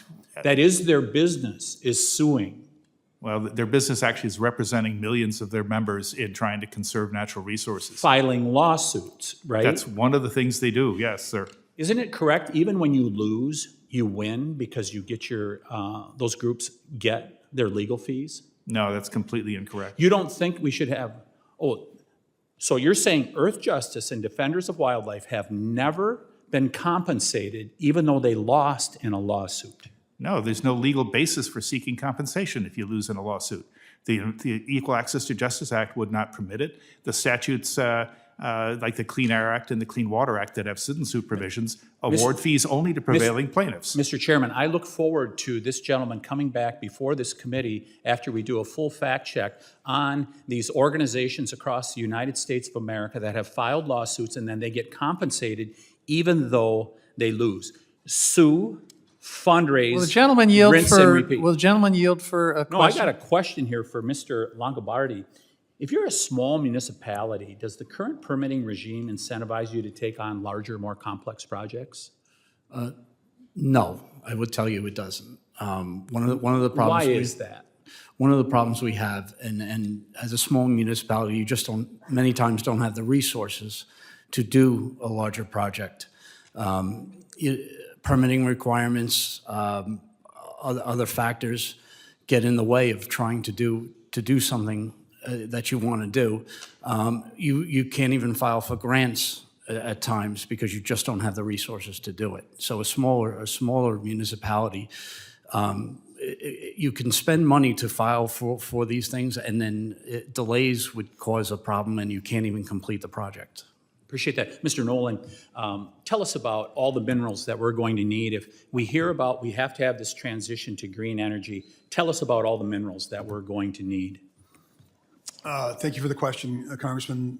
The number of minerals we'll need runs in the hundreds of various components that we'll need for the electrification of pretty much everything. So I can certainly provide that to the committee, but the list is endless. Yeah, so whether it's copper, silver, whatever, we're going to need so much more, right? The forecasts are off the charts. And that forecast is not just a doubling or a tripling, is that correct? That it's almost exponentially more? Sometimes it's 6x. Mr. Dreer, how are we going to get those with the current permitting process that you want to keep? You believe in electrification. You believe in the green fantasy. How are we going to get there? Yeah, let me make it clear. I have not. How are we going to get there when we can't even mine in Mr. Stauber's district? What was it? Was it 19 years, Rich, or was it 29 years that they were dragging out the permitting on that one project? 20 years. 20 years. How are we going to get there? Let me make it clear. I do not oppose efforts to both make the act more efficient. I make that clear in my testimony. And I also certainly don't oppose efforts to make the permitting process more efficient. What I do call out is that if NEPA is not, as most reputable scholars conclude is not a major cause of permitting delay, there are other causes that are really serious, and they include issues of coordination between state and other federal agencies that should be addressed. I think you may have the wrong culprit. I've got to conclude my remarks here. Simple decision before us, Mr. Chairman. Is the 21st century going to be a Chinese century, a communist Chinese century, or is it going to be an American century? And if we're not going to produce these minerals, it's going to be a Chinese century. Gentlemen's time's expired. I have a UC request. Yeah, Mr. Chairman, I ask unanimous consent to enter into the record the Equal Access for Justice Act. This is the law that allows a litigant, an environmental litigant, to ask for fees and costs, and it's very explicit in the act that you only get those when you prevail. This is basic stuff, and we just heard something very fantastical to the contrary. Without objection, so ordered. Chair recognizes the gentleman from Colorado, Mr. Crink. You're recognized for 5 minutes. Thank you, Mr. Chairman. Any serious energy strategy has to start with the reality that energy security is national security. And as my colleague, Mr. Tiffany, said, China is our enemy, and we need to recognize that. When we lack a sufficient grid to power homes, to power industry, and fast-growing demands like data centers, we expose ourselves to vulnerabilities our adversaries are exploiting. China is a prime example. As Mr. Tiffany said, in 2024 alone, they added 429 gigawatts of new generation capacity to their grid, a mix of intermittent and baseload power, giving them the ability to rapidly scale for data and for defense needs. And the question is, what is America going to do?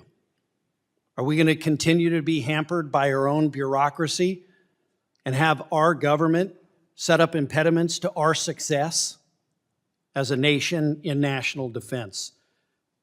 Mr. Levi, your testimony notes that national security consequences of permitting delays.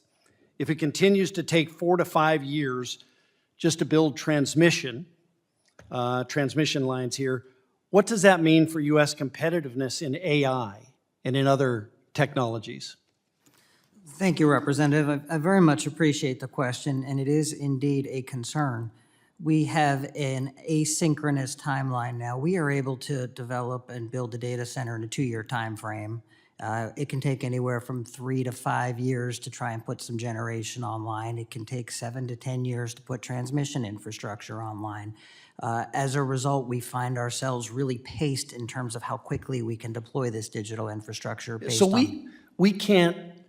So the holdback is the energy infrastructure. It's not the data center itself. The pacing challenge right now is the energy infrastructure, yes, sir. Yeah.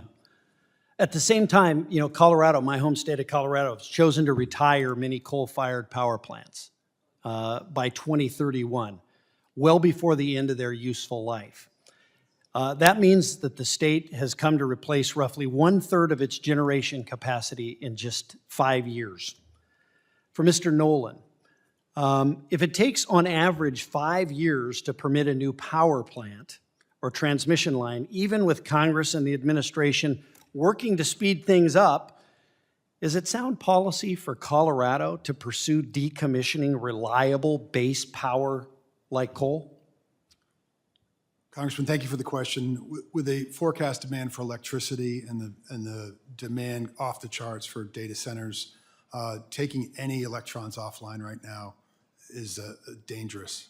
Yeah, it's a mismatch. In my community, Colorado Springs, we're talking about attracting data centers. We're talking about, we've got a technology hub. We're one of the space capitals of the United States. Over half of U.S. Space Force is in Colorado, and almost most of that is in my district in Colorado Springs.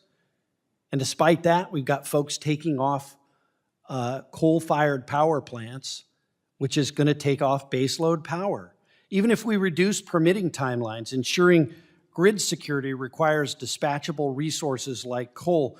Would you agree, Mr. Nolan, that as we expand data centers and bring manufacturing back onshore, coal still has an important role in providing reliable and affordable energy? Absolutely, Congressman. Coal provides approximately 16% of electricity for baseload power 24/7 nationwide.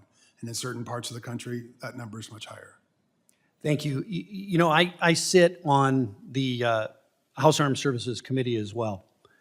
And I'm struck by, I go into many briefings, many of them are classified briefings, and I look, day in, day out, week in, week out, and I see what China is doing. They aren't waiting for approval from the Chinese government and some process to beat us in our military capabilities. They're moving at lightning fast speed. We can't allow bureaucracy and government to be a barrier all the time. As I noted earlier with the other panel, many times people use the NEPA process and the permitting process here to simply slow up the process or to stop projects altogether. That hurts our national security. That's important for all of us to remember. Thank you for the time, Mr. Chairman. Gentleman's time has expired. The chair recognizes the gentlelady from Washington, Ms. Randall, for 5 minutes. Thank you, Mr. Chair. Mr. Nolan, during the Biden administration, the Bureau of Land Management implemented a new policy to provide notice to tribes on new mineral exploration. This kind of exploration, which doesn't trigger NEPA, the National Historic Preservation Act, or other federal review, so it wasn't alerting tribes to any of those triggers. And so they didn't always know about new mining projects until they saw the exploration ongoing. This policy, for folks who hadn't followed it, simply required BLM to notify tribes about new mineral exploration in their areas of interest. President Trump rescinded that policy. Mr. Nolan, do you think rescinding this policy and others that limit when tribes are made aware of projects will make it easier to permit a mine? I don't. We firmly believe that it's important to have the social license to operate, and we're supportive of the Biden administration's position on early notification and working with communities. So I'm happy to follow up with you on that. Yeah, thank you so much, Mr. Nolan. This administration is clearly operating in bad faith. We know because mining companies will tell you, as I'm sure they have, that permitting goes more smoothly, as you said, when you have social buy-in, when communities are involved in decision-making from the get-go, including being made aware of potential impacts as soon as practicable. Rescinding this policy, which was helping to lead to smoother permitting, isn't the way to do it. The SPEED Act exempts proposed agency actions from NEPA review if an agency's compliance with another statute fulfills a similar, I'm using air quotes here, function to NEPA requirements.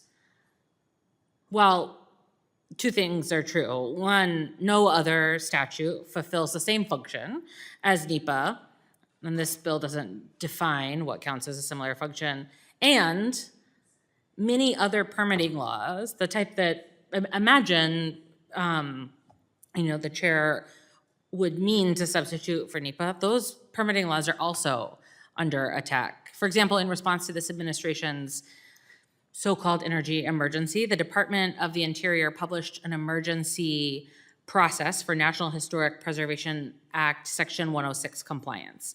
Many tribal nations rely on this specific law to protect tribal sacred spaces.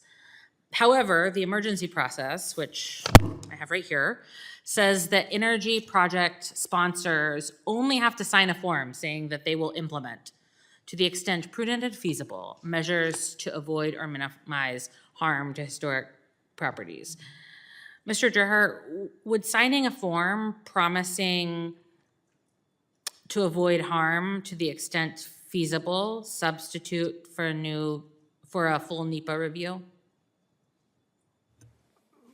Without casting any aspersions on the good faith of the official that signs the form. No, because even that official could not know at that instant what was involved and what kind of properties they were and what the potential effects would be. That's what the point of NEPA is to inform government officials so they can make reasoned decisions about what to do. So it would be a blank check, and whether it got honored or not would depend, I think, on the cost of the check. Thank you. Thank you so much. And, you know, I want to offer that I think that we should be having a meaningful discussion about how we can cut through red tape to allow for projects, particularly green, clean energy projects, to limit our dependence on foreign oil, how we can permit energy projects that decrease our carbon footprint, how we can ensure that we're lowering costs for families. I think that we should be thinking about how we cut red tape to build the kind of housing that we need all across the country. And I think we have to be really clear-eyed about what is at risk if we start allowing folks to sign away full Environmental Protection Act review. And with that, I yield the balance of my time to the ranking member. In the 10 seconds I have left, Mr. Levy, you need energy fast. I heard you loud and clear. What's the fastest kind of energy you can get to power your data centers right now, given the delays with getting natural gas turbines? At the moment, I think solar is one of the faster ways to provide energy. I thought so. Thank you. Yield back. Young lady's time has expired, and I recognize myself for questions. Mr. Levy, what happens with data center development if we can't speed up the permitting process to get energy to these data centers? Mr. Chair, I appreciate that question because I think the answer is we don't know. We have not been in a posture yet where we have been unable to deploy the digital infrastructure that this nation needs for commerce, for government, for national security. And our companies are very much mission focused on ensuring that we continue to deploy. We need to continue to try and bring that investment here on shore, and I think there's a commitment to try and do that, but certainly we do live in a global economy and you're seeing investment elsewhere as well. The question is, how can we ensure moving forward when we continue to build out this capacity? Again, Goldman Sachs came out and said that they anticipate approximately $7 trillion of investment by 2030, 40% of which should and would occur here in the United States. We need to have energy available to make that the case, and that's really the goal. We, I think, have all experienced in our lives buffering. We've experienced that wheel when you're streaming, when you're on conferences and other things.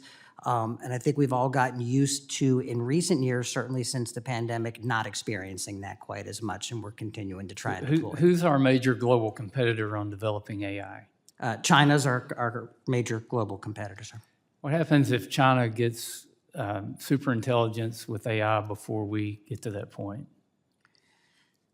The concern there, sir, it is economy-wide and government-wide as we think about all of the applications that AI is going to provide, whether it be efficiency on the factory floor, whether it be efficiency in government services, whether it be drug discovery, all the innovation, all the efficiencies and productivities that AI has already begun to surface are at risk if we cannot maintain the AI dominance here, not only to create the models, but to provide access to those models to the people that and organizations that want to access them. What about our security systems and communication systems? Could they be in jeopardy? Yes, sir. So there's no question we need to win that race. Mr. Nolan, I could talk to you for a long time about the importance of mining and critical minerals to a wide spectrum of issues that we're facing today.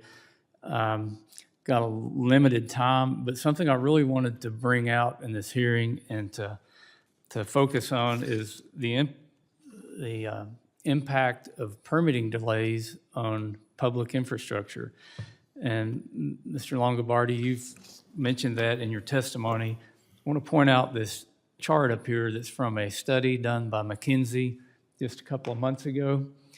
And it shows the cost of permitting, and it's not just the actual cost of $5 billion to $14 billion per year in permitting, but also it shows the delay creates an additional 24 to 30% increase in the direct permitting cost. And then it shows that those delays result in a $100 to $140 billion increase in construction cost. And then you look at the missed opportunity cost, and it's showing that delays, and this is over a 4-year period, cost $1.7 to $2.4 trillion in delays in permitting. So this is a big issue on public infrastructure, and it's not, I know you represent water systems, but this affects roads, bridges, ports, airports, navigable waterways.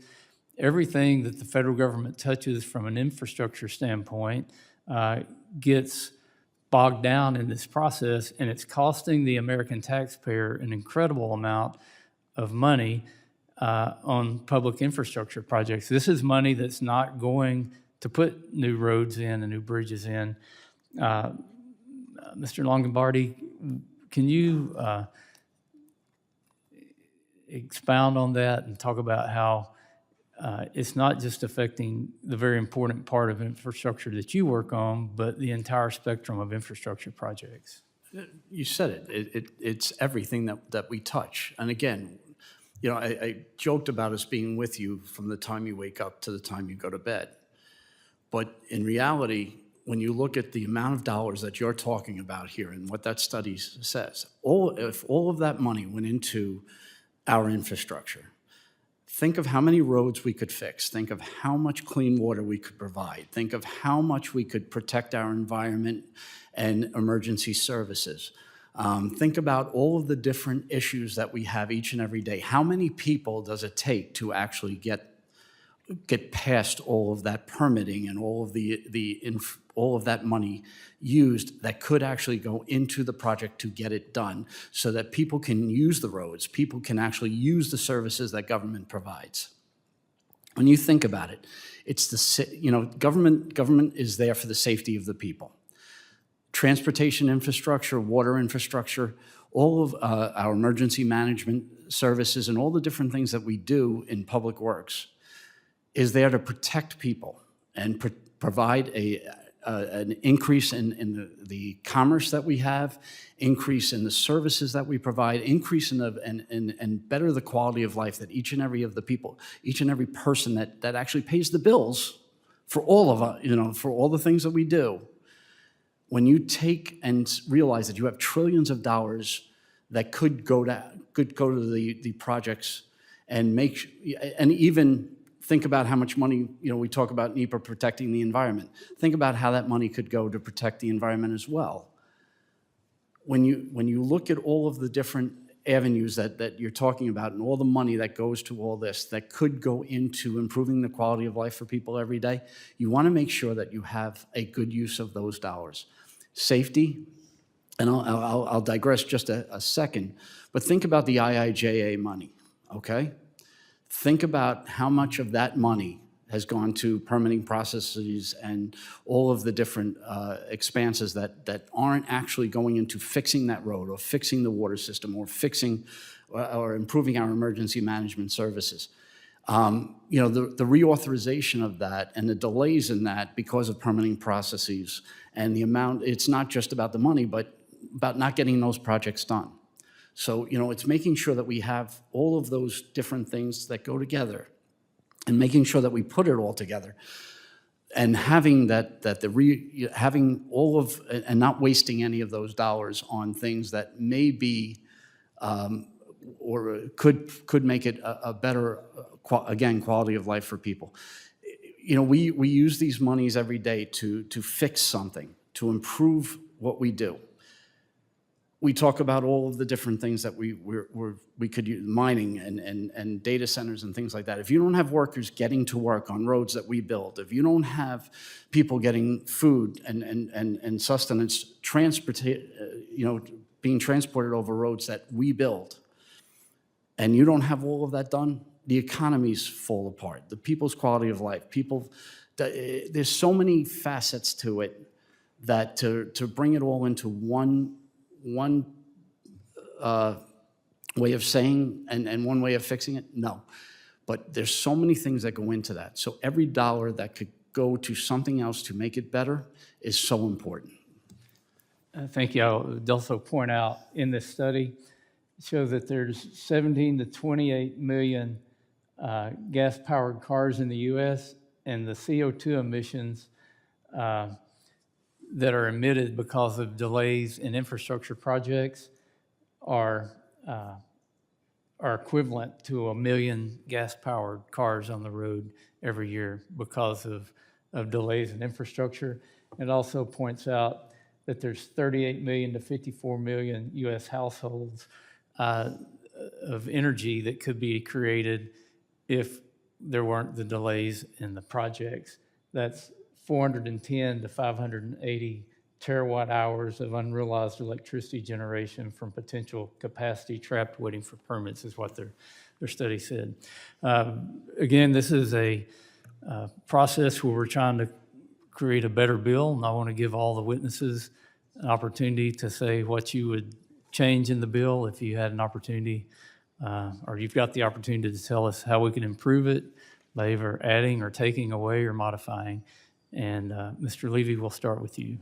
Thank you, Mr. Chair. And I just want to say that I do appreciate your comments and your receptivity to working with members of the committee to make it a better bill. I think that's important and appreciate that. From our perspective, this bill is part of a more comprehensive permitting effort that we hope this Congress will undertake and undertake with speed. NEPA is important. NEPA encapsulates a lot, but so do the underlying statutes that others have mentioned, around different verticals that the government regulates, and also on the state level. And we feel like NEPA changes can help to inform how the states might think about streamlining and adding more efficiency on some of their statutes, but also the government, federal government has, I think, a good leadership role in encouraging states to evaluate their permitting as well. Yes, sir. Thank you again, Mr. Chairman. I think I've said it, I said it in my testimony. The SPEED Act is a good start and a good continuation of what's already been done. I think, like Mr. Levi, we would look to see how it combines and works with other permitting processes. But more importantly, it's making sure that the effective use of tax dollars, the effective use of improving our infrastructure and improving the quality of life of people is so paramount to everything that we do. And the people that we represent in the Public Works Association, they're the ones that make it happen every day. And when we look at how this could be improved, we just look to make sure that it coincides with all of the things and all of the important things that people look for every day. So thank you for the opportunity, and again, we appreciate all the work that's gone into everything. Well, I think there are some unintended consequences in the way the bill is currently drafted. I think, for example, it is hostile to community engagement and to receipt of community comments, and I don't think that was your intent. I don't know. I think you could scrub the bill to look at ways to encourage community involvement, to not allow agencies to blind themselves to community input in the comment period, as the bill currently does. And again, I don't think this is necessarily the intent of the drafters of the bill. I think changing one word in the scope of review, in the standard of review, might help, and that is changing the word would to might. The current court standard for deciding whether a case is de minimis effectively, whether or not it doesn't raise a serious question, is whether the claims made by the plaintiff might change the agency's mind or might lead to a better outcome. And might is the key word there, because that's the test. If you say would, then I think it's impossible for a court to meet. So I would just encourage you to rethink some of the very sharp-edged provisions on judicial review. And frankly, I think it would be helpful to think bigger picture about what the real causes of delay are in the permitting process, and encourage the use of NEPA as a collaborating and convening mechanism to bring parties together so that the places where there's friction and where there's different state and local permitting processes could be convened into one permitting decision. I think the streamlining efforts that the Congress has made are really, really excellent. And I think you could continue that in this bill. Mr. Nolan. Certainly share the comments on one review. I think that the combining of the interagency actions to one decision has been a very welcome evolution of the NEPA program. But I also want to thank you for starting this process, for starting this conversation, building off the Fiscal Accountability Act changes, working in a bipartisan manner, and taking a hard look at what has been the creeping scope of NEPA in the past and trying to cabin that in. So thank you, Mr. Chairman. Thank you. Mr. Huffman, did you have a? Well, my suggestion, Mr. Chairman, I appreciate your openness to hearing this kind of recap of concern. I think the point that was just made by a couple of people about streamlining and having one decision is an important one. That just makes a lot of sense if we want projects to move faster. This bill, as it's structured, kind of balkanizes that. It tells different agencies that they can't participate in the process. And it seems to me that that's going in the opposite direction of where we want to go if we really want these things to move. So that would be my thought, and I appreciate your openness to hearing it. And I also would like to ask unanimous consent to enter into the record, by way of feedback, a letter of opposition from the National Parks Conservation Association, letter of opposition from 26 organizations, environmental and conservation and outdoor organizations of various kinds, mostly around the West, letter of opposition from 90 organizations, including environmental organizations such as Deep South Center for Environmental Justice, Earthworks, League of Conservation Voters, RISE, St. James, Louisiana, and many others, and a statement of opposition from the Climate Justice Alliance. Without objection, so ordered. I'll see your 26 and ask unanimous consent to add over 100 letters of support for the SPEED Act. Without objection. Again, I want to thank the witnesses for your valuable testimony today. I want to thank the members, all of them that came here for their questions. The members of the committee may have some additional questions for the witnesses, and we will ask you to respond to those in writing. Well, looky here, we've got another member. Ms. Hagerman, would you? It's entirely up to you if you will indulge me, but I also understand that I'm late, so it is entirely up to you. Would you be opposed to submitting your questions in writing to the witnesses? We could sure do that. Well, then, under Committee Rule 3, members of the committee must submit questions to the committee clerk by 5 p.m. on Monday, September 15th. The hearing record will be held open for 10 business days for these responses. If there's no further business, without objection, the committee stands adjourned.